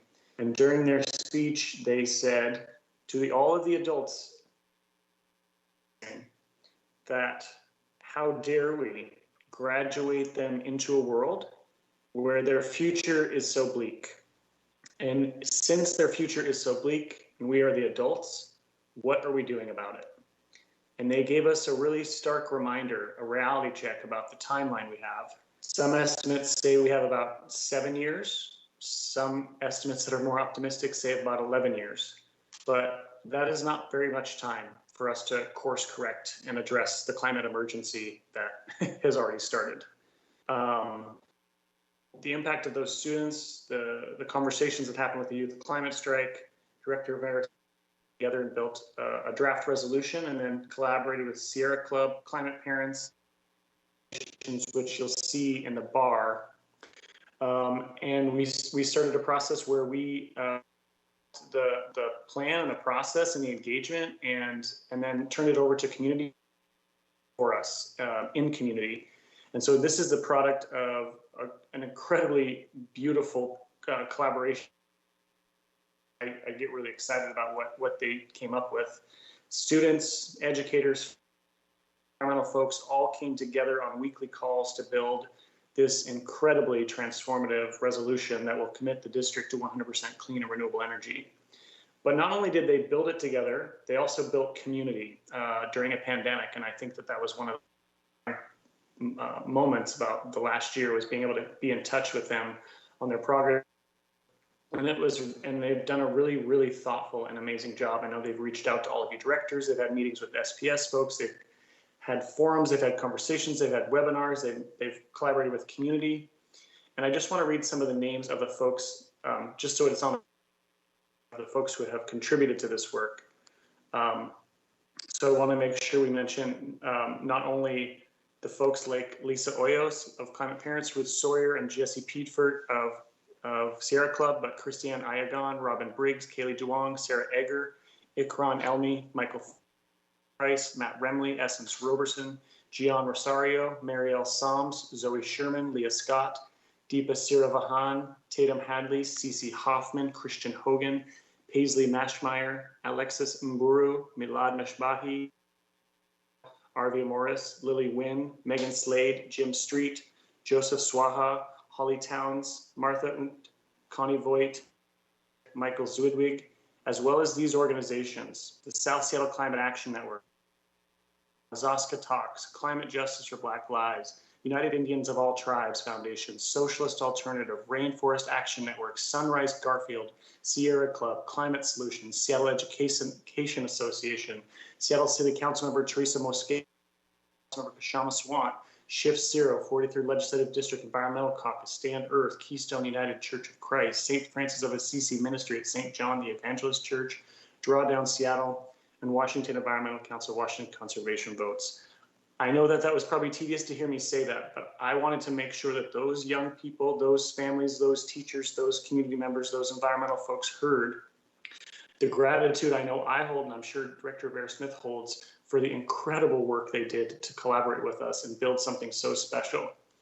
The resolution really commits us to some pretty exciting goals, that we have clean and renewable energy in our electricity sector by 2027 and on all other sectors by 2040. It also directs the superintendent to build an implementation task force to get us to this commitment. And I'm gonna stop talking and turn it over to Director Vera-Smith, but I just want to end by saying I feel so grateful to have been a part of this, and this capacity, and this is just one of those moments that I feel really proud to be a part of this district and hope we'll be able to leave a lasting mark. So I'll turn it over to you, Director Vera-Smith. Thank you, and thank you to all of our community who are actually here on our call with us today and who gave testimony earlier. And thank you, Director DeWolf, for naming them, because they are important. And I think that's one of the most amazing things about this resolution is that if you look on the tiers, this one is the highest. We were at the Collaborate, and we did that. That was kind of how we laid this. But I also want to give a lot of credit to some of our district staff, because this is not a new goal at SPS. Climate change is not just suddenly realized here. We have a team that's been working on this for years, because this is the same district that passed a climate change resolution back in 2007, and we passed a green resolution back in 2013. So this is something that SPS has worked on for a long time. So I also do want to give a shout out to our resource conservation team, Rena Famal Cross, Ian Brown, and Graham Goodman, who've been amazing partners in our work with this, and supporters, and I know can carry this through after, assuming it's passed, are going to help our district achieve these goals, because they are big ones, but they are important ones, and these are necessary. We're answering the call of community and students, because their futures do depend on this. And thank you for everybody who supported so far, who's done that, and I'll pass it back to our chair.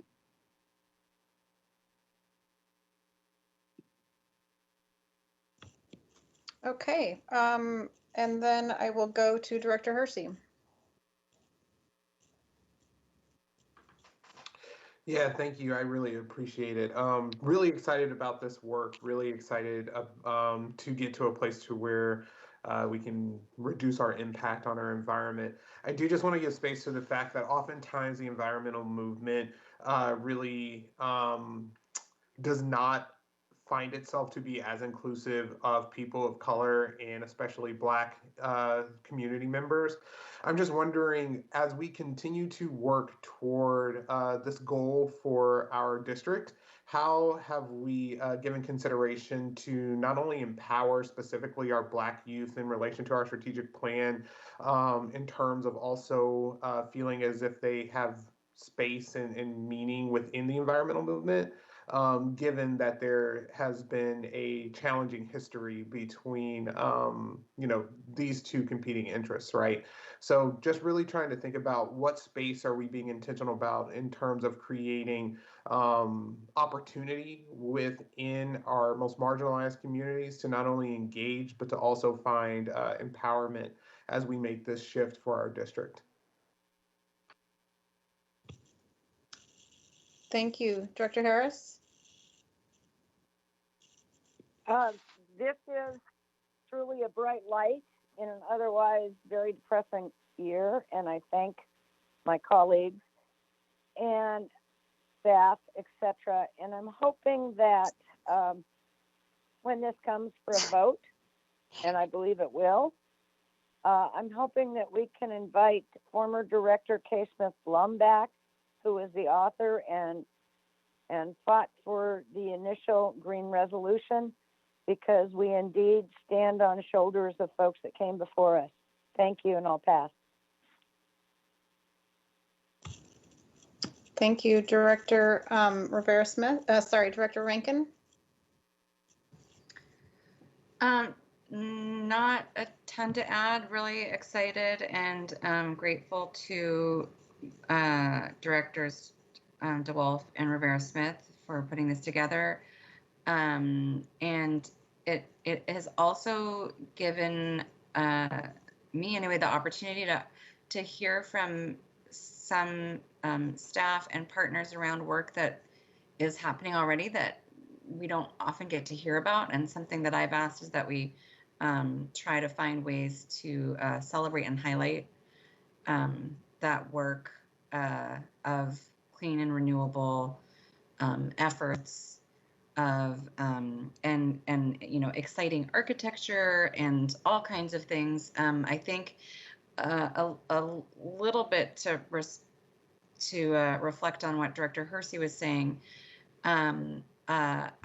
I as much as this is as important as this is, and as much as it impacts the lives of our students, I'm also really interested in intersecting the knowledge of all of this with what our students learn and experience, and really making where we can opportunities for students to connect with and understand, different building choices, different energy efficient systems, different that this isn't it's not just about buildings. It's about people and about opportunities to learn about where we live and how to take care of it and how to be responsible stewards, and bring all of our students into that and have the green movement be something that's for everyone. And I'm excited. Okay, and I would just say I really appreciated the conversations in advance, asking for feedback initially with the community members. That was a lovely conversation to be engaged in, and I see things that we discussed and feedback that I gave included, and really appreciate that. I think the concept of having this connection between this work and the actual concept of our buildings and how that shows up in our curriculum, that place-based notion is really critical, and that this connects to procurement as well. So it's thorough, and it's a big long-range plan, and it's exciting. And it brought us one of the highlights of the evening, which was somebody actually singing their testimony, and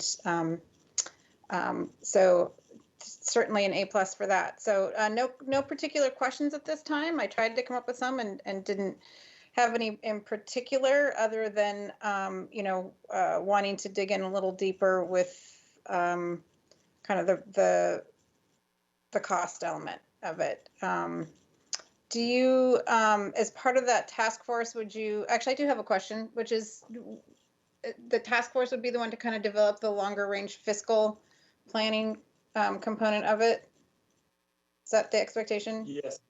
Yes, taking into all of that account to help us plan. Obviously, I think you could see it as a 20-year, but likely as longer. So, I mean, it's got tons of elements with, even thinking about our guide that, this will have an impact on that. Like, it is very, very much alive. And so many different areas where that task force will focus. And I wanted to just mention too that important too is that we respect tribal treaty rights and honor our commitments to our tribe at our district. And so there is a specific call out to ensure we have tribal nation representatives as part of this as well. So we are thinking about it in a cultural and traditional way as well. Thank you. Yeah, and I think it's always going to be important to when that does happen. I hope that the task force is able to look at there's the cost benefit analysis, but there are it's not just sort of the upfront cost of things, but then the savings on the back end. And so I'm sure that will be part of that analysis, that it's comprehensive in that way. So with that, go ahead. I was just going to say, I think that's a great point, because capitalism is a really difficult thing to operate under. And I mean that because there's a way to fight back against these types of commitments by talking about the fiscal analysis. But what those fiscal analysis is the benefits and the long-term impacts, and how this will affect not only our today, but 7 generations in the future. And I don't think times, and so this is a real shift for us to think about the costs and the benefits in a really more holistic way, particularly with the inclusion of making sure that we actually have a planet to live on and serve our students, and schools for them to go to. And so thank you. Okay, and with that, we're going to move to, assuming I didn't miss anyone, we're going to move to introduction item number 5, BEX 4, BTA 4, and BEX 5, purchase of student and staff technology for West Woodland Co. and Magnolia Elementary Schools, plus additional portable and capacity classrooms district-wide. This came through ops on January 14th for approval. Chief Operations Officer Fred Podesta, I believe you'll be briefing us. Actually, it's me, Chief Berge. Oh, okay. Chief Financial Officer. This bar is for the technology equipment associated with the new portable and classroom capacity for school years, some for 2021 and some for 21-22. This equipment includes teacher workstations, presentation stations, video and audio, as well as network switches and wireless access points to ensure a robust environment capable of supporting student and teacher devices. That concludes my remarks. I'm happy to take questions. Starting with you, Director DeWolf, as Chair of the Operations Committee. No. Was that no questions? Sorry, you cut out a little bit there. Yes, I'm sorry, no questions. Okay, Director Hersey? No questions from me at this time. Director Harris? Me neither. Thank you. Director Vera Smith? No questions. Thank you so much. Director Rankin? I don't have any questions beyond what was discussed in committee. I'm good. Hello. Sorry, that was Forrest. Okay, and Director DeWolf, you already went, so that leaves me, and I don't have any questions. That takes us to introduction item number 6, BEX 5, Resolution 2020/2114, West Seattle Elementary, Walt Hundley Playfield Parcel Exchange Surplus. This came through operations on January 14th for approval. Chief Podesta, are you briefing us, or? Yes, I am. Thank you. Okay. Fred Podesta, Chief Operations Officer. The BEX 5 capital program includes a 12 classroom addition at West Seattle West Seattle Elementary School, which is adjacent to the Walt Hundley Playfield, property owned by Seattle Parks and Recreation. As we were doing pre-design for the project, it came to the team's attention that a lot boundary adjustment, which the district and the city had intended to enter into in the late 80s when the elementary school was built, was never properly filed. And part of our elementary school has been constructed on Parks property, and Walt Hundley Playfield occupies a certain amount of Seattle Public Schools property. So this resolution allows us to declare a parcel surplus so we can rectify the situation and make this property exchange with Parks. So we own the property that we occupy, and they own the property that they occupy. And this is important to move this project along because we need to be able to go through the permitting process and other parts of our construction project. We actually need to own and control the property that our project is going to occupy. So this would be the first step to ask the board to adopt a resolution that would declare this property surplus, which would then be followed by, which is prescribed by the revised code of Washington. This would be followed by a public hearing where we describe why we're entering into this transaction, and then we would make the property exchange. We would come back for board approval of the actual property exchange, and the Seattle City Council would also have to approve the property exchange. And the exchange involves two equivalently sized, equivalently valued pieces of property. And with that, I will open it up to any questions you might have. Okay, Director DeWolf. None here. Thanks so much, Chief Podesta. Okay, and then we go to Director Hersey. No questions for me. Thank you. Director Harris. Thank you, none. Director Rivera-Smith. Nope, no questions. This is one of the most unique ones I think we'll ever do, where there was a switcheroo of land pieces accidentally, and we're just making it right. So no questions. Thank you. Director Rankin. No questions. Thanks.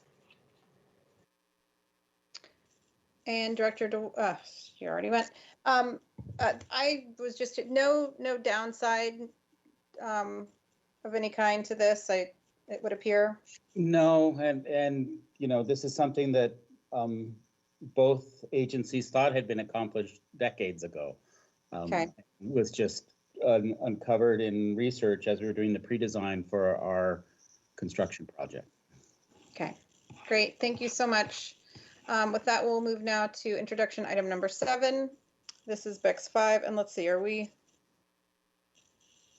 we have a number that can be done together. Do we start there at 7 or on 8? I think at 9 through 12 could be okay in a single. Yes, 9 through 12. Okay, thank you. We will move to introduction item number 7. So this is BEX 5, award architectural and engineering contract P1756 to Miller Hayashi Architects LLC for the Franklin High School Gym roof replacement and seismic upgrades project. This came through ops on January 14th, submitted for approval. Back to you, Chief Podesta. Yes, this is fairly straightforward. As part of the BEX 5 program, we're replacing the roof on the Garfield High School gymnasium, and then while there's work being done in the building, also making some seismic upgrades.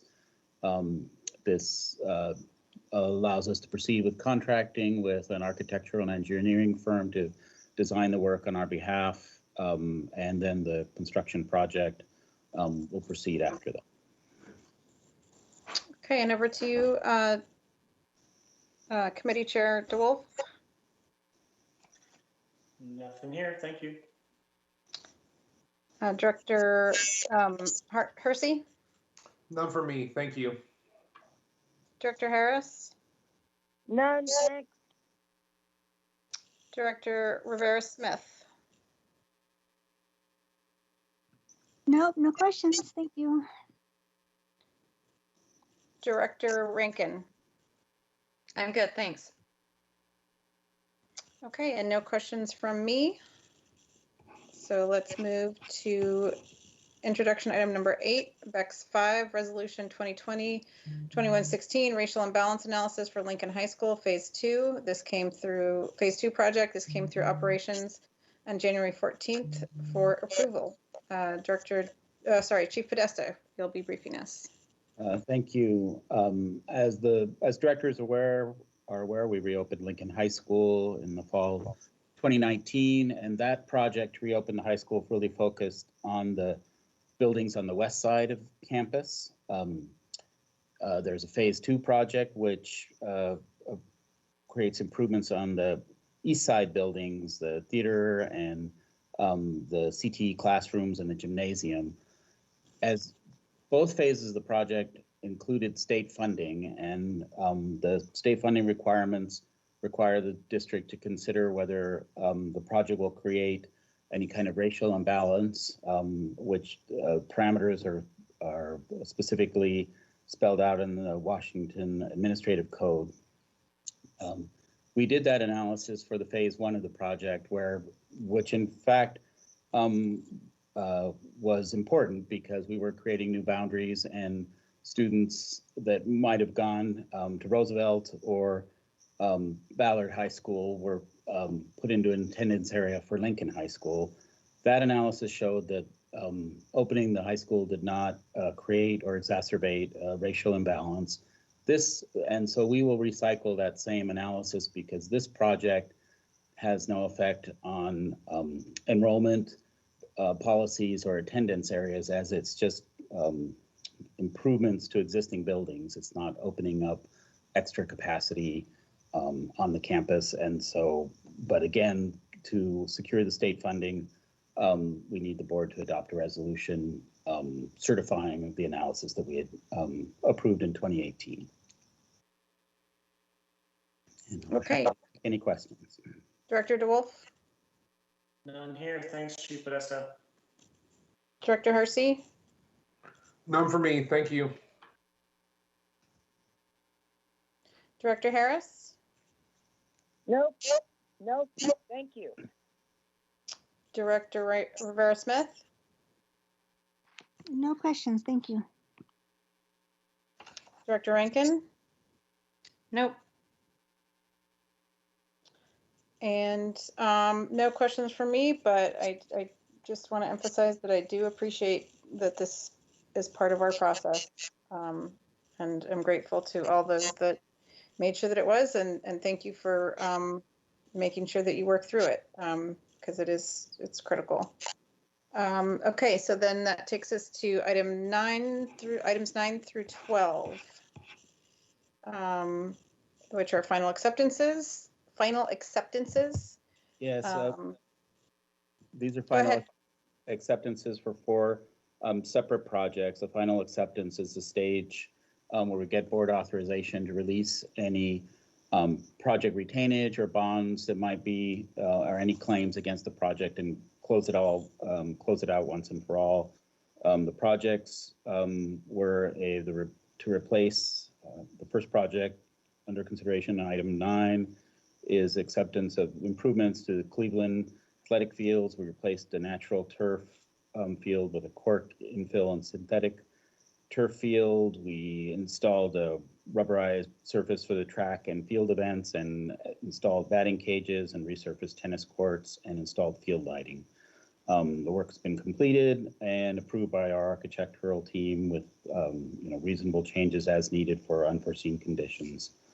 The next project, intro item 10, is acceptance of pavement repairs at 2 elementary schools and a middle school, North Beach, Sacagawea, and Jane Addams. And the project scope was just to grind and replace broken and patched asphalt to create better and safer surfaces, exterior surfaces at those schools. Again, that work was completed in November of 2020, and the new surfaces are operating well, and the project was completed well within the original budget. Intro item 11 accepts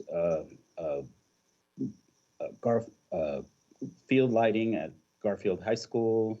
This part of the project included installing light poles and foundations for those poles, and shielded energy efficient LED floodlights and the associated lighting controls. And intro item 12 is a companion project also at Garfield High School to replace the existing turf athletic field with a cork infill synthetic turf, just because the original field was at its end of life, to resurface the track and install the underground electrical infrastructure needed to operate the lights. Those projects were completed over the summer of 2019, and both came in well within the original project budgets, and the new installations and lightings are operating well. And again, we always appreciate celebrating the success and of these projects and the work of our capital and facilities teams to get them done. If there are any questions about any of those projects, I'd be happy to answer them. Director Wolf? No, thank you. And just this is procedural, but certainly a celebration. So thank you so much for sharing about all these final acceptances, Chief Podesta.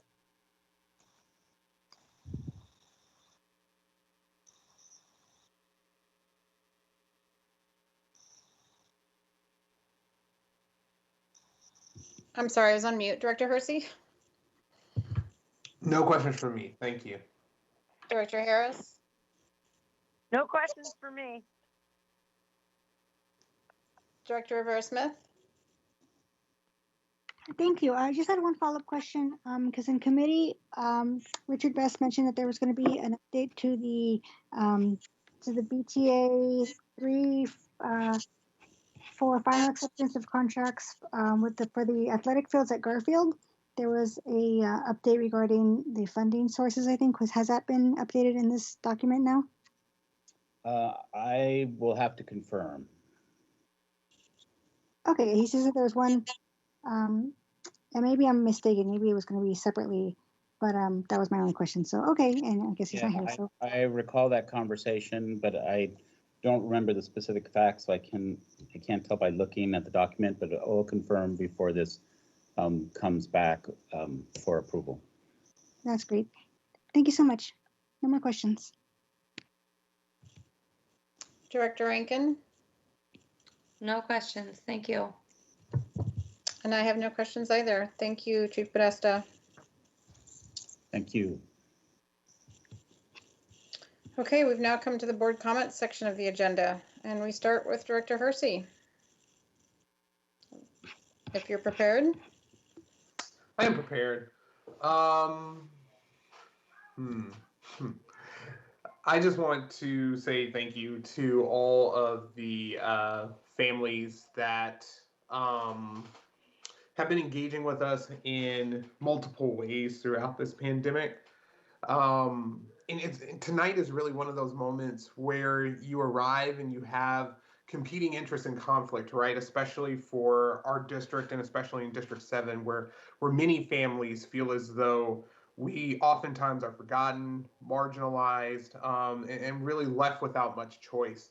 And I just want to give space to that, right? Like, it is not lost on me how difficult these decisions can be, especially when we are making decisions that are, quite frankly, hard for us to even move forward, regardless of our position on any given policy or any given outcome. And so all I can do is offer many of the families that might have felt as though their concerns were not being heard. What I can offer is my commitment to improving this process as we go forward, and continuing to fight and advocate for your children in every way that I possibly can. And I just want to give space to the fact that while this transition in many ways, whether we are talking about our transition of district leadership or the transition that is taking place for our Kimball families, we as district officials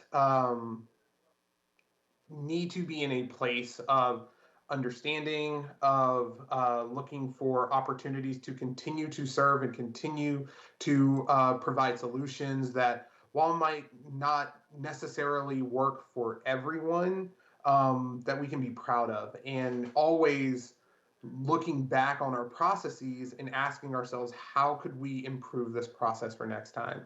How can we do as little harm as possible? How can we make sure that we are continuing to center the voices and interests of people of color, especially our Black families? And do we hit the mark on all of those aims at every intersection? No, absolutely not. And I don't think that anybody on our call would for a moment believe that we do. But what we can do, and what I hope that we can do, especially as a board and as a system, is continue to work as much as we can directly with families to improve these processes and to hold the hurt that even decisions that might be, the best outcome for this moment by our interpretation, still leave so many families with so much uncertainty and so much change. And that is real and that is uncomfortable. And putting ourselves in the shoes of the families that are having that change in so many ways feel as though it's happening to them instead of with them or for them. And so, but at the same time, finding the same commitment and focus in the direction that we're headed, ultimately being for the better in terms of our district as a whole, being able to hold both of those things in duality is a practice that I personally am learning and hoping to improve upon every single day. I say all that to say, for all of the families tonight who spent your time with us coming out and supporting and advocating for your children, my inbox and my door is continued to be open. I do not see this decision as something that happens in a silo and ends here tonight. And I know that there are some real concerns about our district being able to deliver on these mitigation requests that were put forth directly from community. What I can commit to is my engagement with you and my accountability to you to make sure that if these are things that we are putting into writing, that we are going to do everything in our power to make good on these commitments in a significant way. But also just, moving forward, how can we continue to build solutions with the communities that have experienced change to ensure that when we go through these conversations again, as we inevitably will, we are not making the same mistakes, right? Or even if we're not in a place of making mistakes, we are continuing to improve the process by which we try to engage community, direct family outreach. If we are not hearing back from specific communities, we're asking the question why, and then continually participating in feedback loops so that we are bringing as much of our community along with us in these decisions instead of, again, having these decisions feel like they are happening to communities that might not necessarily be in their interest. That said, we also have to recognize the legacies that a racist system in our district has provided space for sentiments about certain schools to fester and to become almost as though it is a fact in our communities that one school is better than another for X, Y, or Z reason. And the fact that, the schools that have been in question in the pushback from many actors in our system around a school that is led by a Black principal that has, a large amount of Black students, that is also needs to be held in hand within the context of when we make these decisions. So I say that to continue to hold ourselves accountable to not only being participants in ensuring that our system continues to grow and becomes healthy, but we're also being very unapologetically anti-racist and anti-Black by addressing these known sentiments in our community head on and saying very clearly that we reject those and that we are committed to supporting every school in our system, regardless of what opinion might be. And we're standing behind every school in our system because, quite frankly, I would be thrilled to have my future child go to any middle school in District 7 or in our district in general. But that doesn't mean that change is not uncomfortable, right? So as I come to a close here, I would just say this job is at sometimes very difficult. It puts us into positions to where we are trying to make the best choice for everybody, and in the same vein, hold and accept the fact that for some folks, that choice is seemingly very intense and very hard to cope and manage and to wrap minds around, or it feels as though it is harm being done to their family. And that's just something that we have to sit with and something that I'm committed to continue to engage with folks on. I want to say thank you and a continued thank you rather to the families that continue to join us on the District 7 calls. I cannot speak highly enough of the group that joins us every other Tuesday now. Their engagement and commitment to their students and their school communities is really unmatched. Special thank you to Seattle Council PTSA for all the work that you have been doing in partnership with the board and with senior staff and the district as a whole. And just continuing to have gratitude for all the folks who are engaging with us right now on various levels.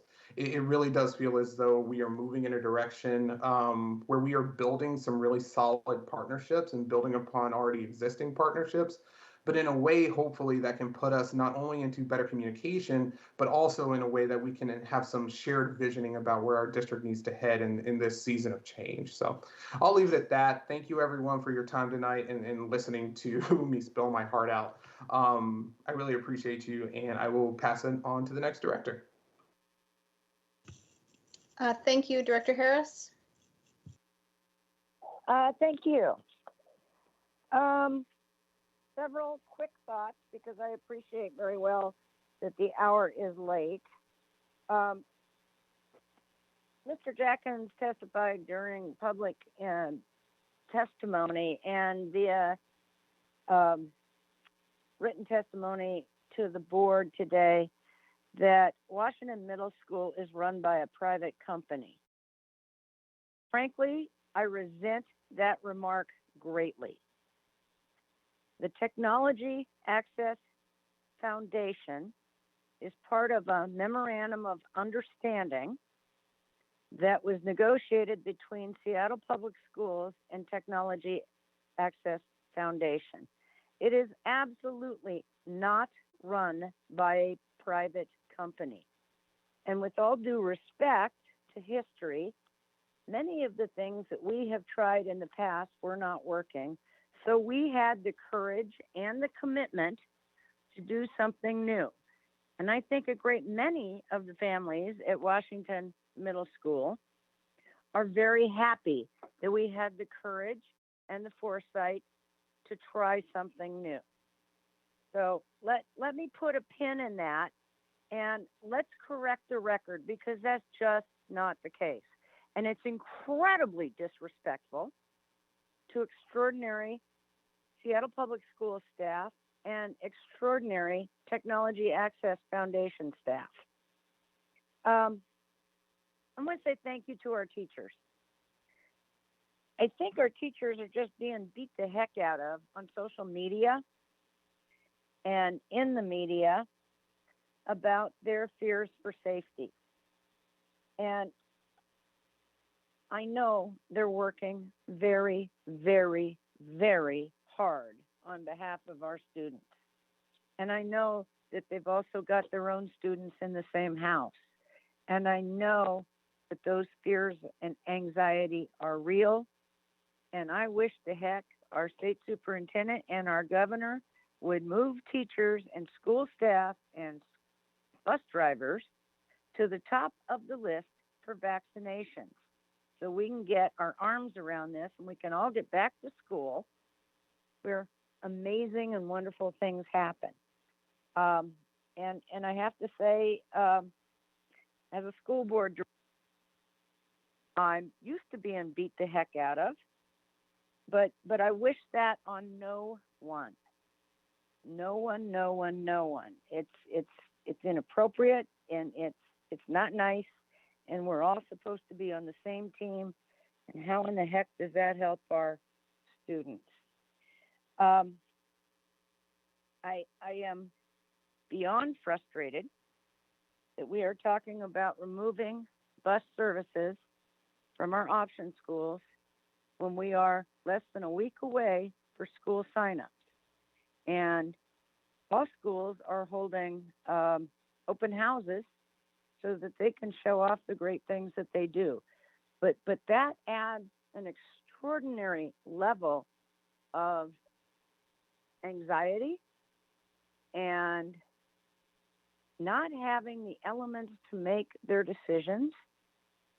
And I guess the other part of this is, if we're talking about folks that have lost jobs during COVID or that would need to drive their children to school, disproportionately that falls on the female gender And if you're listening at all to the media and long form stories from NPR, women, single women, mothers are being horribly affected by the pandemic and asked to take on yet an additional job to be carpool. And as many folks have suggested to us in the last week, having so many cars on the road might not be such a great idea. And to the folks that are interested and concerned about the busing school option potential takeaway, please write schoolboard@seattleschools.org, because SBS directors only comes to the 6 of us now. And I think our staff needs to hear from you as well. Really difficult decisions, as Director Hersey very eloquently suggested. There are no good decisions in so many of these situations. But when you write to us, I will sing my same song. Please be respectful. Please give us as much context as to which school and which grades your students are in, so that we have an extra layer of context about who you are and where you're coming from. It's fascinating to read all these and to sift, and I believe every one of my colleagues reads every email. Impossible for us to respond to all. But know that you're being heard. Know that your communication is hugely appreciated. And if you've got ideas, good constructive ideas, hopefully fiscally net neutral, would love to hear them from you. And I hope you're writing your state legislators about the fact that we're in a deep hole, and that the prototypical model has never been funded. And I maintain that McCleary still wasn't funded. Onward, and best to everyone, and be safe. Thank you. Director Rivera-Smith.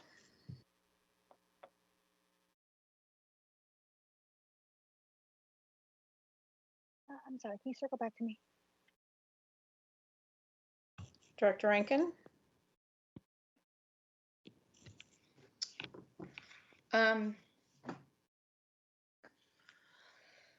Oh gosh, I had written down a bunch of different things that I wanted to talk about, but it's almost 9:30 and everyone is exhausted, I'm sure.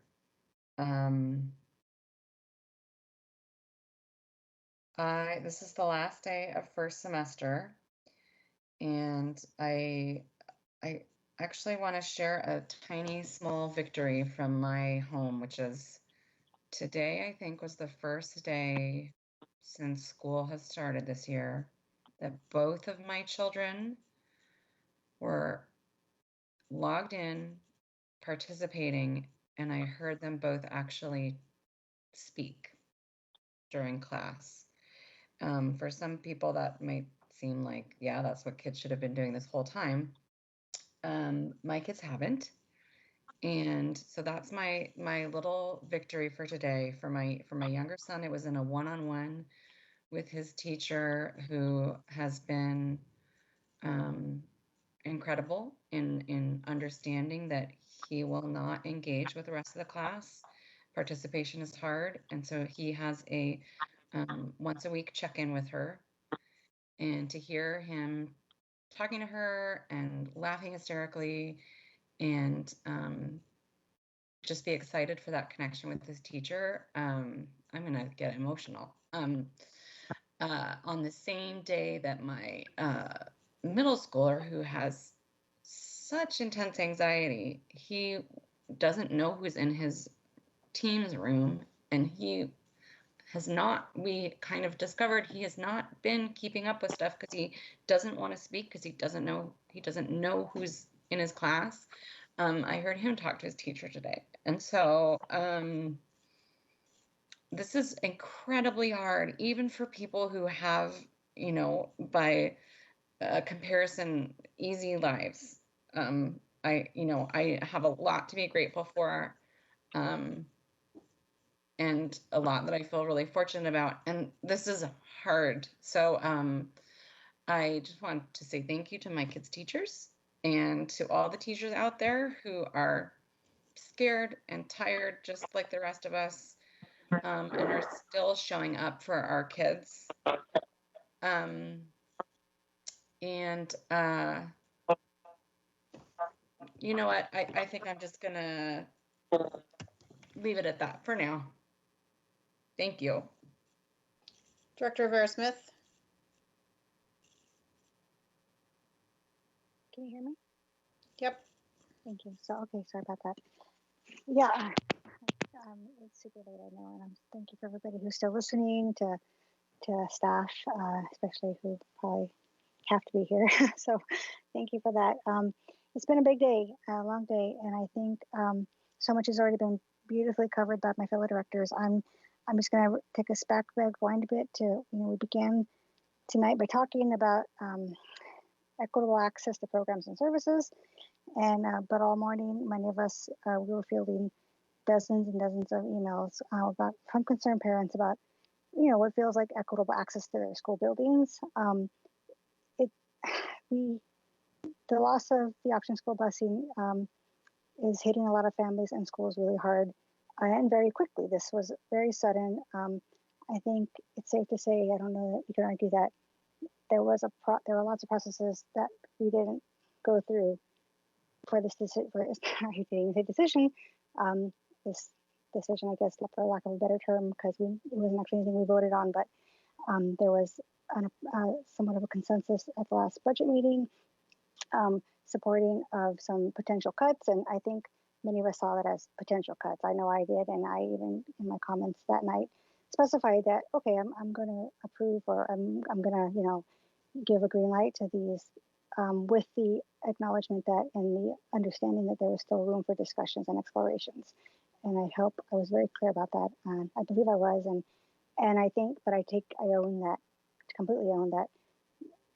I did not grasp how quickly movements were going to be made, because we're not voting on the budget for many months, but clearly there had to be communications going out in the expectation that that is a decision we'd be making at a later date, by way of a vote. So, but I really regret that, and I will own that there was many questions I didn't ask. I mean, granted, there's 6 of us, and no one else was, as far as I understand. I'm gathering the data we needed to make a true data-informed decision regarding the busing.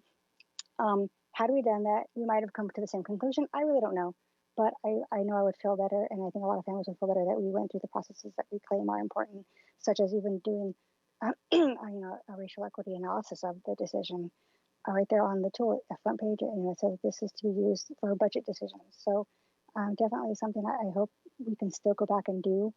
I would really like us to take a step back on that decision, or not even decision, on that communication that went out. I guess is what I should say, because that's really all that's been done so far, is communications to find out, which itself is confusing. I have one school that was not even sure if it was immediately there was no busing for option schools. So I have one school principal who was very concerned that this was even for the spring, as students are coming back right now, potentially March 1st. They were worried that was not going to be bus service for them right now, and I don't think that's all what that was about, but the communication on that wasn't even clear on that point. So lots of anxiety and lots of just fear out there, because bus service, it's not just the difference between a kid getting to school, getting to and from school. Bus service makes it possible for parents to keep their jobs, or to attend to getting their other children, younger or older, to their own schools. So it hits on so many levels.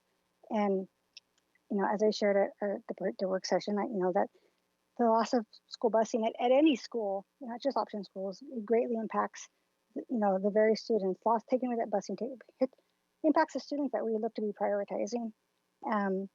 And so I really just, again, I stand with, I hope everyone read and saw the email from the TOPS K-8 principal, who sent us with a lot of great points, such as, that the communication regarding this decision does not meet the directives of our own strategic plan for predictable, consistent operational systems.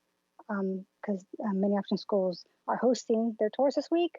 So the question is, how do we effectively and consistently communicate with our families around busing if we don't know what the plan is and haven't been asked or involved in the decision-making process? So I feel there was a lot of failures, and I'll own those too, because as a board member, I had the opportunity to be asking more pointed questions earlier on.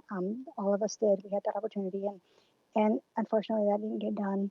At least to the extent that I feel personally would have made us better informed and have made a more informed decision. Again, maybe in the end of it, the same decision would have been made, but we have a responsibility, I think, to go through engagement, yes, community engagement, but even the tools that we've created to make informed decisions. So I hope that we can take a step back from the communications that have gone out, do engage with our principals and the families that we need to be engaging with, and rethink this, because that amount, from what I understand, it's not an unsurmountable savings, that we can find it somewhere else, and I hope that we look for ways to do that. So I will let you all go now.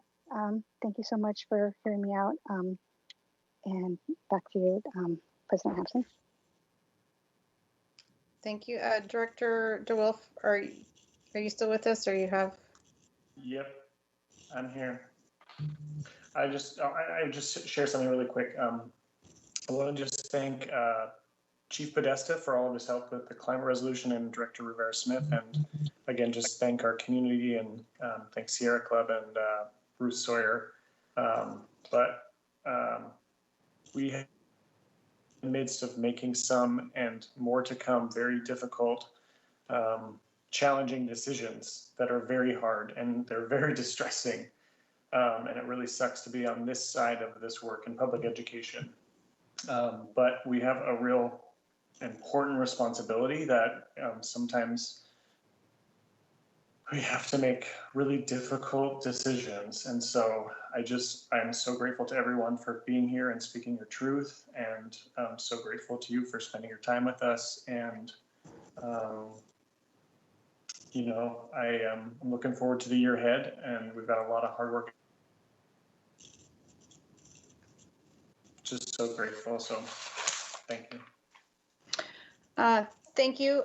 Thank you so much to staff for digging into some really hard work that was presented tonight, and hard decisions. And believe me, I know that you do not take these decisions lightly in any way, shape, or form, such as folks might say otherwise. And I think I'm just going to, I'm going to go all the way back to kind of where I started leading into the committee reports, to be really clear about this transportation discussion. This isn't just about option schools. This is about how are we going to get our kids back to school in a COVID environment where we need approximately 6 buses for every one. We have a projected $17 million shortfall this year for transportation. And we do not have an equity-based transportation model. So if directors that are asking families to email us about specifically this, just the option school, which non-low income families take up there are 1,900 non-low income families that receive busing service through 2 option schools. Those are not programs that they're not getting an education there that they can't get elsewhere. And my question to you is, how do we make sure that we can guarantee transportation for our highest need students and still preserve transportation and guarantee at the same time, while we guarantee transportation to families that aren't high needs during a pandemic, when we're going to be going back to school maybe 2 days, 3 days a week if we're lucky. And I don't buy this, that you didn't know. I'm sorry, but we have had meeting after meeting after meeting with timelines and clear information, and we need to be accountable. I feel accountable that we didn't talk about this in December, that we should have been talking about the larger transportation picture that we need to be letting folks know that we cannot guarantee transportation, because the reality is we don't currently have those funds. And we cannot pretend and tell our constituents that we do. For me, that's unethical. And to run around like a hero saying, oh, I'm going to stand up for you in this way. You're not standing up for them if on the back end, we're not going to be able to provide service to entire swaths of really high need students. The equity needs to be at the center of our transportation plan. And so if you have an alternative that you want to put forth, please do. I will take full responsibility for putting forth the idea that we would start with option schools, because they're at the far end of the need ladder. And I'm not talking about not providing, I'm looking to how do we find ways to make sure that our students that are low income, our students that receive English, that are English learners, we know we will provide for our students that are experiencing homelessness, that are in foster care, that receive special education services. But that's where our priority should be, and figuring out what that system looks like. Not trying to protect things that we really have no business trying to guarantee right now, instead of being honest with families that we don't know that we can guarantee it. If we have those funds, of course, we'll provide that. But right now we don't. And I would really appreciate some more honesty about that and taking accountability for when we take the time to actually dig in at this level. And I feel like staff worked really hard to get us this information, and they're giving us information in real time as quickly as they can, and pushing back dates and trying to make the adjustments. And we need to keep working with them and with each other on this, and not be sicking community on us about a problem that we're right in the middle of, as if it's some sort of foregone conclusion. When there's so much that we don't know and we haven't planned for. Yeah, we owe our communities a plan. So let's make sure that we can come together and do that, and stay focused on these really major problems that we have to solve.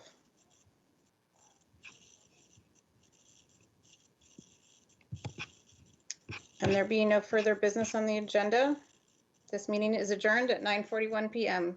Thanks very much. Thank you.